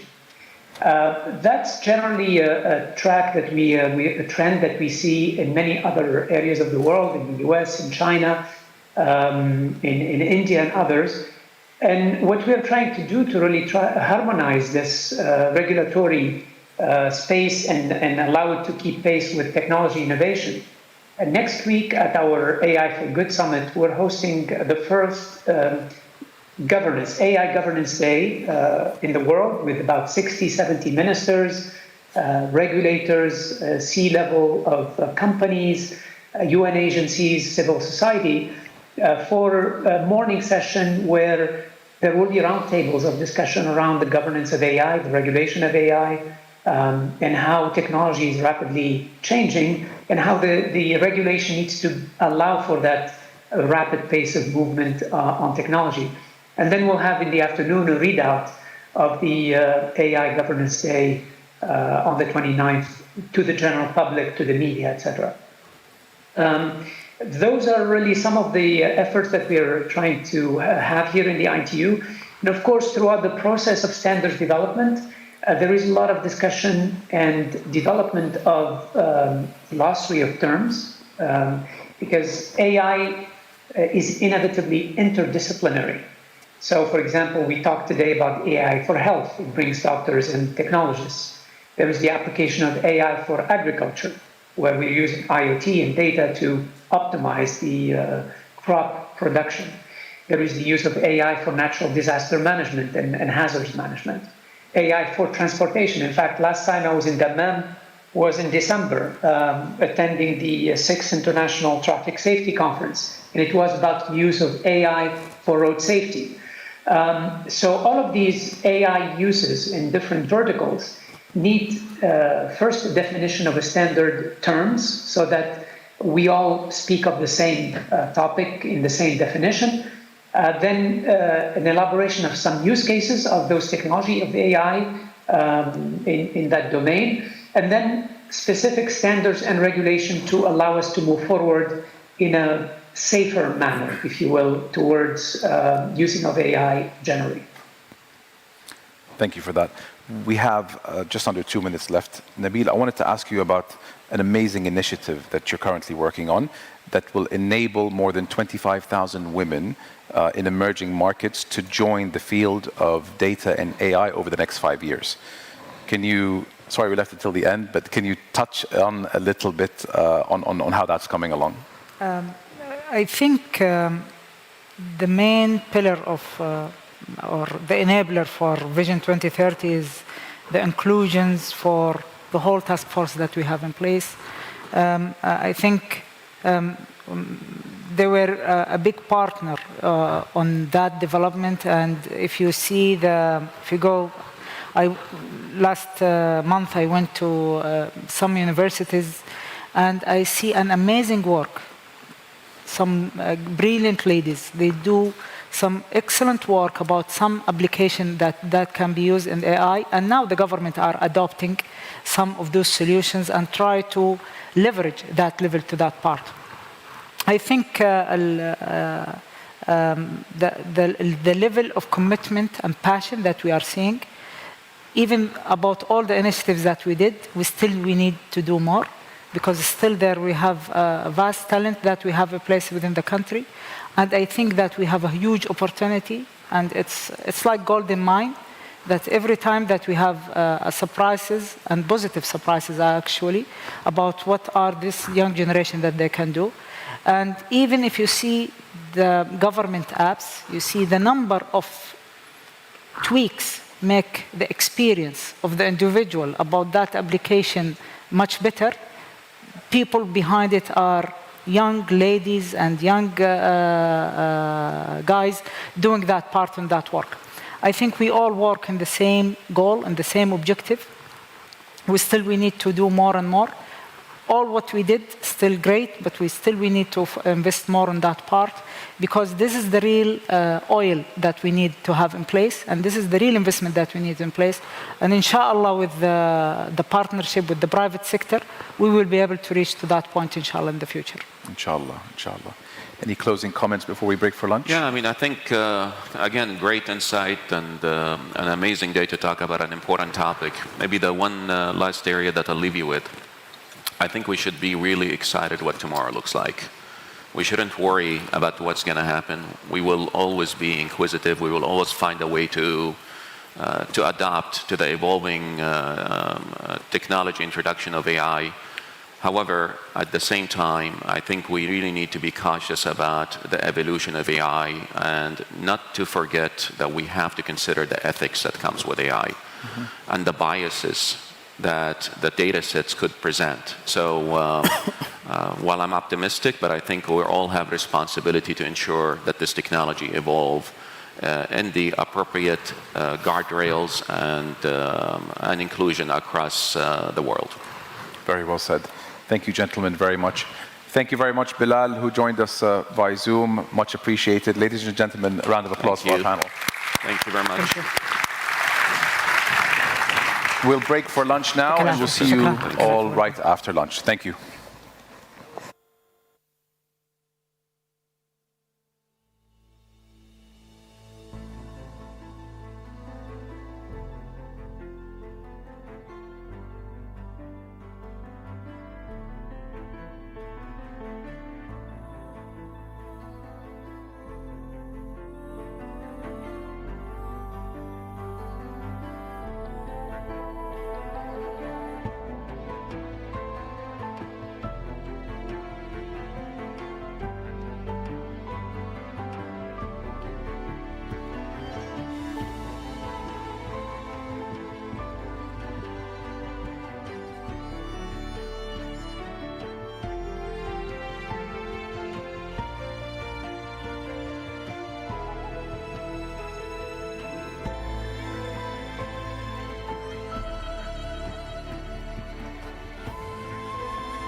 Ladies and gentlemen, honoured guests, welcome back to our first day here at Sync Summit 2024. We're live here in Ithra in the Kingdom of Saudi Arabia. And whether you're just joining us from around the world or catching up, or if you're live here in the Kingdom, a very, very warm welcome to you. This, our main space for the summit, and in parallel, often, some phenomenal sessions taking place in what we call our spotlight sessions as well throughout the 2 days. So please do take this chance to connect with each other as well as with the brilliant conversations as we confront what we call the digital paradox, unafraid to talk about the challenges of technology and also the vast opportunities facing us as well. Let's get on with our second afternoon. I'm going to introduce you to somebody now who probably needs little introduction, an incredibly talented young man known to many of you already as a real digital innovator. He's going to give you a little glimpse of something that he's going to be showing in his spotlight session in our cinema tomorrow afternoon at 4 p.m. So think of this as the trailer, the teaser before tomorrow's main event.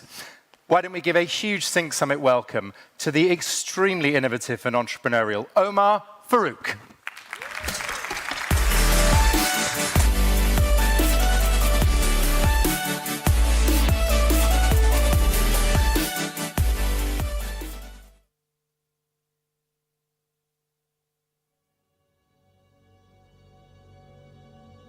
سلام سلام. شلونكم؟ وين نسافر هالمرة؟ وين نكتشف من العالم؟ وين نجرب شنو نجرب؟ بصراحة ما أعرف. فكنت بسوي فكرة غير شوي، بدخل على الخريطة وبصك عيني بافتر.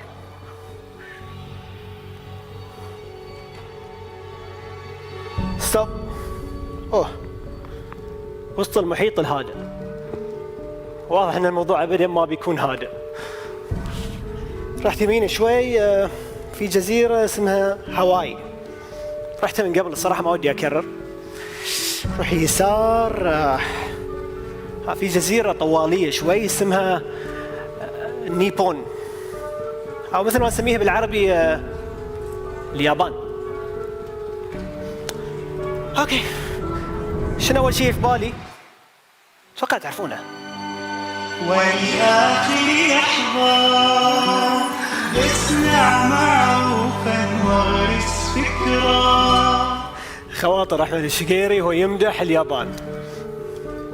رأيت في اليابان ما لم أره ولا في أمريكا ولا في أوروبا. اليابانيون مثال رائع لشعب تقدم وتطور مع الاحتفاظ بقيمه وعاداته وتقاليده.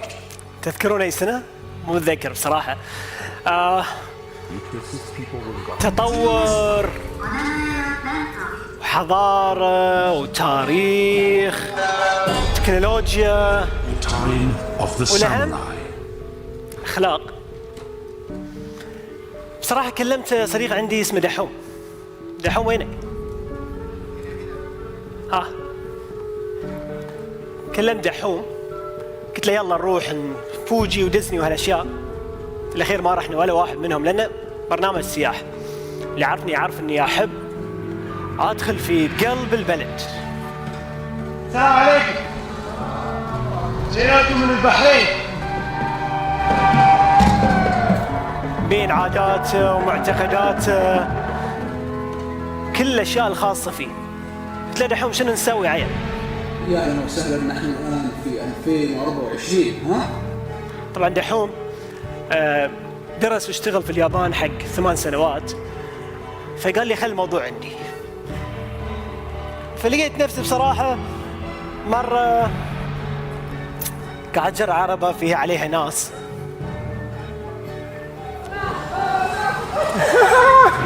مرة مع مدرس الأيكيدو حفيد المؤسس، مرة القرقعون مالهم قاعد أونس اليهال أو أخوفهم شوي، مرة مع الماتشا بالطريقة التقليدية القديمة هذه بعد ما انساها، سومو. ادرب معاهم، اكل معاهم، وانام معلش.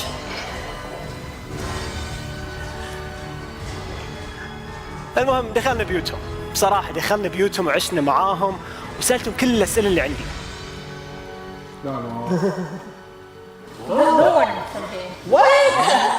صراحة كنت منصدم وإني قاعد أشوف شيء أبدا ما تخيلته.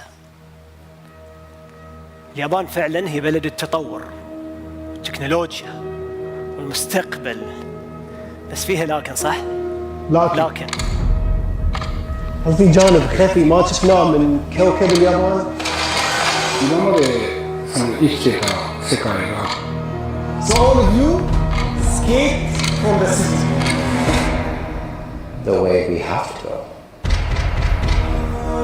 تقريبا ترى مرة متقدم في أشياء ومرة متأخر في أشياء كثير. All people around the world cannot see. 引きこもってる人はたくさんいて。لنأمل إنه ما يكون مرض المستقبل. We have to change, or else we are doomed. هل في اليابان اليوم هو مستقبلنا إحنا؟ Tokyo system Is what's destroying our planet.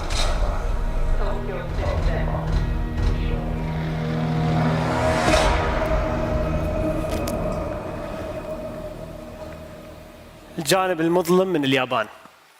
هذه فيلمنا الوثائقي اللي جهزناه واشتغلنا عليه مع سينك ومع إثراء بصراحة، لأن كانوا مؤمنين فينا من البداية. وباكر بيكون العرض الحصري له في سينما إثراء، ورا تصير الساعة 4 إن شاء الله. خبروني أقول لكم إن في عروض الساعة 5 والساعة 6، بس إحنا بنكون في العرض الحصري موجودين. فحياكم، ومن تعالوا من وقت عشان من سبق لبق يعني. نشوفكم على خير، يلا.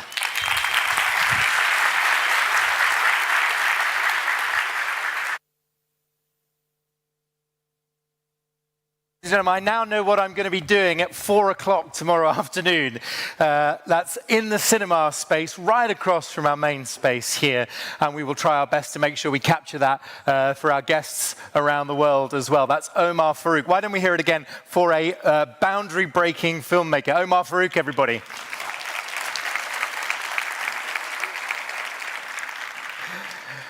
Okay, well, Sync Summit continues with a very big question, which I'm going to put to you as our honored guests here at ITHRA, and also tuning in or catching up. Here's the question, and it's about creativity. And by the way, it's a question that will appear on the app as well, so I'd actually literally like your answer to this soon with a push-button answer, if you wouldn't mind standing by. But here's the question. Will AI simply enhance our creativity? Or will humans, well, or creatives, be out of a job? That's the bigger question. But here's the pithier question. And it's going to come up in your polling right now.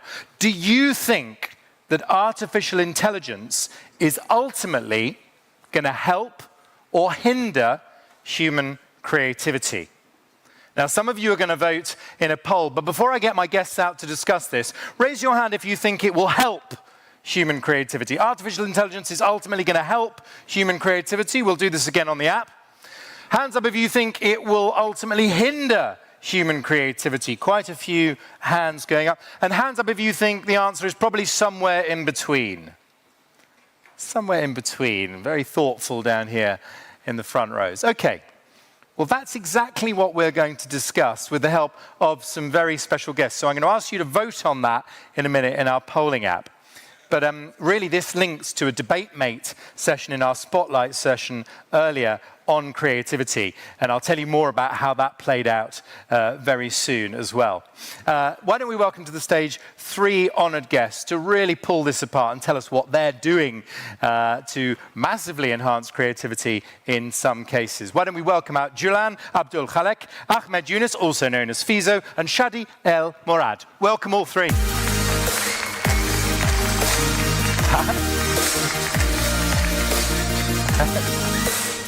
Let's go. Good to see you.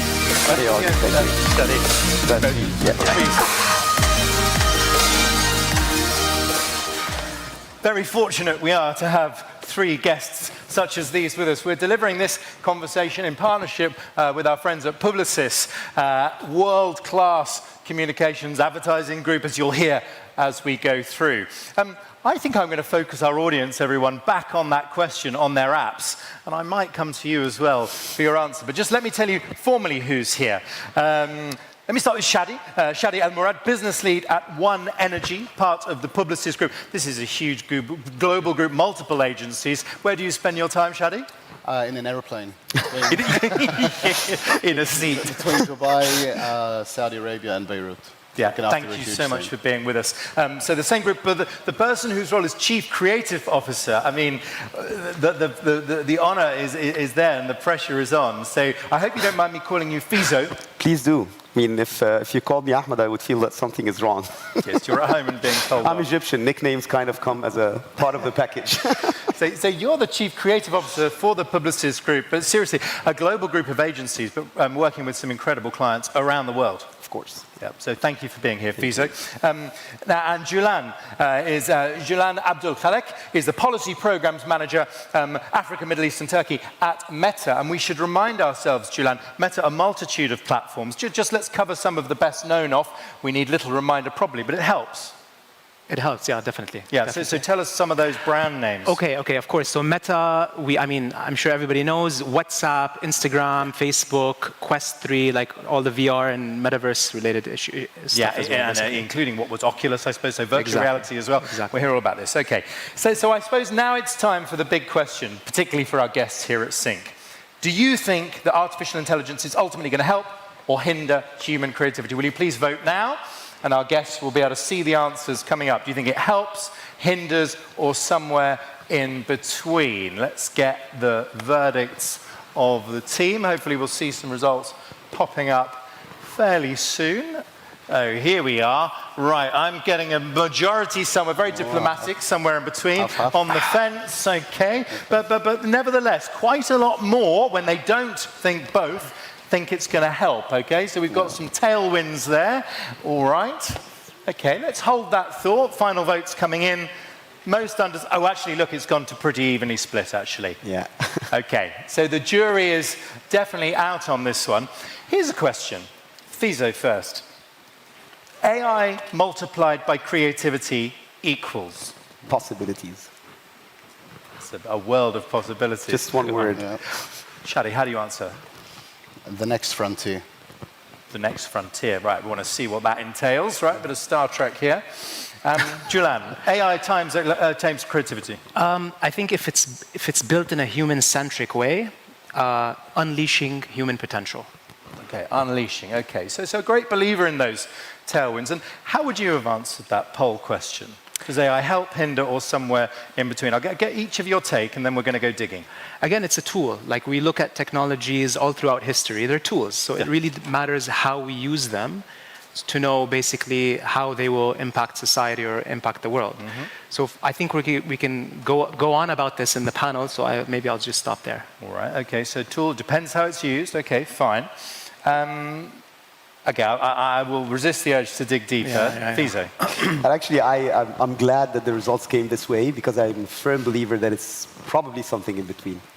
And the reason is, if you think about, how Hollywood kind of paints that picture of the two extremes of AI, right? You have at one end HAL 9000s, the old from 2001 Space Odyssey, if anyone is a fan of movies here, the all-knowing computer that wants to control human beings and control their lives. But at the other end, you have the naive and benevolent Data from Star Trek, again, live long and prosper, who just happens to be running around doing our bidding. And it's literally two extremes that are not really realistic, either of them. I think Aristotle said, virtue is a mean between two extremes. Yes. And that's why I believe that it's probably something like Jarvis from Iron Man, like something in between. Like it can help, but it also is more than a tool. It's more like a partner in my humble All opinion. right, good. Thank you, Avengers. This is coming together. And by the way, Fizo, stand by, because I want to know real examples of how you're harnessing this, right, in your daily work. So clearly that is coming. Shadi, how would you have answered the poll question? Which button? I'd have to say it will help, especially in the creative sense. I mean, whenever a tool does come along in the creative world, humans are naturally creative in how they use that. So if we're talking about creativity, then any new tool that comes along is going to be welcomed by the creative industry, because it's definitely going to help become more creative. Right, so let's push that a little bit now, Jalan. On the help front, just help us understand how creatives, creators everywhere are harnessing some of the tools that you have, some of the platforms that you have for their creativity. How is that playing out? And really, I suppose the tighter question is, how are the platforms currently supporting creative expression? Yeah, that's a really good question. I mean, to answer that question, I think we can think, like there's a straightforward answer and there's a less straightforward answer. So in a straightforward way, obviously we have creators using a lot of our products, like for example, Instagram or WhatsApp, to use, for example, generative AI to create text and captions for what they want to create filters, to create like AI generated or AI augmented images and videos. So it is helping people to express themselves, to augment the way that they express themselves, and it's giving them sort of a barrage of tools that they can use to express themselves in different ways. So that's the straightforward answer. But the less straightforward answer, I think, is that, at Meta, we have a huge stack of open source AI models, basically, that we've made available to the public, and they're open source. For example, image generation, video generation, music generation, machine vision models that have to do something called segment anything, where basically if you're a doctor and you want to segment organs in a body, this model it's an open source model, can be used to actually do that as well. So I think the less straightforward answer, which is also more inspiring and interesting to me, is how do all of these open source AI models, how will they enable creators and the creative industry to use them? Yes. And how can we together, as an ecosystem, think together and work together to build AI that is meaningful and impactful to people? Right, so there are some fascinating threads that we're going to pull on here around what we now mean by creators, which may or may not be evolving. But when you touch on music generation, image generation, where do we find those at the moment? I say, I don't do that in WhatsApp or Instagram, do I? What do you mean? GitHub. I mean, so these are all in the open domain. Yep. So if you're a developer, or if, for example, so there's a whole suite of tech that enables creators in the world, right? So there are a lot of developers, there are a lot of coders, there are a lot of startups basically building with this technology. Yeah. So you'd find that you can download the model on the internet, whether that's something called GitHub, which is an open repository for people to download any code, and you can use it, you can alter it, you can train it to do different things.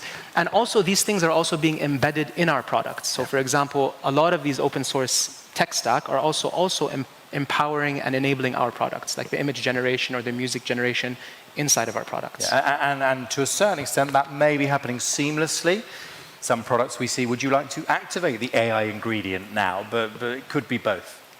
I don't get the question. So with my Zoom, other platforms are available. I can consciously push a button to activate an AI assistant. Yeah. Whereas in a parallel universe, that is already embedded in the product. It is invisible to my eye. Yeah, I mean, a lot of these tech products AI is embedded in tech. It's been embedded in tech for years and years before it became a buzzword, right? Like, for example, the way our feed or any social media feed is built with AI. The way we keep, for example, social media safe is we basically use AI classifiers. So it's a part and parcel of the technology. Yes. I wouldn't view it as something you like click on or click off. Fine. Fiza, take us into some of the studios that you're sort of overseeing. How right now is AI AI human collaborations refining the creative process? What are you seeing? Well, it's basically happening in two main areas. So you have creative excellence and you have creative efficiency. Now, let's talk about efficiency first, I think. It's the obvious one, right? So now we're, like Daft Punk says, faster, stronger, better. So in a way, it's speeding up tasks that used to take loads of time for creatives to do what they do best, which is to come up with the ideas to begin with. And B, it's also presenting us with a new level of accuracy that is unprecedented in the industry. Because I mean, I've personally, when I was much younger and I was still a young executive in this industry, I used to obsess about going over the files and revising them over and over for maybe there's a spelling mistake or something that I did wrong. But now there are tools, AI tools, that can help you make sure that this doesn't happen. And then, well, I will let you come on to the next point, but I know one of our Sync Summit guests is thinking now about generative AI, about large language models, about hallucination. The accuracy point has to be challenged a bit at that point. You still have, I mean, there's all the tools that we use in Publicis have been vetted by the team that is responsible for these tools in Publicis, and they're made available to all the thousands of employees that we have around the world. You still have to have some, that's why I always mention AI as a partner or a creative collaborator rather than a tool, because that means that the accountability goes both ways. Like, humans still are in control, right? So you, as a creative executive, you still have to make sure that you revise. You're not really, I mean, delusions are real. Sometimes they happen, but you need to make sure that they're not happening. Maybe in our line of business, less so, because, I mean, it would be very obvious to spot a delusion. You're not really asking it to write like an essay for you or something of the sort. It's more like a proofreading. And I think we'd love even more on when you're, and I'm just giving a very simple category of advert here. But when your teams are creating adverts, to what extent are they now using and working alongside AI? Just help us understand the state of the art on that, Fiza. So it's just, like I said, it's just a tool that makes their work more accurate, more fast, and in the end, deliver impact at scale, which is something that we didn't used to be able to do before. Okay, here's optimization. I give you an example on this, right? So optimization for the audience to understand. Like Julan knows this. So if you have you have so many different platforms today, right? And you created a piece of artwork that will run as a campaign for one of your clients, but it's created in like a square format. And you want to do like multiple hundreds of optimizations that would make this particular piece work on all the different surfaces. That can be done today in a matter of minutes. Okay, well, there's a whole other area that I want to dig into with you. But first, what Julan has said, Shadi, has got me thinking about this idea of almost democratization of creativity. You know, it isn't, you know, forgive me, Fiza, confined to the Chief Creative Officer's office anymore. Just tell me how you see that through the lens of potentially some of the organizations you see, you work with. Yeah, I hope Fiza doesn't hate me for this question. I say, look, you know, absolutely, exclamation, exclamation, exclamation, bring it on. That democratization of these AI tools and, you know, making creativity accessible to the masses just enhances that landscape, in my opinion.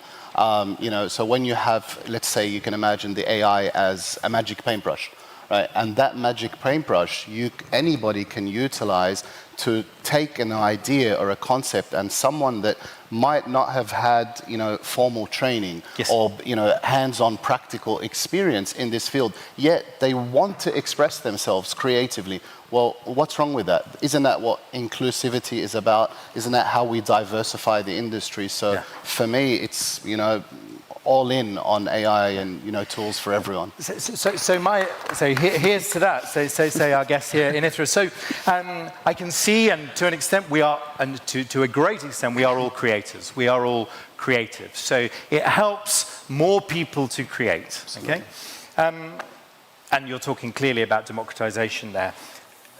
Fiza, I am interested to what extent, because you've talked about accuracy, you've talked about speeding things up. To what extent do you think AI can and does make us more creative? To a great extent. I think this is a very good question, because when we think about AI, and generative AI and large language models in specific, we always think about this tool that helps us make things better, faster, stronger, like I said. But there has been new ways of storytelling that has been around now, and there's great case studies, award-winning case studies that can actually attest to that. One of them, if you don't mind, I can recite it really quickly. So Libernet, Germany, actually worked on a campaign called The Climate of Realism, right? And from the name, you know what it's about, probably. It's about climate change, but it's shedding light on this issue in a very new way. So AI pipelines have been trained on the styles of painters, landscape painters, that we all know and love, like Van Gogh and Gauguin and others, right? And after they've studied, the AI model studied those schools of art and knows how exactly to mimic the art style, real-time weather and climate data has been fed into that system. Yes. So that the system can generate an evolution of that painting that you know very well, of that very famous landscape, to show you what it will be in the future because of what we're doing to the planet. So it's kind of a new way of telling a story that usually we used to tell it in film or another form. Hugely committed. So I guess the bottom line then is, how do what we might have traditionally thought of as creatives, how are they responding? And feel free to come in, all of you, on this, but Fiza, lead us off on it. How are they responding to this? How do colleagues feel?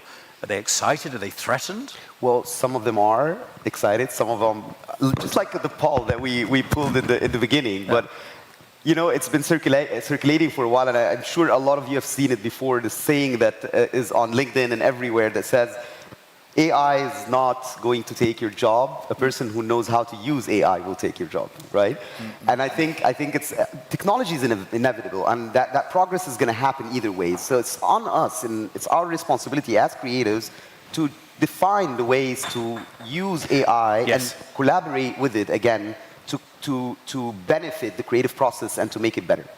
So it wouldn't be the Sync Summit if we didn't start to gaze a little beyond today into what's going to be possible. So I wouldn't say predictions, but I want to see where you see this moving. Jilan, I'll get you to lead us. I think maybe one very interesting area I think of development in the future is the marriage or the intersection between AI and augmented reality and virtual reality, right? So imagine a world where we're wearing, these smart glasses, whether they're, Ray-Ban smart glasses or any other smart glasses or a Quest device or any other device.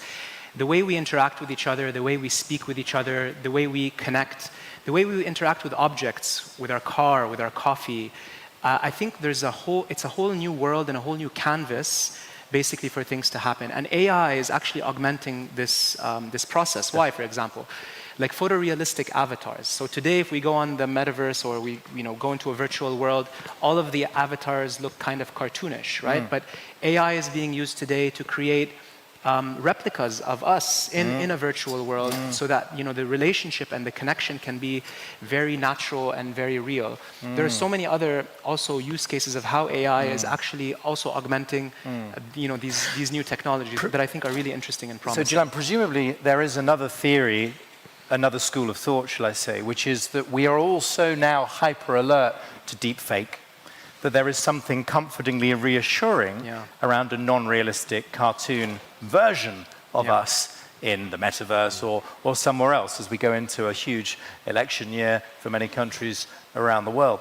There's something to how we will prefer things to be represented. I think the most important thing is to build technology responsibly, right? And there are many processes in the engineering process to ensure that things like this don't happen, right? And even AI is being used for this, and also human people are being used to be able to check all of this stuff. So I want to talk more about some of those sort of unintended consequences, perhaps. But one way to look at that, I think, Shadi, is sort of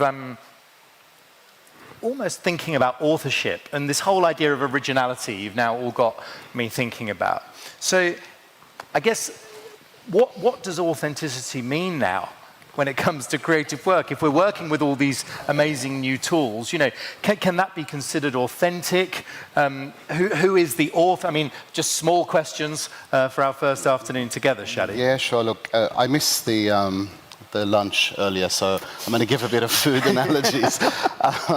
So maybe for that particular one, an analogy would benefit here. So if imagine that you're baking a cake with your friend and you bring along this secret homemade recipe, right? But your friend comes in and he's mixing away and he's frosting and he's putting the icing on the cake. And then you have this amazing cake and you present it at the party and it's a huge hit, okay?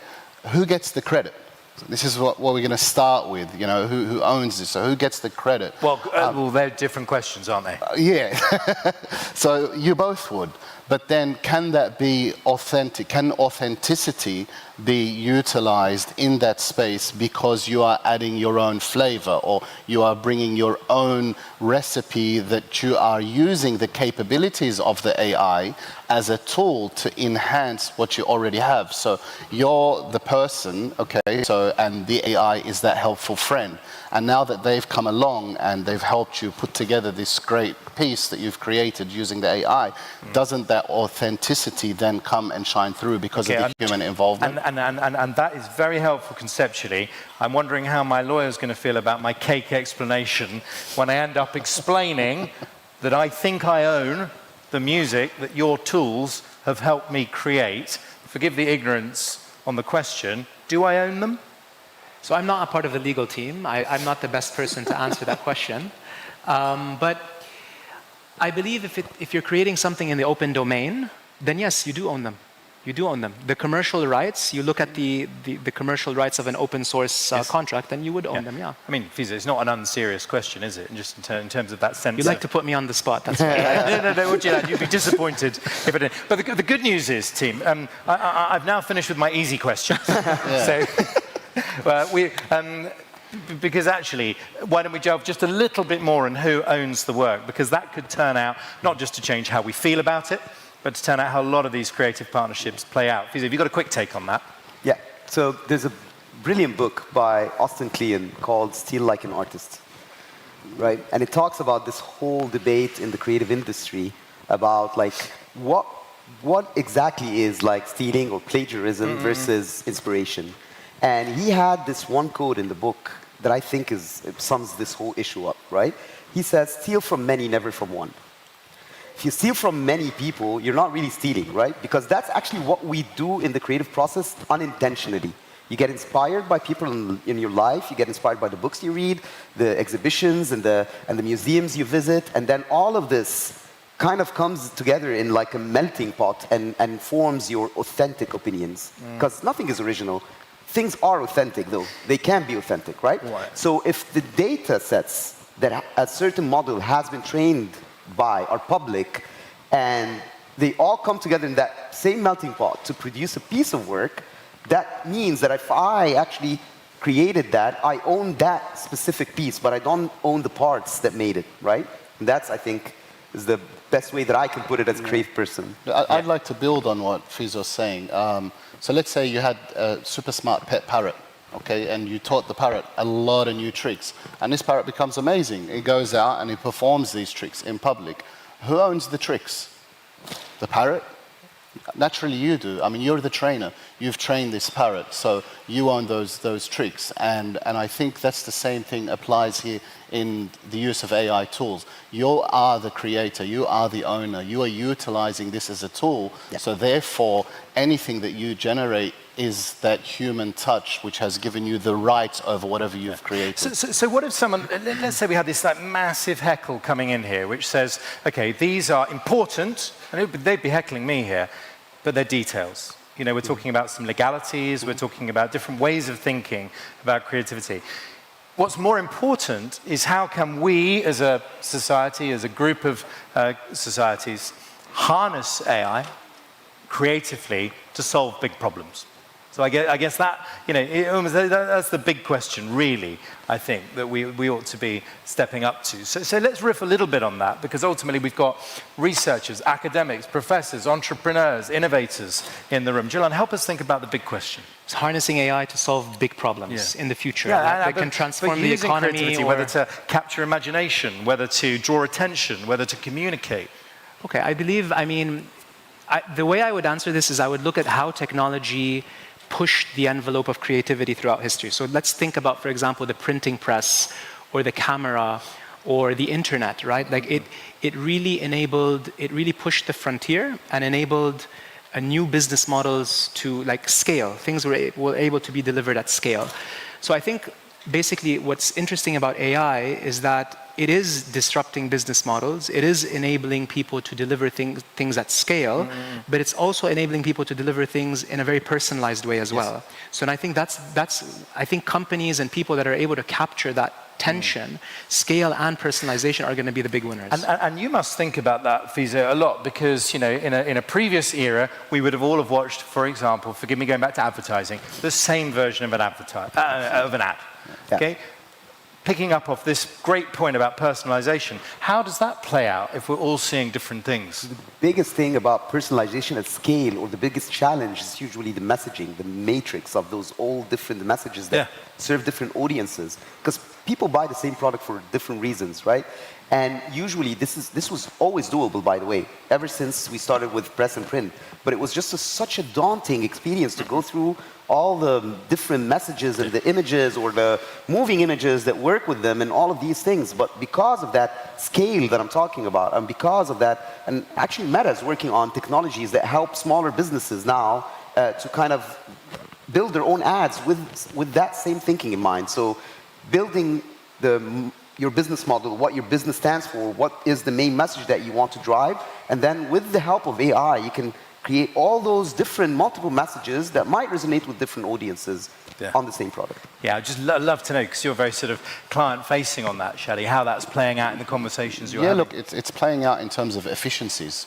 So, I mean, building off what the team was saying here, that there is scale and you can do things really, really fast. And I guess for us, in terms of client-facing, that means we can drive a lot of efficiencies in the day-to-day work that we can do. AI can definitely give you personalized insights, but it's also great at predictive analytics. So a lot of the things that we've been doing in the advertising industry for many, many years that would take us time, we can now minimize the time it took us to come up with our plans, our content calendars, and our media buying format with the efficiencies that we can utilize through the AI, obviously maintaining the human check that we mentioned at the start of this. So what do you then say? Because we've got very different generations here across Sync, tuning in and live here at ITHRA. By way of advice, if you're speaking to people moving through often the creative industries and they're saying, look, of course I want to harness AI. Of course I want to become more creative. What's your practical advice, Julian, and then others? If you want to harness AI and you want to impact others, I mean, I think the most important thing is these days, knowing how to code and knowing how to develop is a very useful skill, basically, because you're able to really build with these things and think. So basically, be in a startup, dream, think big, because really these technologies are solutions to problems. They're not, they're not an end goal in and of themselves.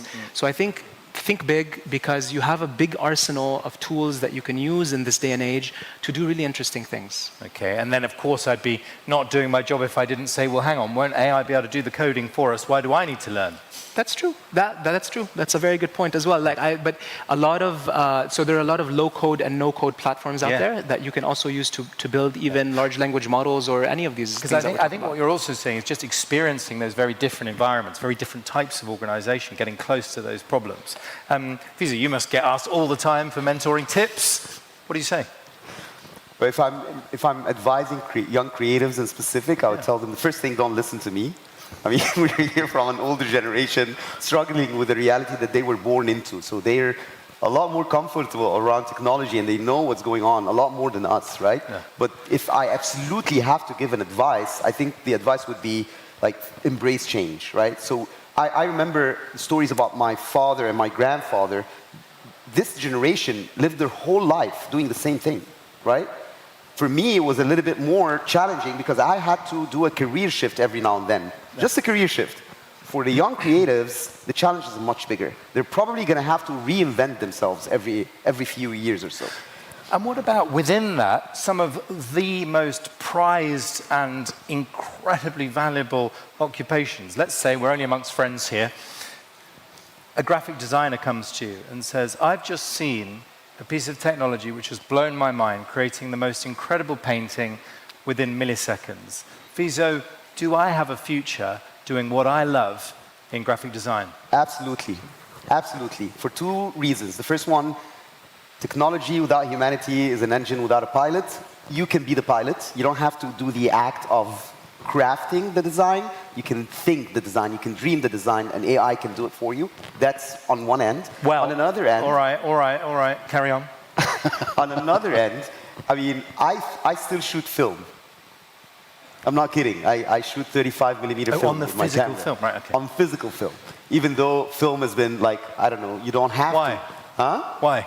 because I like that kind of, we've talked about this a little bit, that human touch. I mean, I don't think that because humanity invented technologies that can solve a lot of problems and can progress certain processes a lot faster than before, that means that you're not going to enjoy doing what you enjoy best, and that will still be regarded as a piece of art, but in its own value, in its own way. All right, but the graphic designer knows that the Future Aviation Forum is happening right now in Riyadh. And they say, I put it to you, Fizo, that engines without pilots are drones, and drones are pretty big. Yeah, but then what makes this drone fly to begin with? Like, why is it there? What's Who the programs why? the drone? Come in. There is a controller. I mean, at some point, there is a controller.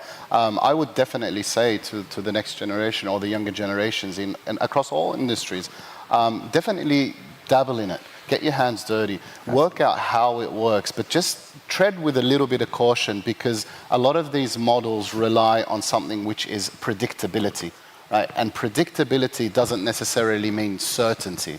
So always be cautious, tread on the cautious side, get your hands dirty. You will be the pilot, you will navigate, you will bring the authenticity into whatever is being created. And even if that means it's the final touch, but right now you're probably doing A to Z, across a piece of artwork, whereas maybe in 10 years' time, you'll be doing final touches on 100 pieces of artwork. Yeah. And but it becomes more about the why rather than the how.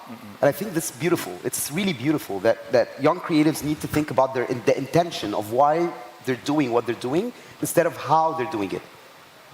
That's my take. And is there, Gillian, on that, you talk about there's almost a call there for experimentation, a whole range of potential users, if you like. Is there a type of user, a type of stakeholder, perhaps, that you would like to see embracing some of these particularly emerging technologies? This could be a call to action, really. Everyone. I think these technologies really have the opportunity to disrupt and to add value to sectors across the board. Personally, I'm very passionate about education. The education field. I'm very passionate about, development, like economic development field.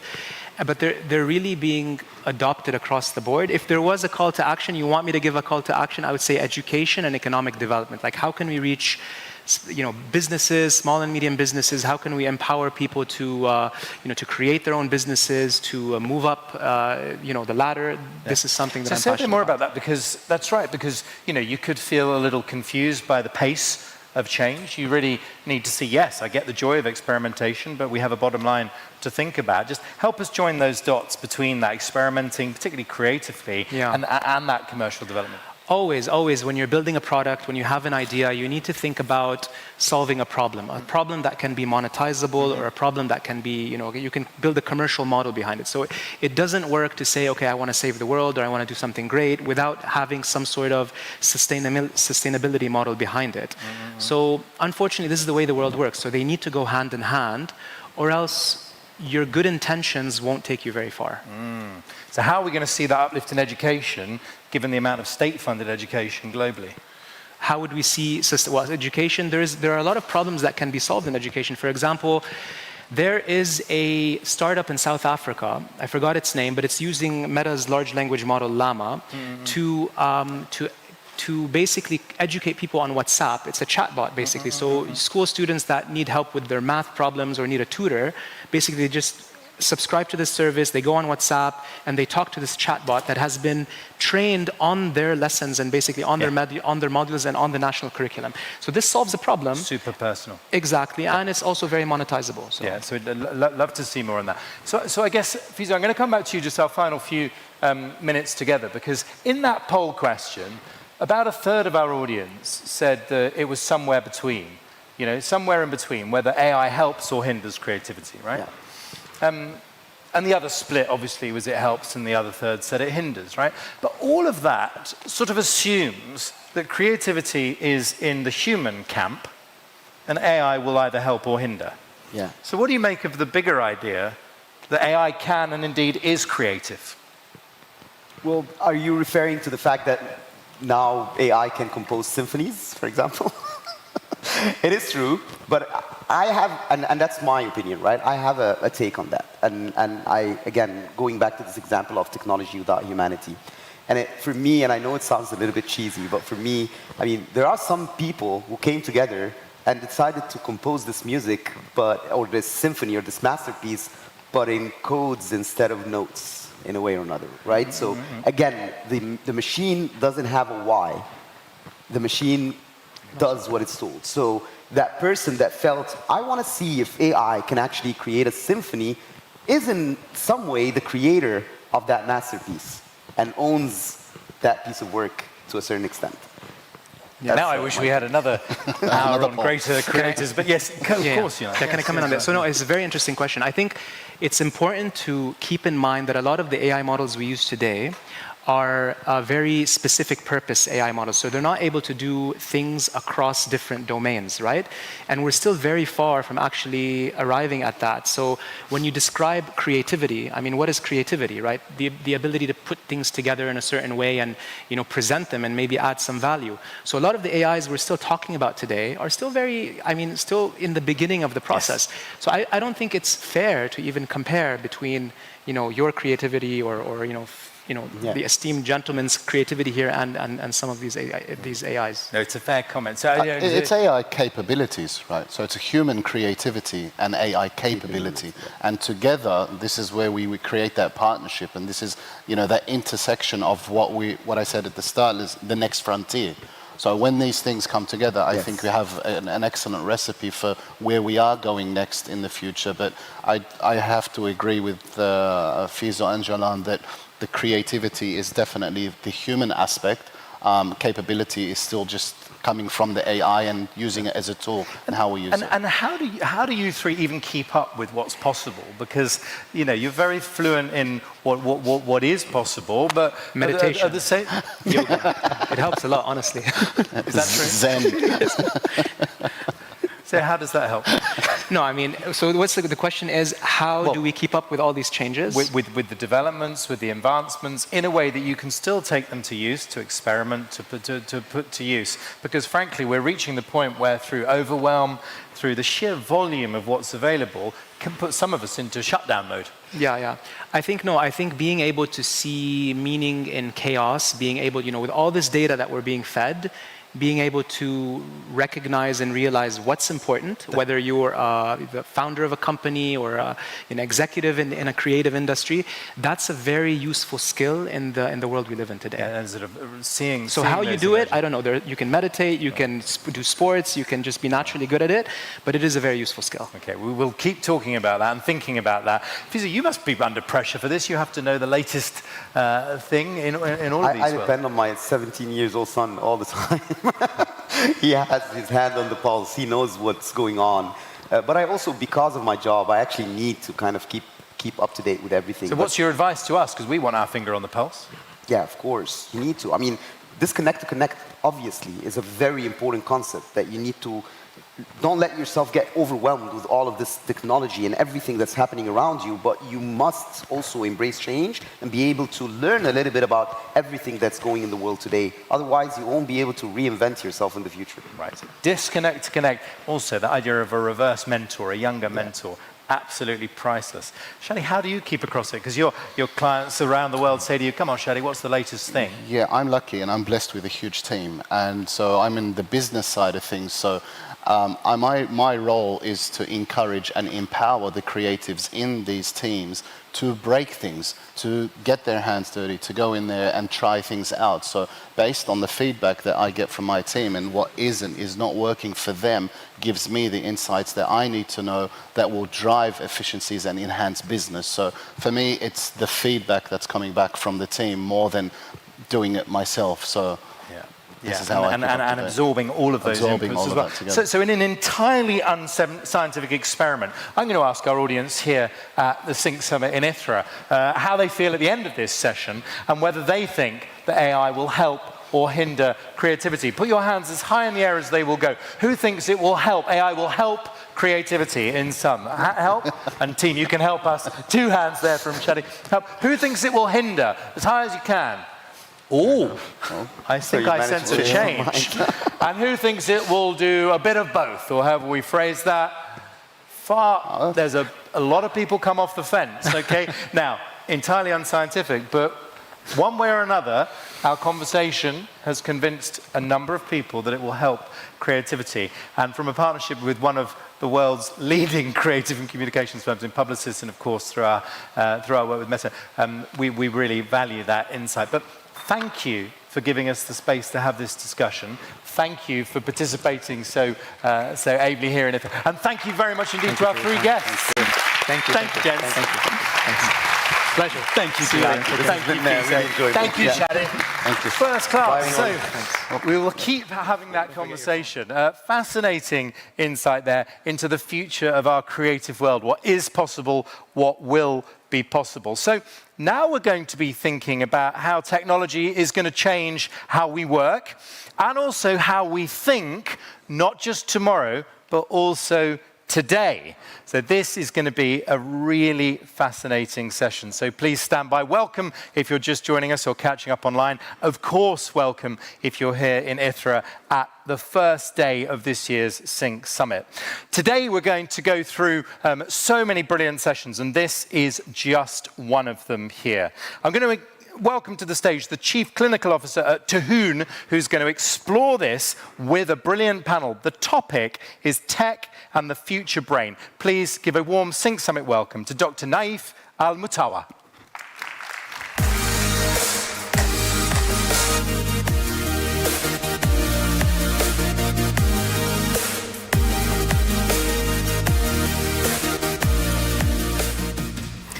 Thank you and good afternoon. It's always great to be in Saudi, my second home, and I mean that not just figuratively, I mean it literally. My wife is from Saudi, and my kids sometimes say words I have trouble understanding because of the accent, but it is what it is. It's a pleasure to be here to talk to you about neuroplasticity. Neuroplasticity is just an umbrella term, and I'll let the panel experts talk to you more about getting more into depth about it. But basically, it's the brain's ability to adapt and change based on experience. Now, that experience can be through traumatic brain injury, which can lead to functional changes. So, for example, one part of the brain is not working properly, another one takes its place. Or it can be structural through learning. I've been involved in this field generally for a long time as a practitioner, licensed in a few countries, seeing patients, helping them change the way they think and therefore learn new ways in which to adapt. Through my app, Tahoon, Haoon, which has 16,000 active weekly users, most of whom are in Saudi and Kuwait and Qatar, places where I'm licensed to practice. But also on a global scale with something called the 99 Superheroes I created to change how Islam was being perceived, but in a subtle way that was on Cartoon Network and Netflix, one of the first IP from the region to go global. But as I learned working with Hollywood writers, show, don't tell. So I'm going to show you how this works and help you change the function or the structure of your brain in terms of how to deal with stress and other things, and let the brilliant panelists tell you how it's done. So I'm going to talk to you about cognitive behavioral therapy, which basically is to summarize, is how do I change the way I think to change the way I feel? How do I go from an unhealthy negative emotion to a healthy negative one, not positive? So before I continue, I want you each to think about something that bothered you recently. It can be something that made you angry or anxious or depressed or feel guilty. It doesn't matter, you can keep it to yourself. I can't read minds, so I won't know. But the idea basically is at the end of the session, in a few minutes, I'm going to teach you how to think about these things in a way to be able to function better in your lives. Okay, and start that idea of kind of getting your brain to think differently, which is the beginnings of neuroplasticity through learning. So it's based on ideas known to humanity for thousands of years. For example, Epictetus used to say that things are neither good nor bad, but thinking makes it so. Shakespeare said the same, pretty much. So the idea here is that it's based on a principle called the ABC, and the beginnings of it goes the following. It's not your colleague or your manager or your significant other or your child that made you feel angry or depressed or anxious. It's you. You take responsibility for it. And the reason for that is as long as you say, I feel this way because of somebody else, you'll never be in control of your feelings.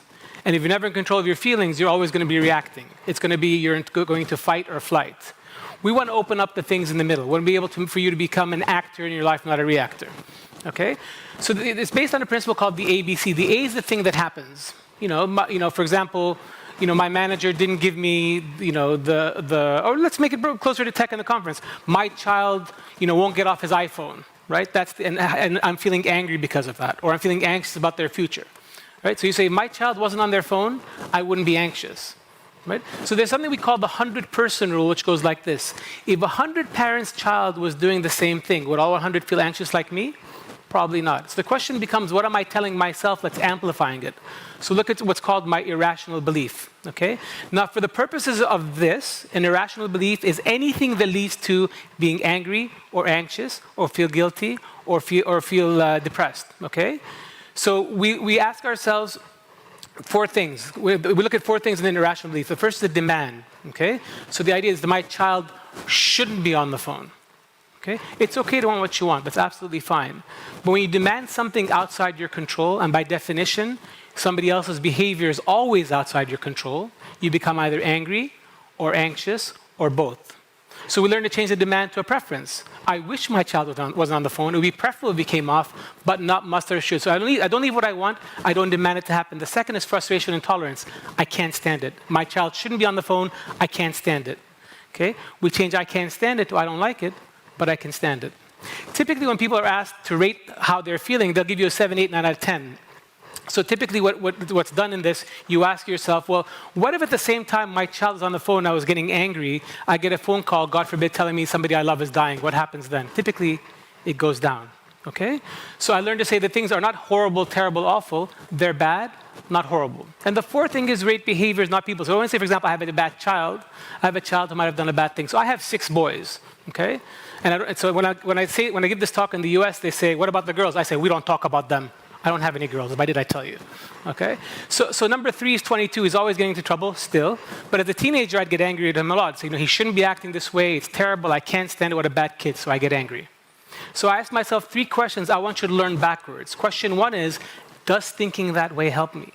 Not is it right or wrong, the behavior is wrong. But if I think that way, I'll get angry. If I get angry, I'm going to fight with him. It's not going to help me. Question 2, who says my son shouldn't act that way? Me. Well, who are you? I'm his father. Well, so what? Internal dialogue. Question 3, is it logical a teenage boy is going to act sane? All teenagers are crazy. Okay? So since it failed that test, we changed it to, I wish my son didn't act that way, not he shouldn't. I don't like it, but I can stand it, not I can't stand it. He's a boy who did a bad thing, not a bad boy. And now instead of being angry, I'm annoyed.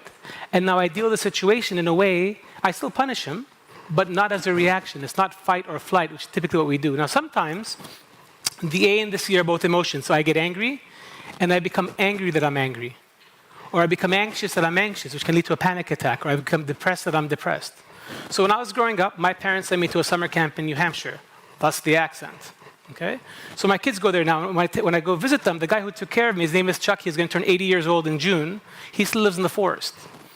So when I go visit, I can't sleep in a hotel. He won't let me because he helped raise me. So I sleep in his cabin. It's nice. I wake up. I feel like I'm 8 again.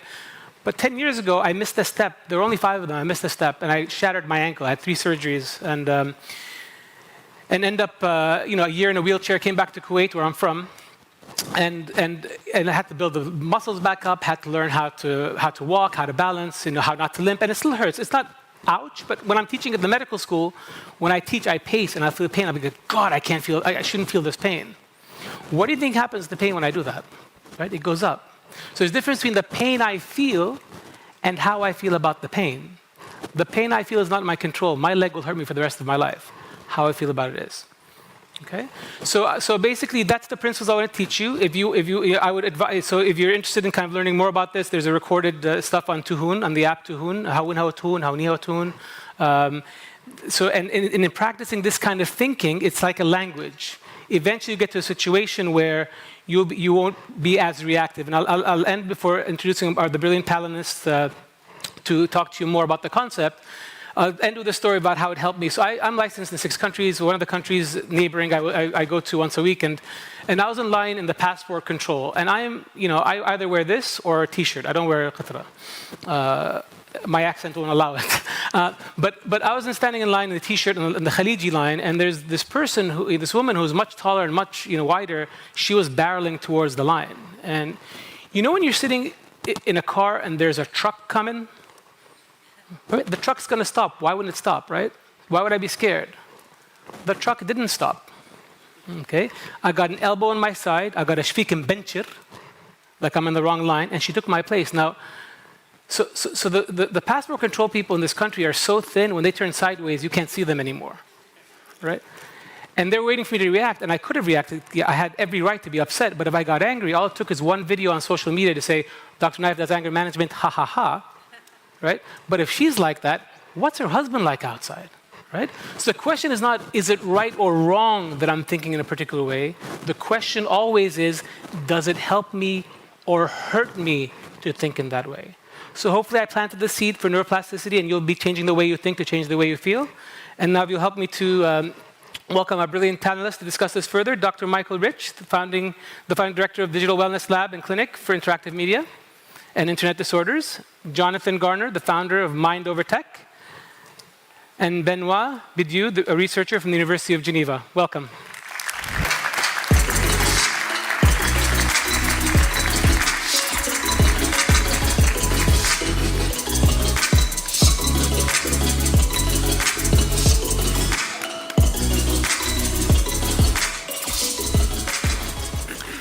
Welcome. Thank you very much. Before we delve into this discussion, let's make sure that we're all on the same page. I did the showing. Now it's your turn to do the telling, even though you were in film yourself, so I took that away from you as well. Can you please provide us just a brief neuroplasticity 101 for us to all be on the same page before delving into the concept? Doctor. Oh, well, as a pediatrician, I'll start at birth. But basically, if we think about the human brain as what we're here to talk about today, essentially, and the interfaces between screens and that brain. The human brain is the seat not only of our thinking, but of our feeling. It's our mind, it's our heart, and it's our soul, ultimately. The interesting thing is we are born with all of the neurons we're ever going to get, 86 billion of them.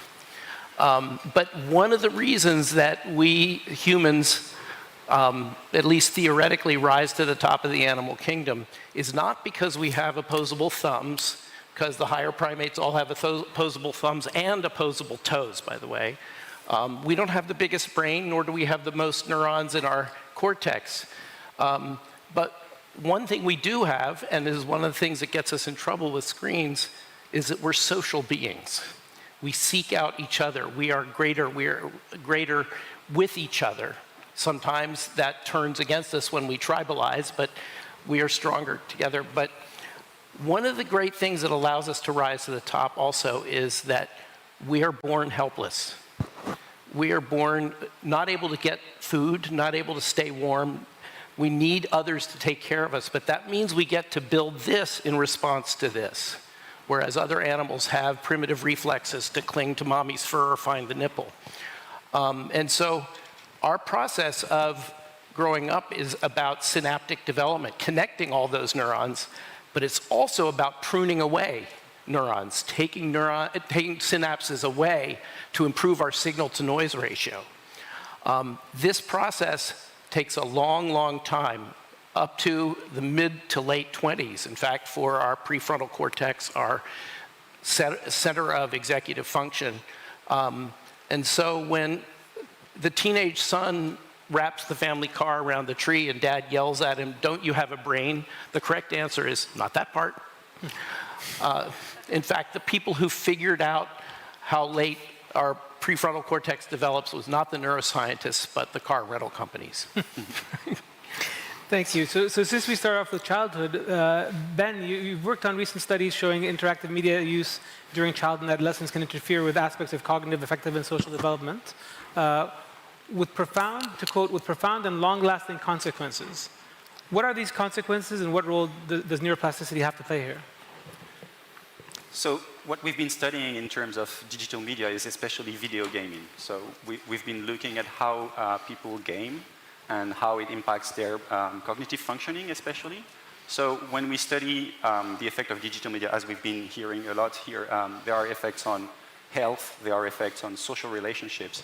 Our studies have been focusing on cognitive functioning. So what we've seen is, and this was an incidental discovery actually by my supervisor, Daphne Bavelier, people who play games, who play commercial games, so not games for training or for studying, especially some kind of games, we've seen that these people were outperforming others in terms of memory, attention, problem solving, or other domains of cognitive functioning. So this again was just looking at people who game and people who don't game. What we've been doing then was to take people who don't play games, put them in front of games for some time, and measure their performance before and after. And what we see is that we can causally attribute some types of gaming with some cognitive benefits. What's the time lapse between the pre and post test? Is it one game? Is it a few months of the game? So yeah, that's a very important question. So actually, when we do these kind of intervention studies, how we call them, we take people who don't game, we give them games to play an hour per day, 5 days per week for up to 10 or 15 weeks. We don't ask them to play 20 hours a day. This is not sane, this is not healthy. So we know that for the principles of learning are based on proper sleep, proper hygiene, and so on. So that's what we want to make sure that our participants are following. So we give them games just for some time, some days, and what we've seen is from 10 to 50 hours distributed over weeks, we get long-lasting effects that can last for up to 3 years, what we've been measuring, just because after 3 years, we just don't reach out to the participants who were first included in our studies. But we can see benefits from playing some games compared to others. So that's also an important part, because when we were studying these games, we were studying first-person shooter games. So these are games that are not really popular in the press, especially after every shooting in the US. We hear that a lot of people who play these games, well, when there is a shooting, usually we hear a lot about violent games in the press. The problem is that these games are very popular. So everybody plays these games, and it's not because they are playing these games that they become violent. So what we've seen is that people who play these games, they actually have better attention, better memory, better cognitive functioning than people who play other games. And that's an important aspect of the studies.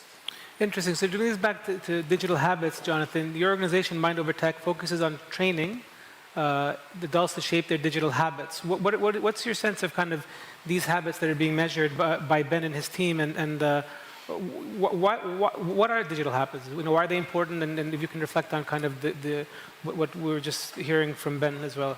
Yeah, thank you. So I guess we're here these 2 days talking about digital well-being, but once we leave this stage, once we leave this beautiful building and go home, where does digital well-being actually happen?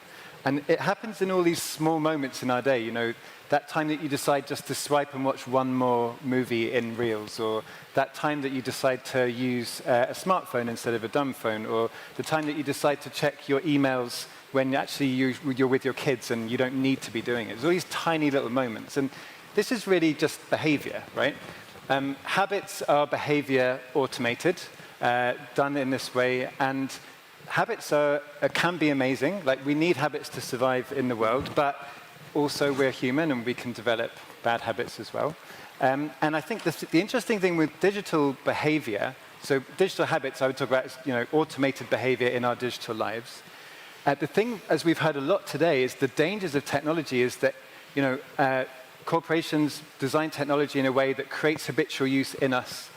Basically, whose habits are they? Are they ones that we've chosen and decided to do, or are they ones that have been planted as a kind of a Trojan seed within us? So for me, digital habits is our automated behavior, could be good or bad. Why we would want to change our digital habits? Well, we spend up to 1/3 of our waking life using our phones. I'm not saying we should use them less. Studies against screen time don't really hold up. But what I'm saying is we should make every minute of that count. We should make all of those digital behaviors as intentional as possible. And really, in order to do that, it requires some work using our mind in the way that you've actually spoken about, kind of actively engaging our mind to develop these habits within us. Mo earlier this morning was talking about, with regulation, we can never really hope for regulation to solve this problem for us. We've been talking about this is a relationship with technology, and we're part of that relationship. We have a responsibility too. So I think in that sense, actually, I think what Mo talked about was we need awareness of our behavior, but also really to be intentional, to make decisions that we've reflected on critically and thought about, and actually make sure that our behavior in our digital lives is aware and intentional. So at Mind Over Tech, we don't talk about good or bad digital habits because everyone's needs from technology are different. But really what we talk about is intentional habits. Is your actions in your digital life happening by accident? Or are they actually aligned with your goals and things that you're doing on purpose? Yeah. So I can sound really smart or I can tell the truth. So I'll tell the truth. So it sounds like a lot of what you're saying is basically something I found out from you when we were in the speaker's room, that you had 20 years of working in mindfulness. And it sounds like you're asking, and also this amazing digital habit lab that I saw, which makes me feel very conscious about my posture now and my phone use, planted some thoughts in my head. But how did your practice of mindfulness inform what you're doing today?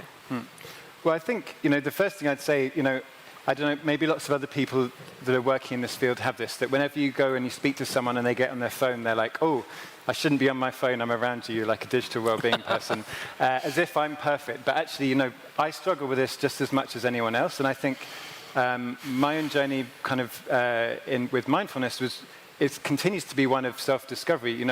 I think what we're talking about really here is developing awareness, critical thinking skills. A lot of these are developed through mindfulness practice. And I think these kind of meta skills are hugely important on this. And with that, anyone who's I'm not a good practitioner in terms of mindfulness and meditation, but generally, it's not something that you ever complete. It's a practice. It's called a practice for a reason. It's something that we keep doing over time. So I think it's my opinion that we can never have a perfect relationship with technology. It's always going to be flawed. However, it can be better than it is. And that's really down to actually doing the inner work, applying the technology of our minds, because our minds are incredible, taking this neuroplasticity that we're talking about and working it to its advantage so that we are rewiring our brains so that our habits are ones that we've considered and are actually serving us and not going against us. I did a training program in mindfulness and decided not to practice as a practitioner because it would be so unauthentic of me to practice. Because I'm going to be calm 30 years after I die, I think, But coming back to you, doctor. So you're in media, you're in film, and you're a pediatrician, and I love that you're called the mediatrician. Was that? Did you call yourself that? Somebody else call you that? And please tell us a little bit about your book, The Mediatrician's Guide. Really love the name. True confessions, the mediatrician is one of those ideas you have in the shower, right? Because there are no phones ringing, there's nobody asking you any questions, you get to actually think. So that's my form of mindfulness, I think. Actually, one of the things I say in the book about mindfulness is instead of seeking out killer apps, we should be developing our killer bees. And there are 3 of them. Actually, there are 4 of them, I'm sorry. But the first is be mindful in our use of screens and technology and in turning them off when they're not the best tool for the job. The second is to be balanced in our time. And in fact, screen time limits never really worked, even in the era of television when they were developed. Now, I don't think we can effectively measure screen time because we move seamlessly in and out of screens. So being balanced is now about intentional non-screen time in our day. Times when we get away from the screens and go for a walk or have a family meal together without devices, etc. And the third, which is really important for parents, is be present. When the parents are out of the room, I'll often ask the kids, what can your parents do better? Almost always the first thing out of their mouth is pay more attention to me. And the parents are saying, he never talks, she never does anything with us, etc. And the kids are saying, wait, but we want to be heard, we want to be seen, but on our terms. And the fourth and the most important one in some ways is we've got to be bored. We have to bring back boredom. We have gotten into a terrible habit of pulling our phones out no matter what, on this, in an elevator, on the bus. And boredom is the crucible of curiosity, creativity, imagination, not just because it gives us the space to think about these things, but because it's kind of uncomfortable. And so we fill it with new ideas. But the origin of the book is actually because we've been in this atmosphere of being fearful of the screens and how they're ruining our kids' lives, and simultaneously guilty that we're letting our kids have them. And as we've discussed earlier today, no good decision is made out of fear. And guilt is a waste of energy and time. And so the Mediatrician's Guide, a joyful approach to raising healthy, smart, kind kids in a screen-saturated world, is really an owner's manual for your digital native, in a sense. And it's broken down in very simple ways. It's what goes on in terms of human development in the screens, so what, addressing all of the things people are fearful about, from violence to body image and eating disorders to depression and anxiety. And then now what? Looking forward, how do we go into it?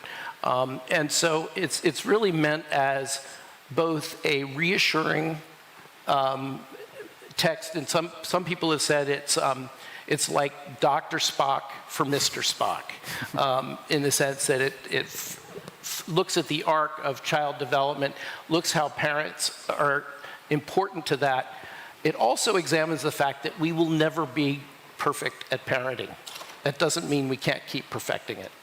So speaking of fear, Ben, in a recent article you talked about the Chicken Little, the sky is falling, alarmist discourses that have often surrounded tech developments. Based on the current science, can we actually say anything concrete, whether screens are good for you or bad for you? It's always difficult to answer in a polarized way to these kind of questions. I would say that, as we all know, things can be good or bad depending on how you use them, and that's the same for video games and for any kind of other technology. And the thing is, games were made for pleasure, for fun, and kids learn things from games. So that's what people have discovered, and that's what frightens people. We tend, as parents, when we see our kids play, and especially for the games that we've studied by chance again, we tend to see one aspect of the game, which is the violence. It's a first-person shooter. They are shooting at other characters. They are learning something bad. When you actually, the parents sitting and spending time with the kids, when you actually spend time with kids playing these games, they actually enjoy the challenge and the difficulty and being able to not be shot and to catch the loot box or whatever they want to, like their health and their survival. So they're not approaching these games in the same way as we are approaching them. And I think they are learning good things from some games, but it's very important to be mindful about why they play, how they play, and again, a day is 24 hours, so we don't want them to be learning by playing games 20 hours over a day. So I would say there is positive in games, and a lot of positive, but it has to be framed and supervised and discussed and weighted against other activities as well. So Jonathan, just to segue from what he's saying to you, I mean, you work with adults mostly, and he's talking about kids and adolescents. These experiences, working with adults, what have these experiences taught you about the importance of engaging with children on the subject? Yeah.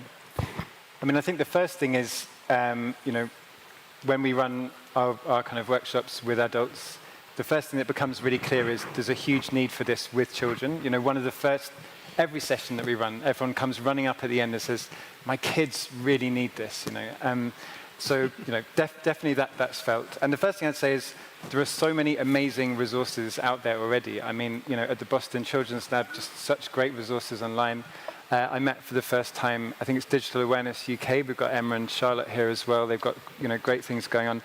Just to name, some of the people here, there's loads of great resources. I think the position that we take at Mind Over Tech is very much, well, first of all, that our skills really lie in training adults.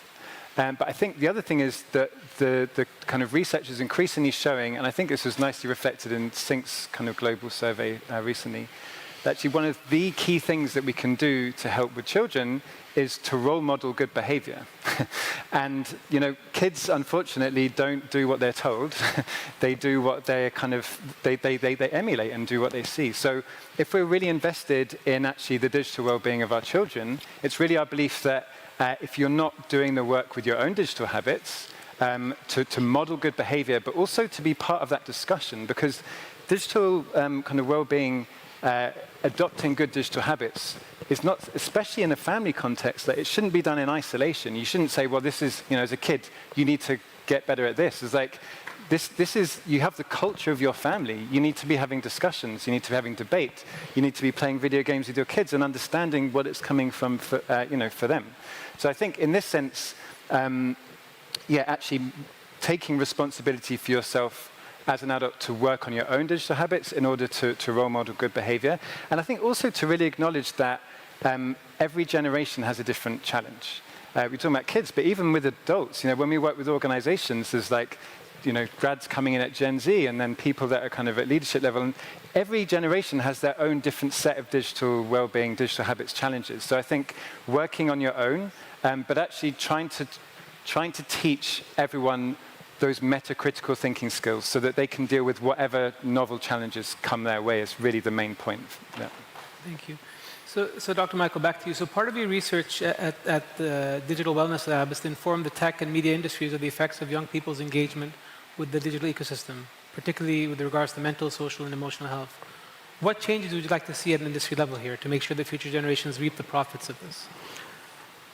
Well, as a pediatrician and as a parent, I don't think we have the time to wait for legislation, regulation, or litigation to make this a better environment. There are kids growing up and learning right now that we have to be there for. So one of the things that I really look at is how can we all do better by the kids right now? As the Hopi elder said at the turn of the millennium, we are the people we're waiting for. And we need to make those changes. And I totally want to echo what Jonathan just said about modeling. It's really important. And I talk about the 3 M's. Model the behavior you want to see in your kids, because they do hear about 1% of what we say and 100% of what we do. Mentor them. As Ben says, sit down next to them and do the game with them, play the game with them as they learn it. The great thing about being a mentor is you learn as much from the mentee as the mentee learns from you. A lot of parents resist this because they like to be the experts in situations. Believe me, your kid will be the expert on the game. You will never win. But when you then finally figure out how to steal a car in Grand Theft Auto, and you turn to your child and you say, now I finally figured this out, let's talk a little bit about why you might want to practice this over and over again. You're coming from a very different place. And then the 3rd M is to monitor, to be present in their digital lives, because they spend as much or more of their waking hours in the digital space as they do in physical space. And it's really important to be, not to follow everything that they do, but to be able to, because their behavior will change as a result. One time with a patient of mine who was brought for an internet kind of addiction, and I'm not somebody who plays many games, but so I said to him, so you like playing the games?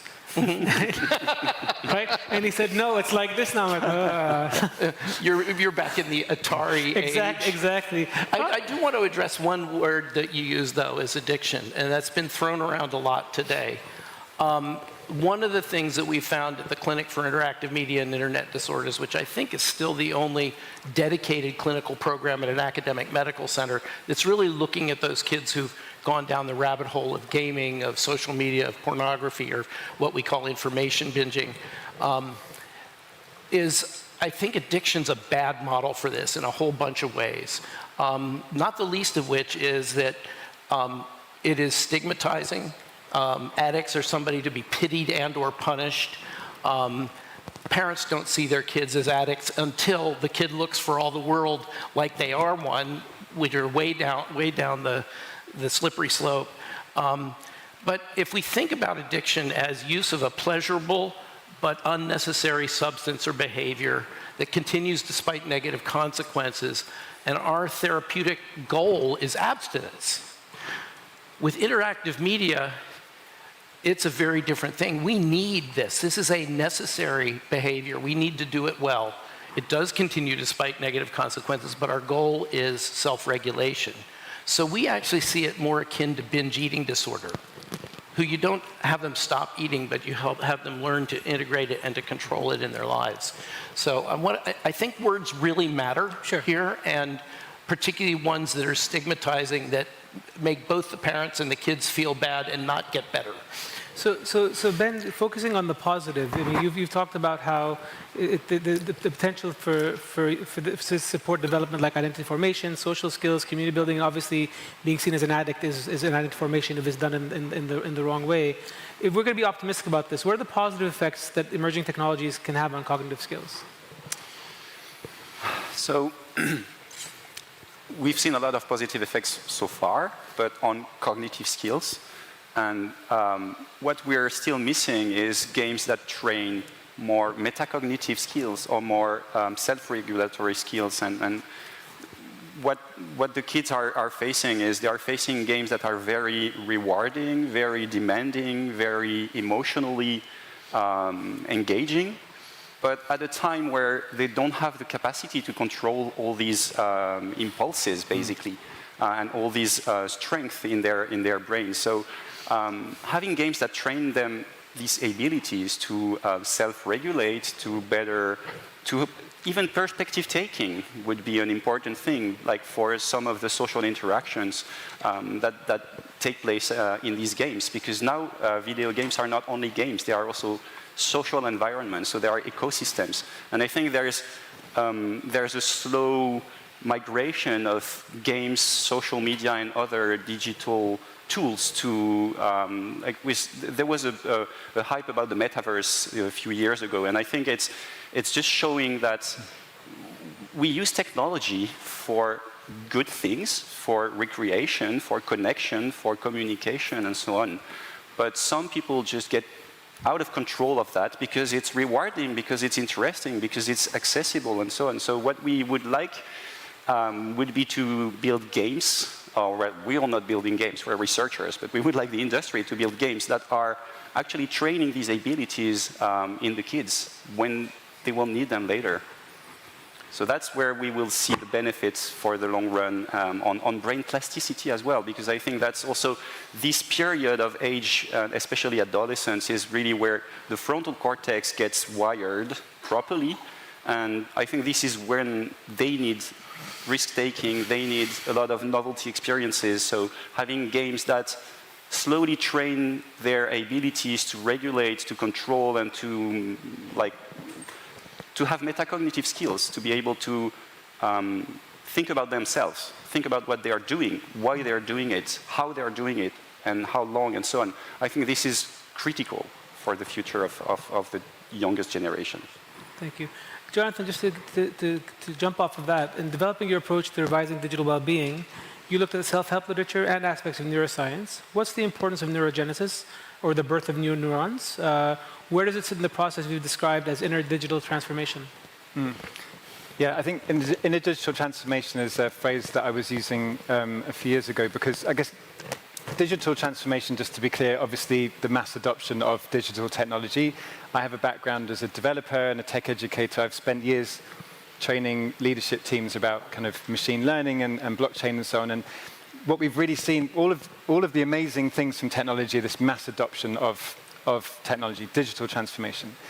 The inner digital transformation is really kind of what I refer to as what we're talking about here, kind of how our brain is changing. I think it was Marshall McLuhan who said, we shape our tools and then they shape us. And it's very much that now that we all have these amazing tools in our hands, actually our digital habits, the way that we use them regularly, the way that we do that, they will shape our inner environment. And so actually, for me, this inner digital transformation is really about harnessing this neuroplasticity, like I said before, and making sure that what we're doing is really adopting neural pathways, habits which are really serving us. And I think for me, what's really interesting here is, like within the positive psychology kind of sphere, I think it was Martin Seligman who was really talking about, when he first started, he really thought that everything he was doing would help bring people to kind of a state of happiness.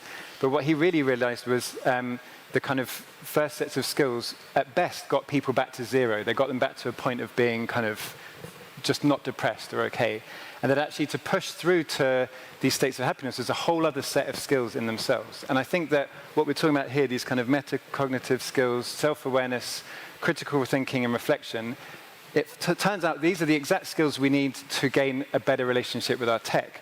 And for me, the amazing opportunity here, because there's great risk, right? We've talked about this paradox and this dilemma all day.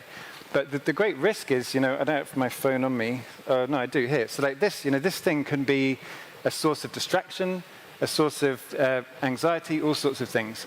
However, if I'm interested in my relationship with it, and I become curious about how I use it, about how I'm intentional with it, the skills that I develop to do that, those are the skills which are going to benefit me in my life outside of technology. And then this becomes a mirror and a tool which can lift me as a person way beyond my connection with technology. And for me, that's the inner digital transformation. It's actually the beauty of working with our digital habits as a way to grow as humans and learn more about ourselves ultimately. Yeah.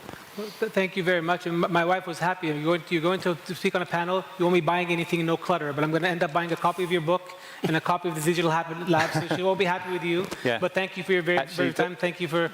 You were mentioning the fully embrace boredom. That's one of the experiments in the deck there. I'm going to make T-shirts. Bring back boredom. Yeah. There you go. Thank you very much for your time. Brilliant panel. Thank you. Thank you. Thank you. Thank you. Thank you. I don't want to rob you of one. No, no. I'll trade this for an upgrade to a full set.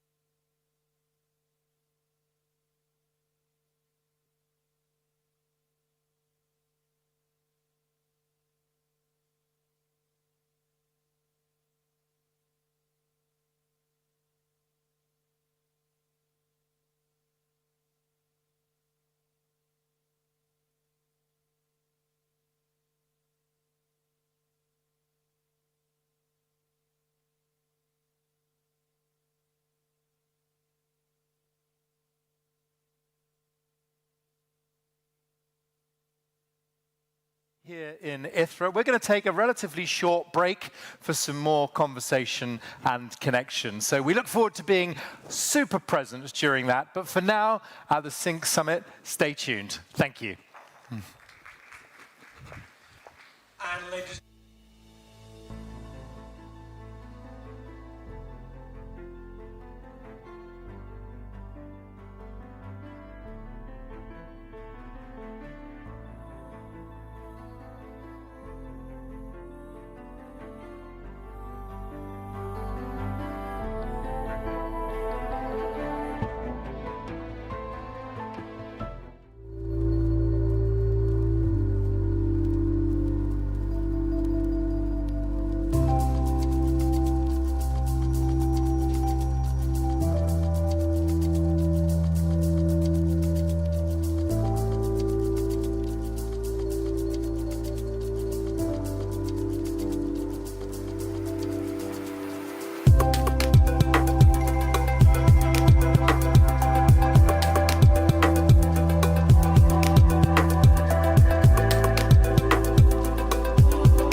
That was really fantastic and amazing. Thank you for this beautiful, magical show. And before we continue with our sessions, I'd like to talk a little bit about these amazing performers and artists who joined us today to really show us something really special that is dedicated to this beautiful summit that we have, Sync Summit for 2024. So we have Hassan, Islam, and Mariam. Thank you so much for being here with us.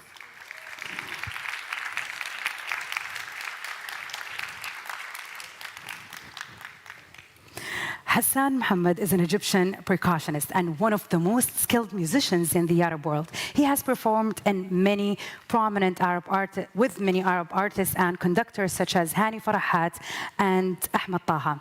Hassan has participated in numerous concerts both inside and outside of Saudi Arabia, including Dubai, Lebanon, Oman, and China and Algeria as well. He has also taken part in several festivals, including the Dhahran Expo and the Classical Arabic Language Festival 2 years in a row, as well as the opening of the industrial city in Abha in the presence of the region's prince, alongside with the Turkish Qanun player Aytaç.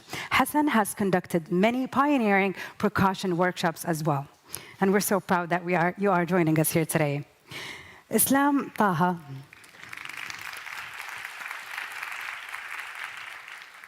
Islam Taha is also an Egyptian musician and one of the most skilled oud players. He is the winner of the first edition of the King of Oud Award in Saudi Arabia.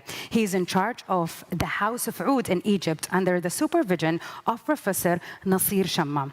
And he teaches oud in Riyadh region as well. Islam has participated in numerous concerts both inside and outside of Saudi Arabia, including countries like Spain, Germany, Berlin, and also the Maghreb region. Thank you for being here with us today.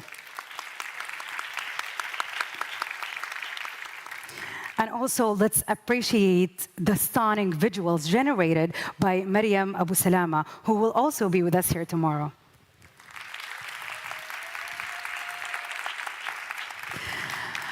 Let's just have a hint about what just happened with this beautiful performance. The oud and the handpan are two different musical instruments. The idea behind this performance is to blend these two cultures in a contemporary artistic way that reflects Arabic civilization and cultures with a Western twist. And if we look at it closely, we kind of notice that it's one of a kind, and it just happened here for the first time in Saudi Arabia.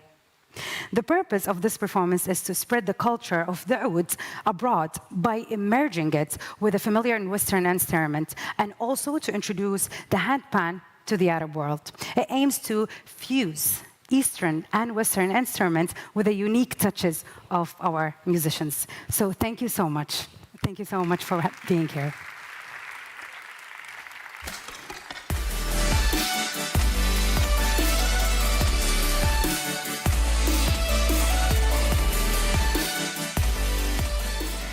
Well, that was pretty fun, pretty relaxing, pretty chill. But now let's get back to the amazing sessions that we have for day one and Sync Summit 2024. So I would love to welcome back to the stage my amazing colleague, Ali, to take us through and moderate the next session, which is about cultivating kindness in this digital age. So the stage is yours, Ali. Thank you, Khalid.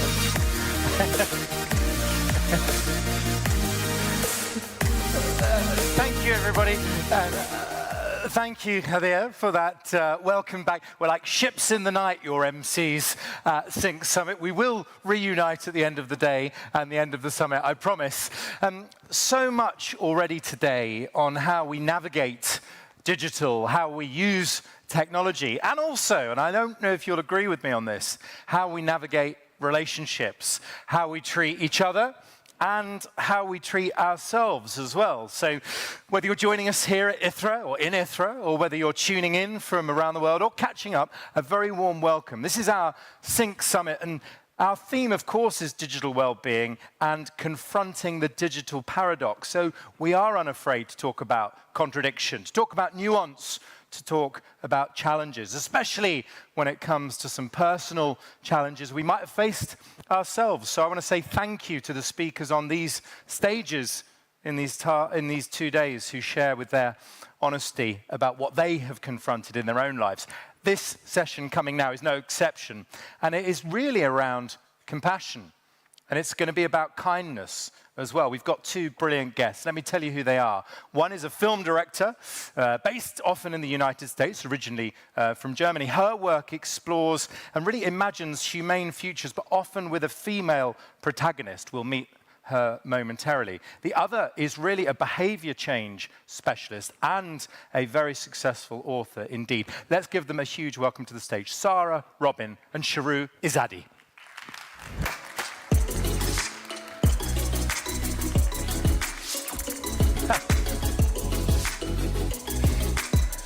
Sarah, welcome. Sharu, very nice to see you. Hello, thank you. Welcome, Sarah. Welcome, Sharu. Very nice to see you. Thank you. This is full of promise as a topic. Compassionate connections, cultivating kindness in a digital age. When we hear that, Sarah, we think, yes, I would like to do that. If we could do just one thing, what would it boil down to? If you could only say one thing on the topic today, what would it be? One thing. First off, thank you for having me. It's exciting to be here. One thing for me would be meet more people in person, especially people you disagree with. Oh, absolutely right. So applause, cordial applause here at the Sync Summit in Israel. And meet more people in person, especially that you disagree with. Sharu, get our thoughts going. I'd say create an intentional plan the way that you would any consumption, food, etc. Create an intentional, healthy plan for yourself in terms of your consumption of tech. Right, now, I don't want to go digging too quickly, but there's a theory there, Sharu, that actually we don't do that. That for many other things, diet-related, we might, but for digital, we don't, right? Quite, yeah. Okay. Well, it's unprecedented. We didn't know the habits we had to manage, and now we have more insight, so yeah. Right, so let's have a think about what's happened. And I am going to go, with your sort of pre-agreed permission, a little bit personal on this. Sarah, let's scroll back a few years. You closed your Facebook account. You described your smartphone use. I wonder if anyone relates to this in the room today or tuning in. You described your smartphone use as a downward spiral. What happened? Oh man, those two are distinct. Facebook happened first. First off, I want to take you back to when I first encountered Facebook, if I may, and that was in 2009. I was a little late to the game, and I actually went to one of those Waldorf schools that Silicon Valley execs like to send their kids to. So I grew up a little protected from tech. I admit that. And in 2009, I moved to Australia to do my undergrad studies, and I encountered Facebook for the first time.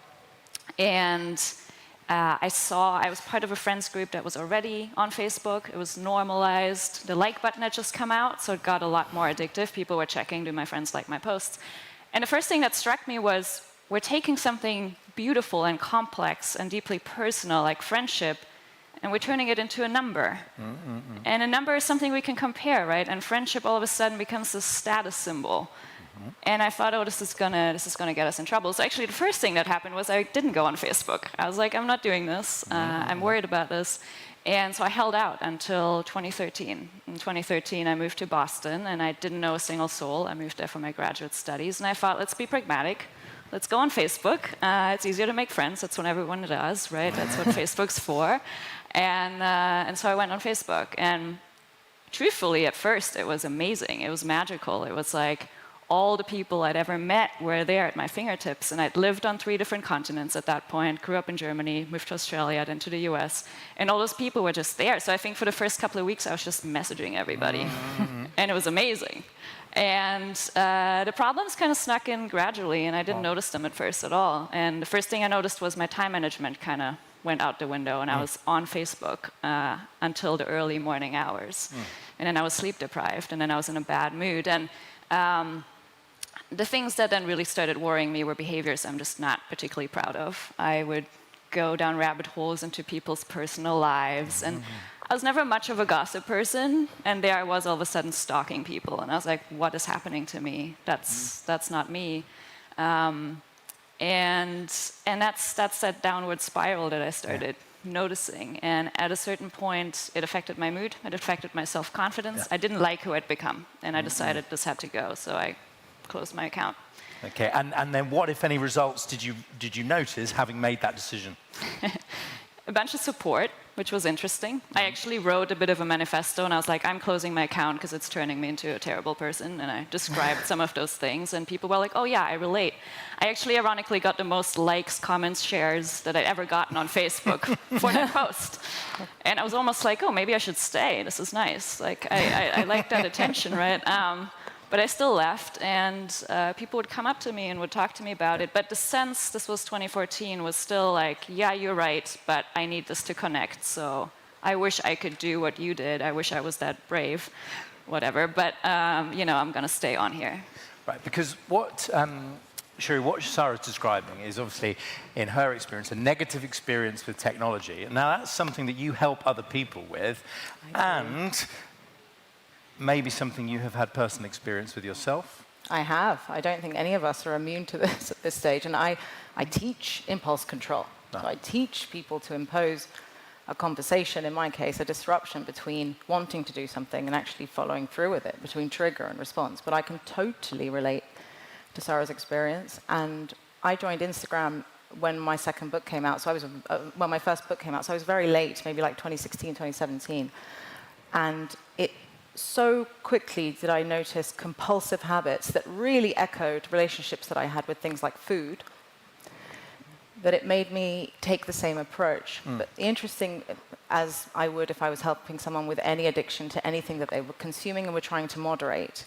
But what I did first was I tried abstinence. And one of the things that I found really fascinating was that if I'm abstinent, say, from sugar for a month, and then I relapse, it's very unlikely I'm going to consume all the sugar that I would have consumed in that 1 month.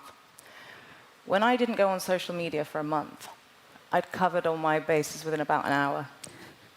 I'd made it up. I was able to consume all of that information at once, and so it wasn't as compelling to stay off.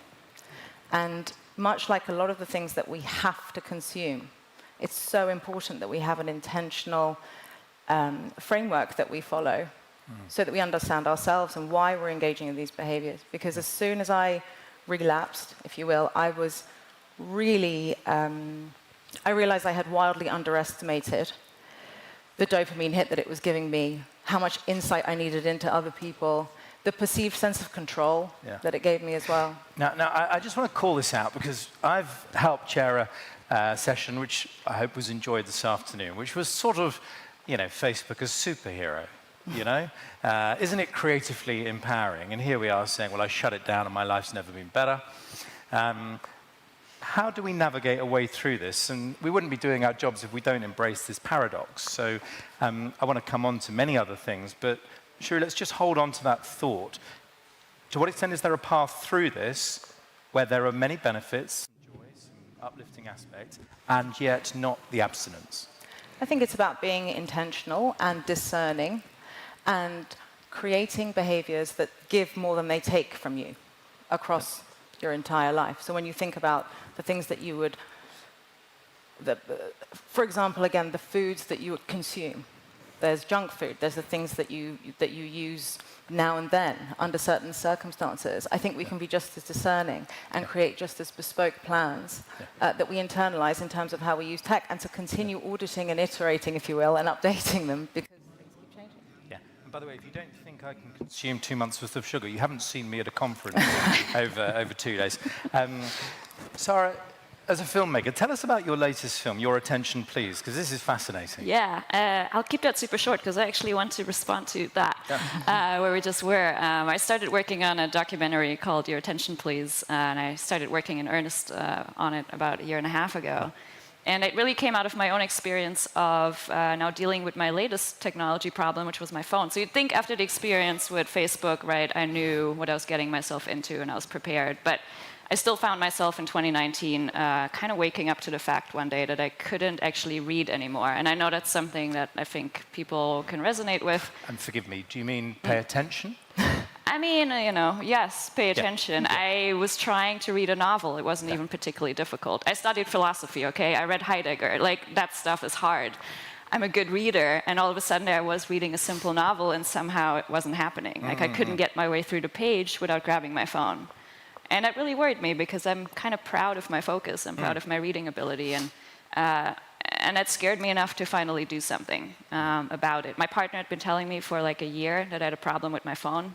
I wasn't listening to it. But the fact that I couldn't read anymore, that was scary. And so I set out to figure out what to do. And as I was trying out different hacks and like, creating plans and bringing habits back into my life that were actually fulfilling, which ultimately was probably the most helpful thing I did, I started talking to my friends about it. And everyone I spoke to was like, wait, how did you do that? What did you do? What's that app you use that helps you control screen time? And there was so much interest in it that I thought, oh, I think I should talk about this on a bigger platform. And so the idea for the film was born. Right, so it is a very personal film in terms of your own journey, but you've intrigued us now about those techniques for doing some limiting. How did those play out? What did you learn? Yeah, and I know we disagree on this one, so I'd love to get into it actually, or somewhat disagree on this one. We chatted earlier. Switching off notifications was huge for me. But it's something I was very scared to do because I work as a producer in film, and you're kind of supposed to react when you get messages and emails. So I thought if I switch them off, I'm going to be unable to work. And I gradually kind of felt my way into that and switched a few off, then some more. And just finding that I was no longer interrupted all the time brought a lot of that focus back, actually. Right, and so just pausing briefly for my benefit, because switching off notifications could bring a mental benefit in terms of your attention or your clarity of mind. Your concern was that you would miss out on opportunity. Oh, yeah. And for the first 2 weeks, I think, I was constantly checking everything because I was terrified.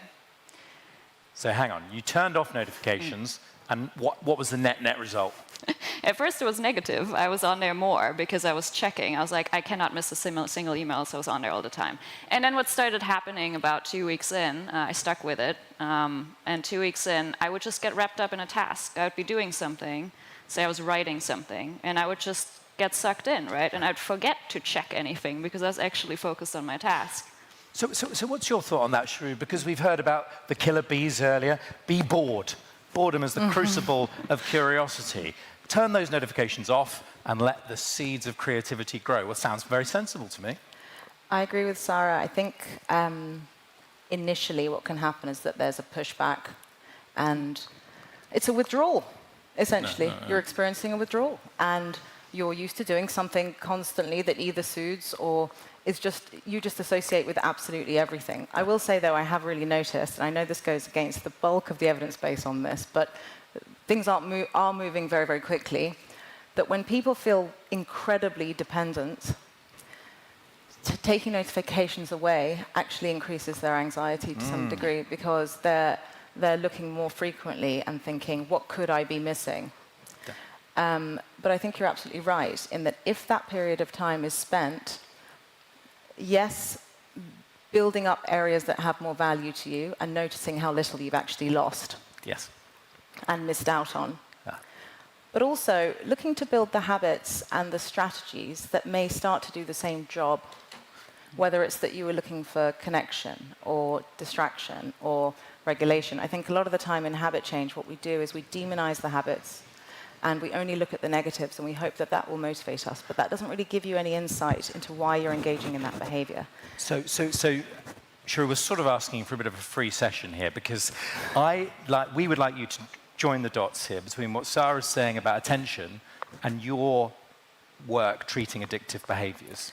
I'm saying take your notifications away, but if you're going to take them away, realize that you're going to be in withdrawal, and what you want to do preemptively is identify what you are getting from it, because those are legitimate needs that you have, and look at how you could have them met elsewhere, and look at that time as an intentional period whilst you're in withdrawal and you're adjusting to notice that whether it's the connection or etc., you need other ways of accessing it. Well, let's just very briefly just pull on that word withdrawal, which is to think about weaning for caffeine, just for example, just imagining someone drank too much coffee.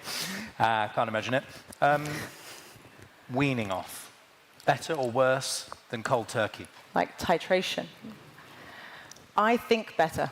But I don't think that we should only think about weaning off the substance or the intervention or whatever it is that we are unhappy with. Yes. I think that when we are I think that first we should start with building the foundations that make us feel like we have more impulse control, etc. So what we often do is we demonize our habits, and on a Sunday night we say, that's it, Monday, everything's going to change. You're far better off laying the foundations first to build your self-efficacy, your self-esteem, your self-awareness, your sense of calm, and your ability to make a mindful, intentional choice you'll be glad you made the next day. Then impose difficulty. Right. So on this, there is a very specific method which you have pioneered. And I'd love to know what Sarah thinks of this and what our audience think about this. It's the kindness method. Tell us a bit about it. The kindness method is a step-by-step framework that anyone can follow to manage habits that their own habits, to self-manage their habits and to gain insight into why they haven't changed despite knowing how to. And ultimately, to gain the fundamental self-awareness, self-compassion, and self-belief required to change any habit on our own terms so that things don't get so bad, so it's sort of rock bottom, and we have to hand ourselves over and feel that all those things are depleted when we need them the most. Yeah. But just thinking about that, when you say kindness, we're not, I sense you're talking not about how we act towards others.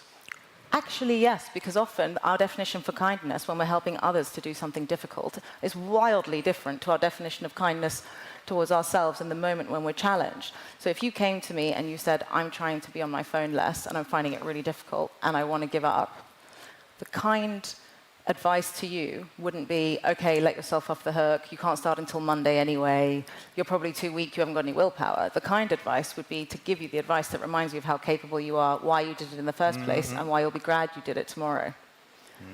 Yeah, it's a really good distinction. Now, how about then putting this into practice? Where does it start in practical terms? Because perhaps this is helpful, Sarah, perhaps it would have helped you. Where do you start with implementing the method? An honest snapshot of where you are today. Right. Phones are one of those things that we often our baselines really scare us, and so we kind of go away from, you know, when you, I mean, obviously this has been mentioned, but talking about screen time and things like that. Take the judgment out of it and just look at the numbers and look at the honest baseline of where you're at. How do I get the numbers? How many hours have I been spending? How long am I able to actually spend doing something, reading, without distracting myself and needing to check where am I checking? Just get an honest snapshot of where you're at. Okay. And then what you want to do is list the benefits of this behavior. If I asked all of you what are the downsides, you'd be able to name pretty much the same things and I could write the same 10 things.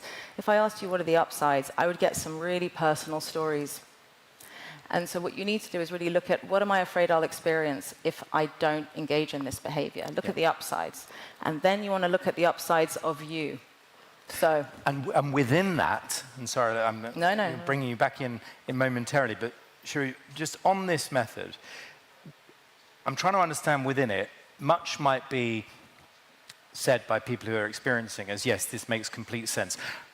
How much within it is challenging? It says, well, maybe that doesn't at first glance make sense, but it works. You sort of, I'm just trying to understand where there might be discomfort in embracing this, or whether all the doors are going to fly open. I think that's a fantastic question. I wish more people would ask it. It's looking at it as behavioral change, just like anything else. So mastery, it will get easier if you do it in a row. So often when we're blaming ourselves for something, we feel shameful about it, we forget that. And so we just chase the outcome at any cost, and we don't actually learn how to do something. Yeah. We don't know where the crumbs are and where we left them. Whereas if you intentionally say, I want to make not going on Instagram at 3 p.m. easier, and therefore I need to not do it 25 times in a row, and I have faith not in myself or in Instagram, but in the fact that the 25th time will be easier than the first. Yes. Mastery. Sarah, what are you making of this? Oh, yeah, that's a very open-ended question. I'm with you on the weaning off works better than cold turkey. I also know some people, for them it really works to do it cold turkey. I think for some people it works to kind of get a bit of a reality check.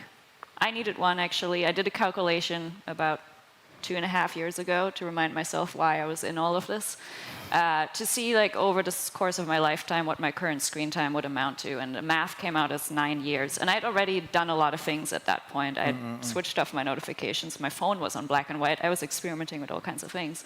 And I was like, 9 years, the math must be wrong, this can't be true, right?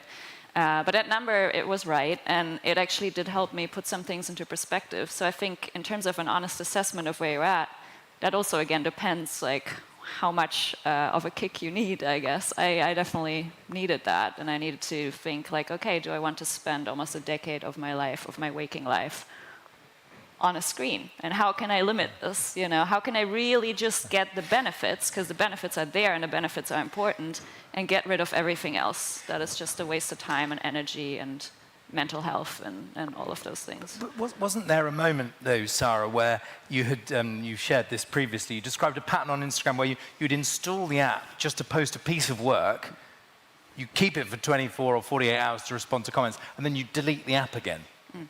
Yeah, 100%. To quote one of my favorite thinkers here, Sherry Turkle, she talks a lot about how the first step in all of this is to admit that we're vulnerable. We're vulnerable to what technology has to offer. And that, to me, is really where we need to start. So I recognize very quickly I'm vulnerable to Instagram. I'm very vulnerable to what Instagram has to offer. I can compare myself against other filmmakers. You know, that's kind of tempting. I can see what my friends are up to. So it's, I can see if I got some DMs. It's a very tempting place. So I tried all sorts of things, and well, and why not? Just getting rid of it on the phone was just the only thing that worked for a while. And sure, as a practitioner, are you listening to that and thinking, if that works, then fine? Or are you thinking to yourself, actually, Sarah, there is another way. Have you thought of this? I think she's absolutely right. I think that accepting one's powerlessness under some... There's a lot of power in acknowledging powerlessness. Or acknowledging not complete powerlessness and that ultimately you don't have the choice, but that you are vulnerable. Right. That you have on that day perhaps less bandwidth. We had this discussion earlier about how often the way that one engages with technology reflects back what's going on in their life. Yes. The urgency with which you do it, etc. Where am I looking? Which sites am I going on more frequently? It can really, if you take the judgment out of it, it can give you an extraordinary insight into where things are at. Now, does it depend, Sharu, on the individual? And at the risk of asking an insensitive or ignorant question, we hear this phrase addictive personalities. You know, to what extent is there such a thing? Does it depend? Are some of us better able to cope with some of the full buffet than others? There's a lot of evidence base that goes either way around addictive personality and whether we're predisposed towards things in terms of self-regulation. Yeah. Some of us are better at it than others. I would say for the most part, when I speak to people and they think they have an addictive personality, it's because they've gone from one habit to another without really addressing how it was serving them. And so they just go and serve it. And so what you really want to do is look at a problematic habit as a solution that became a problem that you still need a solution for. Yeah. Where did you get to, Sarah, with the film, with Your Attention, Please? Was there, to what extent, was there an unresolved question? What was really, did you end up having a conclusion to it in a sense? So we're still working on it. We're still in production. We're about 75% done, I think, at this point. Got another 25% to go. We started editing. I mean, this is a very complex problem. There's lots of questions. I think one that always comes up is how much should we put on the shoulders of an individual in this, right? We are living in a system where we're very overpowered. Is it fair to then go and say, you individual, go fix your relationship with technology? And it's one of those things that I like to say, it's not fair, but we still got to do it. Because who else is going to do it for us, right?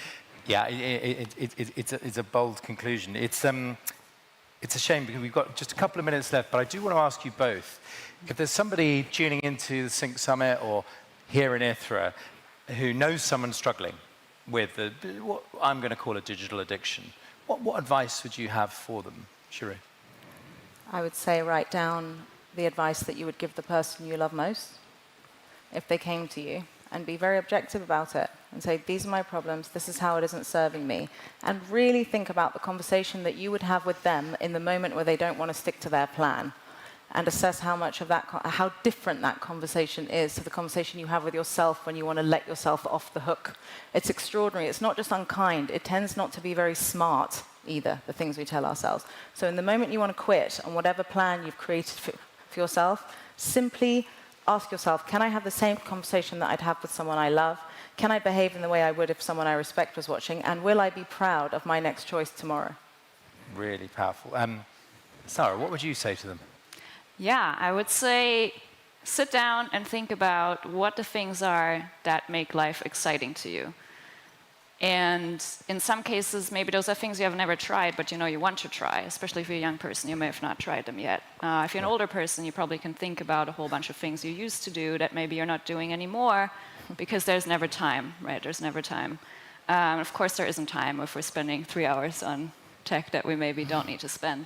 And then go out and aggressively pursue those things. Get those things back into your life. Yeah. And then see how you feel. And you might find that it's actually much easier now to forget that your phone is even there. Yeah, what a powerful thought. And the chances are, dare I say, those ideas will occur to you not in the face of a flurry of digital information, but in the quiet of those peaceful moments. Hopefully, some of you will agree this has been an absolutely fascinating conversation with two brilliant guests, Sarah and Shrew. Thank you so much, firstly, for your time today, but secondly, for everything that you do in the world. It's hugely appreciated. Thank you very much. Thank you. Thank you. Well, thank you.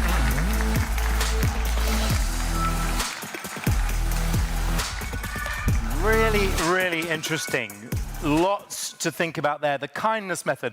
How would we talk to someone else that we love? And how does that compare to how we talk to ourselves? Really fascinating. So now we're going to go even bigger than that around the well-being of our whole society and how tech can underpin it. Now, I'm going to be joining on stage or inviting on stage a series of guests. Let me tell you a little bit about how this session's going to play out. I'm delighted to say it's in partnership with the Singularity University. You'll see coming out onto the stage Amanda Manner from the Singularity Education Group to help set the scene. And then Amanda is going to be joined in conversation with Khadir by an entrepreneur, an investor, and a podcast host, Mashour Al-Dubayan. Also, the head of direct investments at Saudi venture capital company, Haifa Al-Mokbil. So that is how this session is going to roll. It's going to be absolutely fascinating. To get the ball rolling, please welcome out Amanda. Yeah.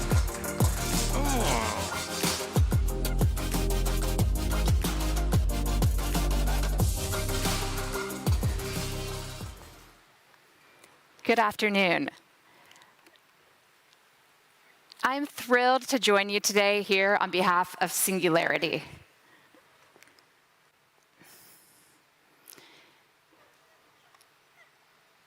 Singularity was founded in 2008 by a pair of futurists, entrepreneurs, and unabashed optimists, Ray Kurzweil and Peter Diamandis, who felt that the world needed a new kind of university to prepare for a future in which paradigm-shifting, game-changing, nothing will ever be the same again breakthroughs happen every week. See, in Ray's book, The Singularity is Near, he did the math to figure out that we are going to experience 20,000 years of technological change in the next 100 years. Essentially, that means we are going from the birth of agriculture to the birth of the internet twice in the next century. And in his book Abundance, Peter Diamandis described a future that he envisioned, where we leverage exponential technology to solve our biggest problems, unlocking scarce resources and making them abundantly accessible equitably for all.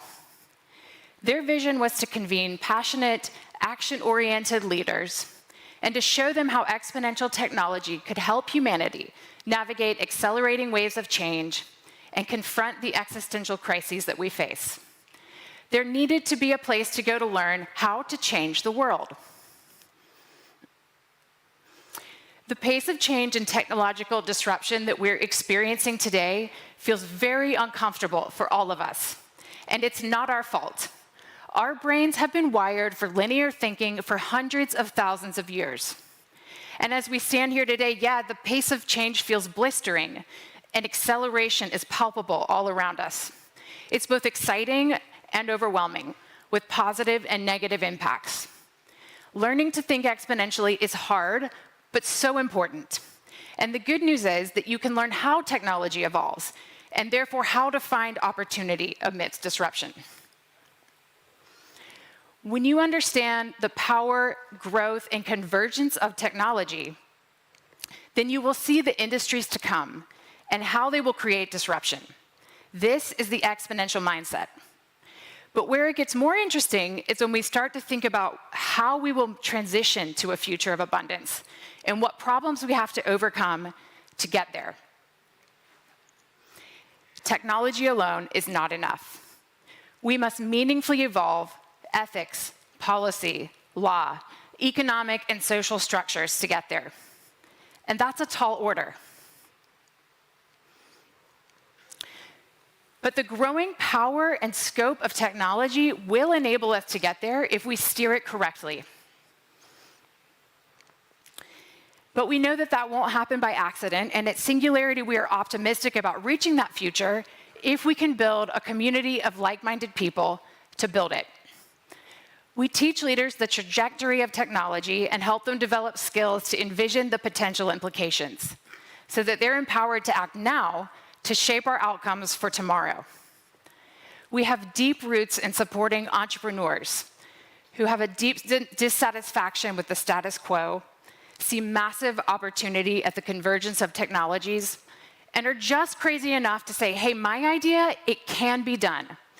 And we help them activate and accelerate solutions that can positively impact lives in their own communities, but eventually for millions and billions of people around the world. And today this matters more than ever before because AI, like all great technology, has the power to create good or harm. And the extent to which we can harness its power to improve lives depends on the conversations we have and the actions we take today. And Sync is really leading the world in this respect, with its urgent focus on helping our youth and all people confront our current challenges with digital technology and find ways to build a healthier relationship. And as part of Singularity's long-standing commitment to building a community of future makers who will nurture those positive solutions for our future, I'm thrilled to announce today the Singularity and Sync Digital Wellbeing Global Impact Challenge, an innovation competition that will award $250,000 to one founder for their novel solution to our challenges around misinformation, cyberbullying, and social disconnection. Yeah. Singularity has hosted more than 100 global impact challenges in more than 50 countries around the world, and they are all designed to attract entrepreneurs to design specific solutions to pressing challenges. We've awarded founders of companies like Awake Labs, who's building wearables to help people with cognitive disabilities, Claros, which is using an open source protocol for dispute resolution, and Dendro Systems, which is using drones and AI to support scalable land restoration projects around the world. For the Digital Wellbeing Challenge, this is open to anyone around the world. You should be a founder of an established entity, but your solution can be at any stage, from idea to MVP or pilot to product. You will be asked to submit a few items like your CV, a video introduction, and a pitch deck for your idea, which will be reviewed by a panel of judges for criteria such as its feasibility, the innovative potential of the idea, and how relevant it is to our themes of misinformation, cyberbullying, and social disconnection. We will announce the winners on November 7th in Silicon Valley, and the winner will also be invited to stay the next week to stay for Singularity's 5-day executive program with 100 other leaders from around the world. And as I reflect on the themes that we've been talking about here at Sync today, it strikes me how much we are all struggling with the impacts of our enthusiastic but unintentional embrace of digital technology. And the time is now urgent as we stand on the cusp of a new wave of exponential growth of AI. Let's do it better this time. Let's do it together. Because ultimately, our future will not be determined by technology itself, but by human ingenuity, collaboration, and an explicit intention to try to make the world a better place. This is the challenge of our time, to navigate accelerating change and harness exponential tech for good. We hope that you'll join us in getting to this future faster. Thank you.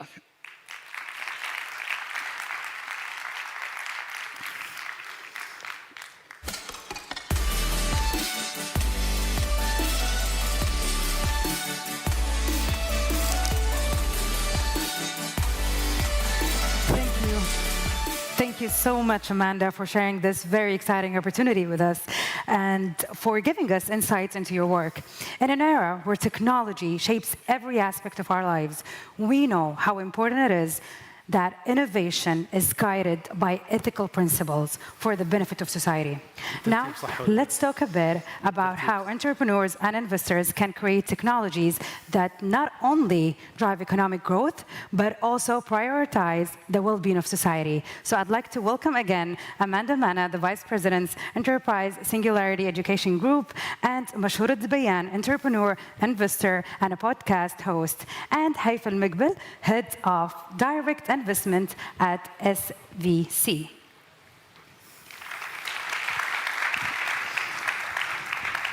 What a beautiful way to end the first day with this beautiful panel talking about a very important topic, which is investment and money in general, and entrepreneurs, for everybody who's interested in this topic. So since you started with this amazing opportunity, Amanda, would like to know more and would like you to tell us a little bit more about Singularity's numerous successful global impact challenges.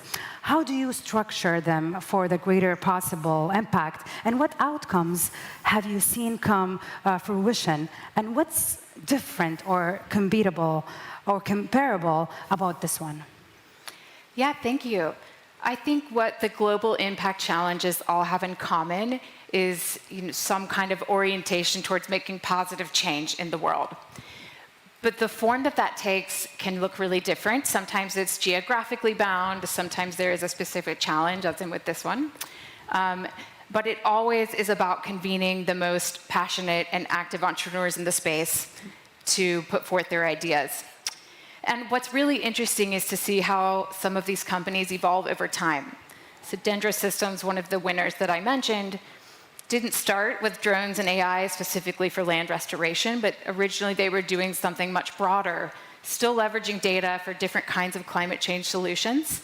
But over time, they've honed that in and really found the product market fit that works for them and creates the most impact in the world. Mm-hmm. So I'm really thrilled to see what kind of solutions that we see coming for digital well-being and how those evolve. Well, I am excited too. I think each region of the world has different mindset. So definitely there will be something out of the box coming up from this region, if I may say.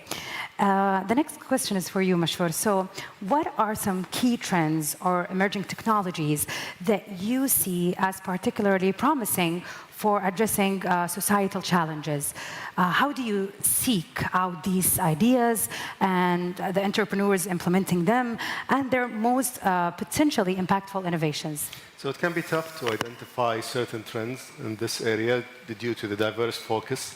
So you have ideas that are tackling educational challenges, ideas that are tackling a variety, basically, of challenges in all fields. So you have to narrow down your focus in which field or industry that you're interested in, and try to spot the international trends in this field. And they could be very different from one country to another, because every country is trying to tackle its unique societal challenges. And what I personally do, at least from a Saudi perspective, is first observe these various international trends in various industries, see which ones are able to scale and mature into advanced stages, and then see if there are any entrepreneurs who are working on basically copying this model to address our also unique societal challenges. And the way we find these entrepreneurs is usually mostly in innovation hubs, where they try to gather together, discuss these new ideas, these new trends and their unique focus, and see how they can support each other to tackle an area with its unique societal challenges. Great. And now let's take it to our guest, of course. Sorry. Because we're talking about big numbers, so when I saw the numbers, I'm like, should I read this number? But yeah, I'm so gonna read it. So Haifa, you are the head of direct investments for the Saudi venture capital company, which has a plan to invest around 2.8 billion Saudi riyals, and if you are trying to convert that into dollars, that equals almost 750 million. So you are planning to invest this in high growth startups and and SMEs with growth potential to simulate the development of the venture investment ecosystem in Saudi Arabia. So I want to ask, how do you identify which startup and SMEs have the high growth potential for this kind of investment? And what degree do you see social responsibility within businesses as contributing to their likely growth? First of all, thank you so much. Maybe just a quick update on our numbers. I think our fund size has increased. It was initially 2.08 billion riyal, but today we're actually above $2 billion. And that was actually more of like, I would say, a sign of success that we were doing the right thing. But let me maybe just, shed the light on what we do and how we've been creating impact. I think impact is the language that we speak at SVC. It's at the core of what we do at SVC. We were established back in 2018 with a main purpose. We started with a main purpose to stimulate and develop the venture capital market. And we had a great success story that we are very proud of. I think if I can shed the light on some of the numbers, I think starting maybe with total funding. If you look at 2018 where we were established, total funding was about $65 million. In 2023, it was about $1.4 billion. And that represents more than actually 18x. Another thing is that the number of startups also increased drastically. We have Mashhoor here, who hosts like a great podcast. And I think Mashhoor was able to, interview a significant number of our startups that actually had amazing and great success stories. So another thing is definitely a number of fund managers. When we started, we had only 2 fund managers in the market. Today, we invested in more than 50 fund managers, and not only local, but regional and international fund managers who are investing in KSA. Of course, number of founders increased, and so on. But what does that mean in terms of, with everything that we achieved and all the figures I mentioned, what does that mean in terms of social impact? I think we are very proud to say that we indirectly, directly stimulated more than 16,000 jobs. We were able to increase female participation and help in, whether on the investment or the entrepreneurship space. I think we played the major. We still need to do a lot, and there are so many things that we need to do in terms of, I would say, gender inclusion and so on. But I think we had a good starting point. So when we had a good story on the venture capital market, today we're actually trying to replicate the same on the private capital, private equity market and the private debt as well. So we're very proud and happy with what we're doing, and this is just the beginning, and we're only scratching the surface. Wow, that's really inspiring. It is. Getting back to Amanda, so can you share with us about Singularity, since we're talking about this amazing opportunity? Can you share with us some success stories of tech entrepreneurs who have already used Singularity's university's resources to create positive societal impact?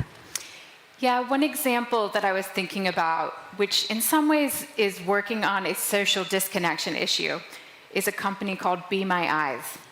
And they were inspired by a friend who was blind, and he was talking about how he would call his friends and family to help sometimes with daily tasks over FaceTime. And they created this company it's an app where they will connect you with volunteers who essentially are your eyes and will help you with those small tasks. And thinking about the impact model, they have an interesting model where it's always free to the user, and they also have business clients who are coming in and helping doing more sort of accessibility services in a company, and that's really where their revenue comes from. So that's a company that has been out in the world now for probably at least a decade doing this work. They've evolved now with AI, but I really, really love their mission. That's amazing. It's very funny that I went to the States last year, and I went to Colorado, where I visited also a nonprofit organization where they dedicated for blind people and actually read all the newspaper, magazines, all the publication for them. So without even requesting what to read, they have it all, whatever is submitted every day, but it's only, of course, in the state of Colorado. So it's really nice to have such a mission and have a startup that start as a nonprofit, and then it could be actually a company and help other people. It's something really inspiring. And I have one more example to share real quick with a woman who was from Myanmar, and she was an educator there. And she ended up creating a company called 360 Ed, which was creating augmented reality textbooks that did not require an internet connection or a computer. You could just have a simple tablet. And so she was deploying these in Myanmar. And then when the coup happened, she had to leave the country and relocate her entire business to the US, but they have stayed in operation the whole time, and they are now serving hundreds of thousands of kids around the world, bringing education to places where they might not have the same kinds of resources. Wow, that's really inspiring. Well, Mashhoor, this one is for you now. So how do you balance financial returns with social impact when evaluating investment opportunities in the technology sector? How do you make this work sustainable for all involved? So it can be a bit challenging, especially in the region, because it's not in an advanced stage compared to the United States, for example, or Europe. The focus is still mostly on financial returns, so that's the vast majority of startups, at least. So you have to look at it from different perspectives. You either try to incorporate it into your maybe unique selling proposition or value proposition. For example, if you use a cafe as an example, maybe they promote that they're more environmentally friendly, use paper straws instead of plastic straws. It's still something that they're doing for the environment, but at the same time, they're doing it to target a specific and attract a specific set of customers. So we can use this example as something that you can do also in your startup. It also helps a lot in attracting talents from Gen Z and upcoming generations, because they're more mission-driven. They want to serve a purpose instead of serve a company that just helps them increase their financial returns. So that helps a lot in hiring. It also helps in mitigating any potential risks for your reputation, any upcoming regulatory updates, since everyone is going in that direction in terms of protecting the environment, improving the societal circumstances. So you would be future-proofing your enterprise to support not just startups that are focused on societal initiatives, but also traditional startups that could incorporate maybe some additional initiatives or some features that can support society overall. So it's a tricky question, to be honest. You can't address it directly, but I think I've shared some of the things that you can utilize to incorporate that. That's really interesting. So basically, if anybody's starting whatever business X, they really, the first thing, if I understand very well from you, that they really need to study their audience and their customers. Yeah. In order to come with the trends. They might find a segment that they could target for better financial return that are more aligned with societal causes. So they can, at the same time, at the same time, target those societal challenges and also generate money from this segment that cares most about them. Great, interesting. Okay, so Haifa, which sectors are you seeing the most innovative startups and SMEs that make a difference to the well-being of society? Can you give us an example of a business that you saw in which SVC has invested that particularly stand out for you? So I think, to Mashhoor's point, we're still at a nascent stage, the overall market. But to be honest, there are some sectors, specific sectors, that are impact-driven by its nature, like the health tech or the ed tech or even agri-tech. They address like serious problems in the society and in the market. But I'll give you a couple of examples that I believe are outstanding and are like somehow impact-driven. We have two actually companies that we invested in recently directly, Salla and Hala. Both are, one is actually a fintech company, which is Hala, and actually, TPG, which is a US-based fund manager, invested in Hala and led the round. And TPG is mainly focused on impact. They have a fund called Rise, and they only invest. They have like a specific methodology that they follow in order to actually invest in companies. And Hala fulfilled that methodology because they served SMEs. Sella as well. It's basically a platform that offers the infrastructure for micro, small, and medium businesses to have online stores. And the amount of SMEs that they help and support, you're talking about more than 17,000 SMEs. So it's not considered as, or it's not labeled as an impact investment, but they have an indirect impact on the overall society. Of course, there are other maybe companies. We have a company called Wellbeing that actually addresses or focuses on mental health, which is like a serious or maybe a huge gap that we have in the market.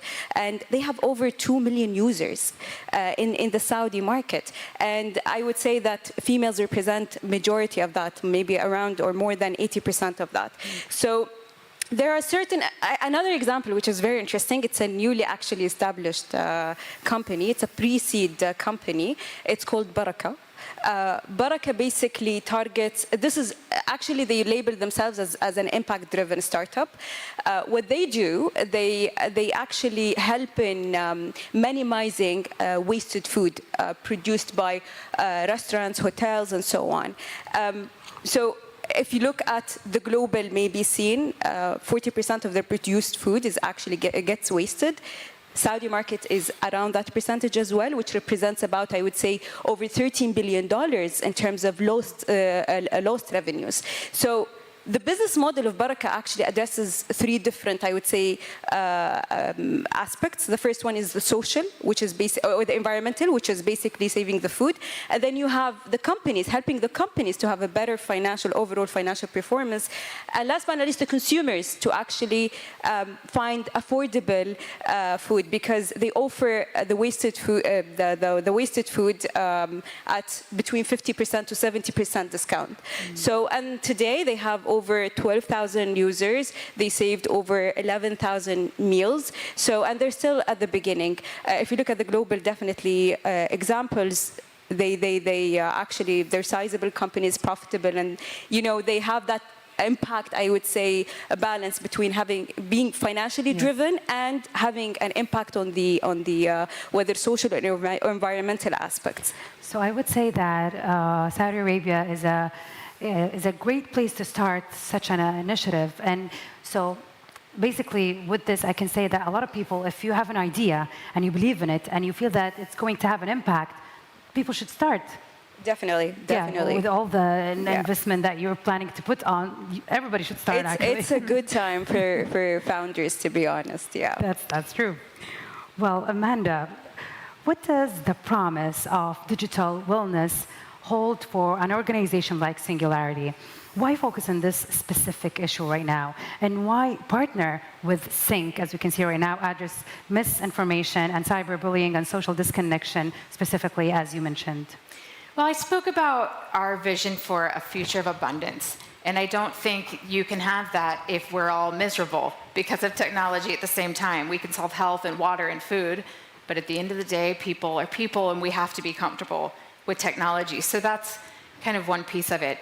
But I think also these issues of misinformation, cyberbullying, and social disconnection have grown so much so recently. One of the things I was thinking back on is that we had never had a challenge in this area pre-pandemic. And we see how quickly that some of our concerns have changed. So I think one of the things that we also wrestle with at Singularity is over 15 years of existence. Some of the ideas that we could be just shiny, bright, and new and optimistic about, we've seen the negative sides of those over time. And so really having to be honest about what it's going to take to make sure that we find those positive futures and get to those positive futures. And I think this is the best way to take action to start getting there. Interesting, really interesting. Mashhoor, in your experience, what are some key factors that contribute to the success of technology startup focused on societal good? Can you share an example of technology startup you've invested in that is already making meaningful or different, or alternatively, your dream or the ideal startup that it would benefit the society? So an ideal startup would be a startup, just going to the last part, because I think it also addressed the first part, is finding an entrepreneur who could solve a problem that we're struggling with today. So we could maximize the financial return from it, and also help people address the societal issues related to this problem. One example, for example, is today we're having growing demands for food delivery in Saudi Arabia. And you have a lot of deliveries being made on bikes, which pose additional dangers to the cars on the streets and to people as well, and even to the bike drivers on their own. And you see some R&D work on autonomous food delivery, which I think is very promising, but it still misses the regulatory framework to allow this kinds of companies to be developed.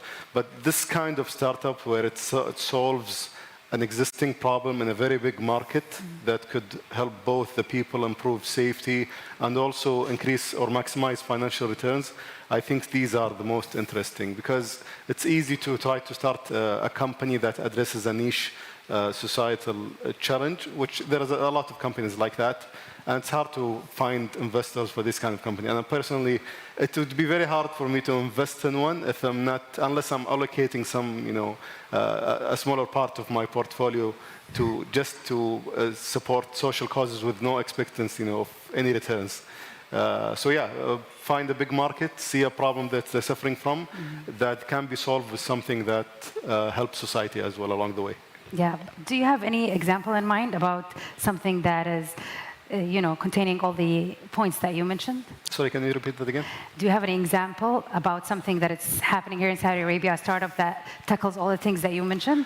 Unfortunately, no. So Wellbeing was mentioned, which tackles mental health, but with every startup I've met that tries to tackle a similar challenges, whether it's in the health sector or any other sector, it's usually relatively small in terms of financial performance. So maybe you find a lot of users there, but financially it's still trying to find that sweet spot where it can maximize the financial return as much as they're doing from a societal perspective. So I don't have any example in mind right now. I think it's something that we aspire to see in the future. Hopefully. Well, and the last question we have is for you, Haifa. Saudi Arabia achieved the top ranking of the MENA region for venture capital investment in 2023. What makes Saudi such a rich opportunity for startups, and what advice do you have for investors and entrepreneurs operating in the social impact space to ensure their business is attractive to investors? Sure. So first of all, we're very proud of the first ranking that happened for the first time. But I think, again, as we mentioned earlier, we're still at a nascent stage to have that focus on maybe impact investing.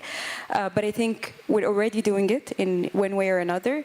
But generally speaking, as I mentioned, it's a good time for founders to actually be founders and to actually start their own businesses and so on. Why? Because the government, actually stakeholders across different sectors, are very aligned to help and support in actually accelerating entrepreneurship and helping in growing that sector. Be it, regulators, including CMA, SAMA, Tadawul, all of them are working together and, trying their best to address any challenges in the market. You have also MISA, which is Ministry of Investment, trying to facilitate, I would say, some foreign investments, which is definitely important for the market. And you have also the funding government initiatives, the likes of SVC, JADA, that are there to actually help and support this overall ecosystem. But regardless of everything I mentioned, there are certain, I would say, initiatives from the government that helps and supports certain sectors, like the agri-tech. There is a 1 billion actually investment that was announced to help the building more greenhouses, and I think tech would be part of that overall initiative. We have a good example, which is Red Sea Farms. It's basically mainly it's agri-tech, and it's addressing one of the most challenges, which is food security. So there are different specific, I would say, initiatives from the government to help and address certain, I would say, sectors that are somehow impact-driven. Thank you so much. Thank you. What an incredible opportunity actually to have the three of you here. Thank you so much, Amanda and Mashhoor and Haifa, for sharing all these insightful information about investing and entrepreneur and business in general. Thank you so much for being here with us. Thank you. Thank you.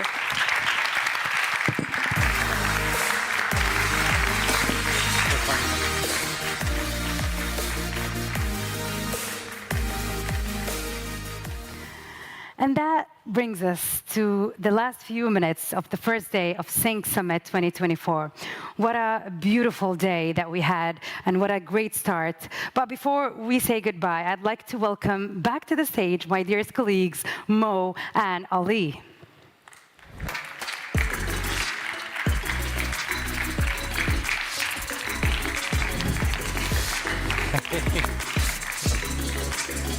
Hey, you there? Hey, welcome back to the stage. Thank you. What do you think of it so far? I was nervous in the beginning, but then it all just worked out, and I think it was a great day. It is. Ali? Well, I've absolutely loved it. I could have done with a pair of roller skates to get between here and the spotlight stage. Highlight for me, I would say, Kristen Bride. I thought our early session, I thought I might come away with $1 billion tech story, new innovation, but the story of one person standing up and speaking out, I won't be able to get that from my mind. How about you, Khadir? Well, I think the singularity opportunity that we just talked about is the highlight, because people can really engage within the Sync Summit with something that is valuable, and it's just amazing. Yeah, first class, really interesting chat there. I love that. Thank you. Thank you. Mo, what was your highlight? I think meeting Mo Gaudet. I read his book, Solve for Happy, really liked it. He's a fellow podcaster. I think I've seen pretty much everything of him out there. Yeah. One thing I did notice around lunchtime was that Jose Mourinho was trending on Twitter. Yes. And he was he was actually the #1 trending subject on Twitter in Saudi. Well, it's called X now. And it's now #4 in Saudi. Wow. 29,000 posts on Mourinho during his session. Yes. I won't say what he said. You can go into X and see for yourself. Yeah. But it shows you that the impression that Sync had, that in no time, 30,000 people in Saudi are tweeting about it. And to go with that, the impression that Sync has on the wider world, but also that Sync had on him. Because in his final question, he threw it back to Kristen Bride to talk about, with humility, how being a football manager is one thing, but actually life and death is another matter. Really interesting. That's really true. interesting. Yeah, and that's just day one, right, Khadir? Yeah. So, where do we go from here? Well, I'm gonna go home, rest, but come back tomorrow, because we still have a lot of things, a lot of inspiring people to come and talk about their stories and how actually Sync Summit really matters. Can I be cheeky? I think we should really quickly pick one thing each, either conceptually or specifically, that we're looking forward to for tomorrow. Is that okay? Can I start? Go. Something very close to my heart. And one of the panels that I'm involved in tomorrow, the subject of mental health. So very much looking forward to that, and I'm sure it's a subject that is close to many people's hearts these days. Love it. And that, again, is on our main stage tomorrow. I'm going to jump in because I want you to have the last word, Khadir. I'm going to commend some sessions on the Spotlight stage. We've got one on radically positive gaming happening tomorrow, so lots of positive outcomes there, and a shamelessly positive look at technology, only positives in the building. So whether that's on building connection, where we think technology erodes connection, social connection. It could be on how education actually could be boosted by tech, not ruined by it. So shamelessly sort of a positive in that sense. The digital renaissance will be our theme, I think, there. Khadir. Yeah. Well, personally, I think I'm interested in all of them, because today I had an amazing time really listening to each session, although they were so different. So I'm not going to choose. I really want to enjoy each session tomorrow. Yeah, that's a very diplomatic answer that leaves the doors wide open. I've set my alarm because we're back at 9 o'clock in the morning, so bright and breezy. Yes. Inshallah. Have a good night, ladies and gentlemen. Thank you, everyone. Good night. Good job, guys. Allah يعافيك.